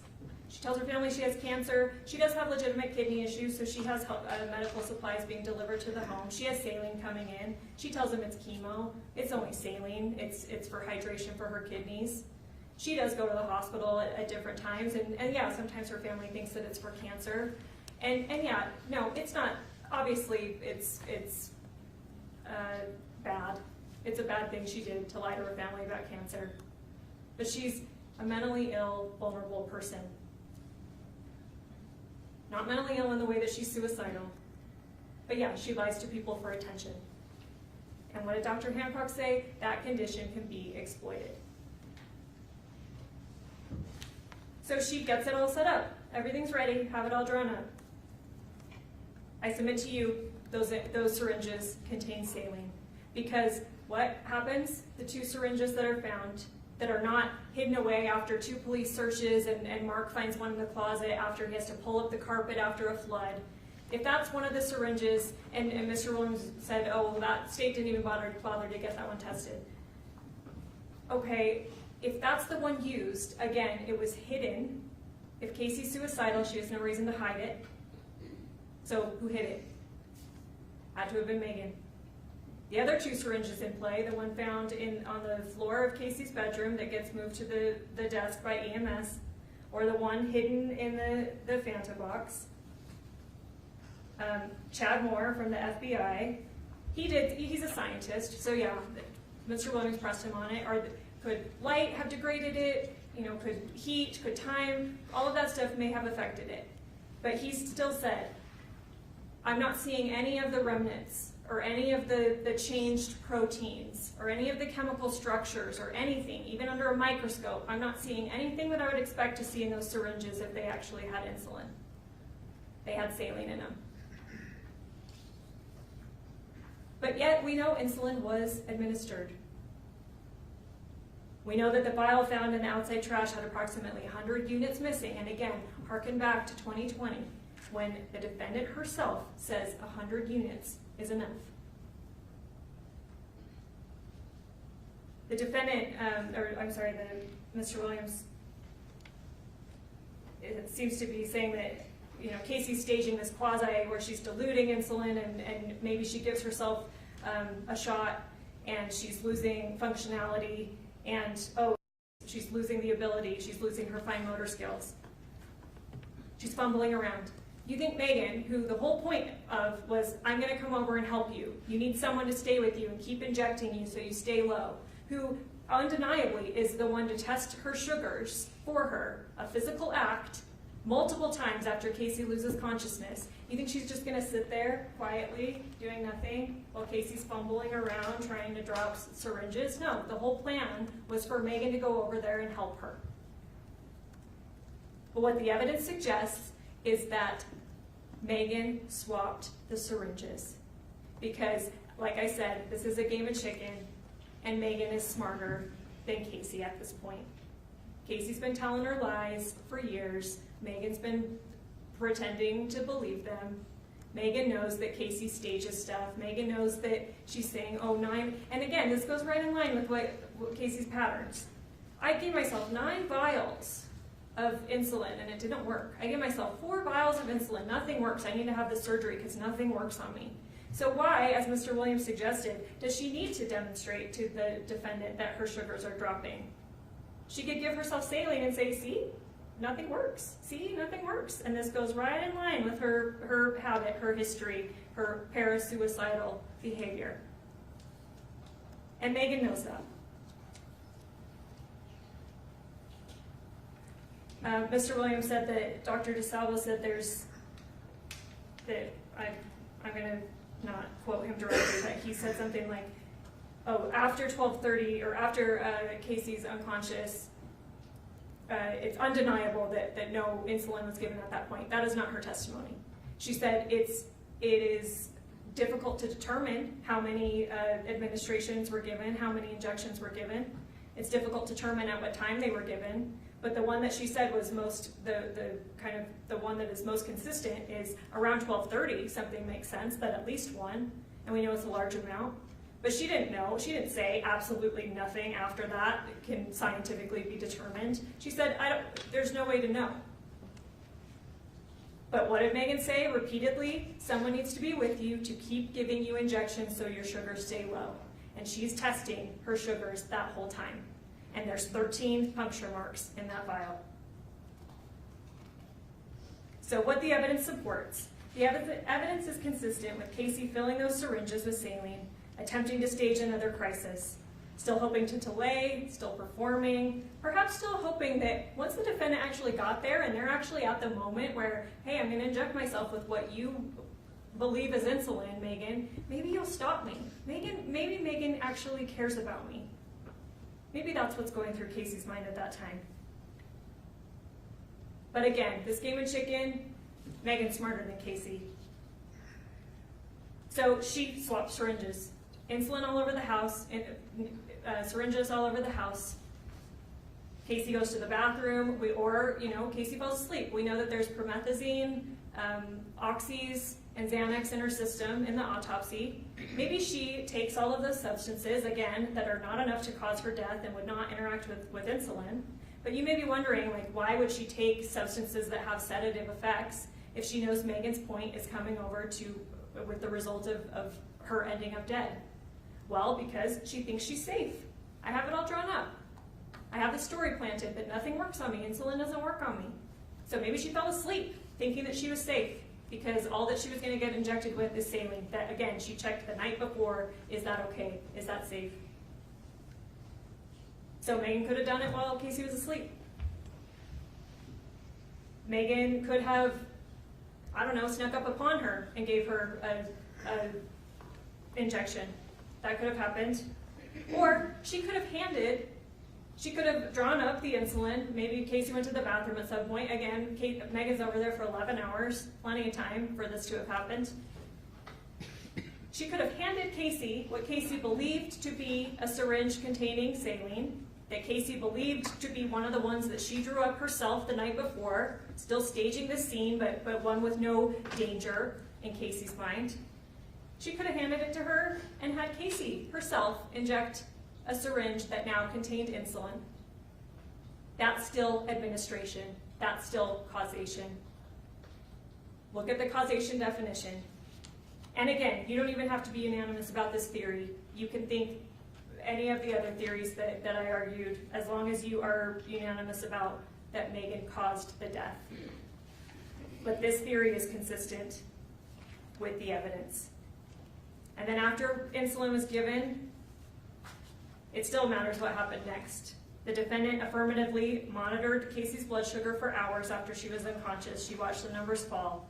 She continued even after the monitor read too low. Kacee's brain and organs were dying. Mark described her thrashing and gasping by 9 p.m. The defendant saw all of it. And still, she took these affirmative steps to block rescue. She discouraged calling 911, invoked this fake DNR, false claims of medical authority to multiple people. She left before EMS arrived. Again, just to drive down the street because she was so concerned. She needed to see if Kacee was taken out. So she watched, but she didn't come up to them outside and say, hey, here's any information that can help you save Kacee. Bottom line, Kacee here is not on trial.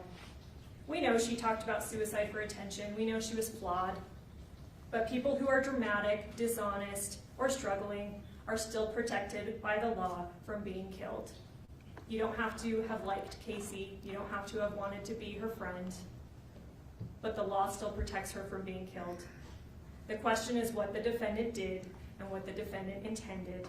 And again, this was not compassion. This was not aiding. A nurse, Meggan, has knowledge and training to understand the risks of death, and the defendant used that knowledge to cause one. This case is about Meggan's control. This case is about Meggan's escalation. This is about Meggan deliberately blocking rescue. And the evidence shows that she killed or caused the death of Kacee by an overdose, a lethal amount of insulin, and that she did it because she stood to gain over $1 million. This is aggravated homicide. Hold Meggan Sundwall accountable. Return a verdict of guilty. Thank you. Counsel, thank you both.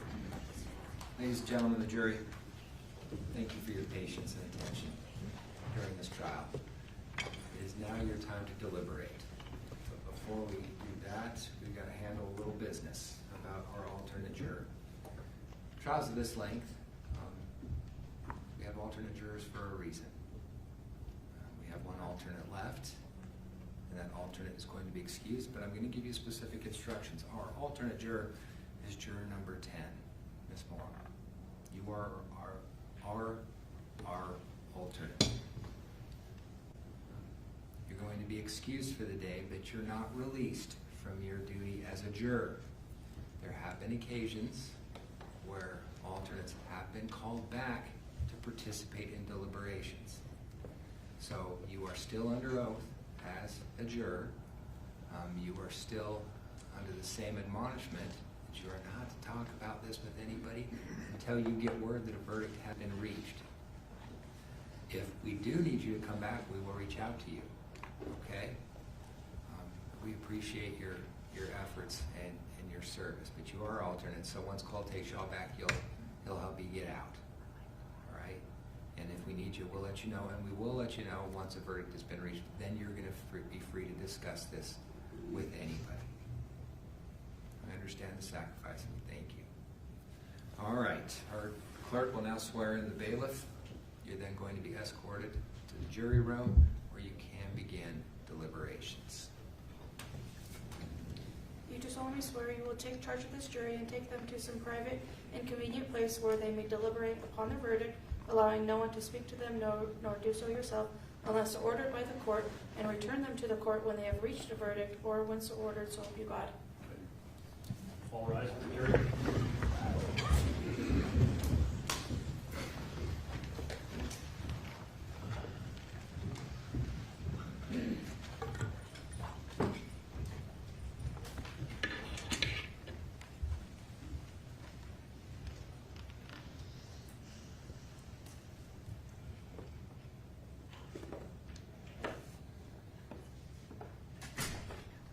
Please be seated.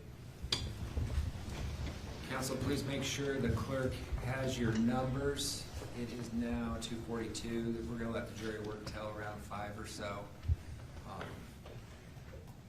Then they may be excused for the evening and come back in the morning, depending on where they're at. We'll let you know. Any questions? I believe so. There you are. All right. Thank you. Make sure Brooke has your numbers. Thank you. All rise.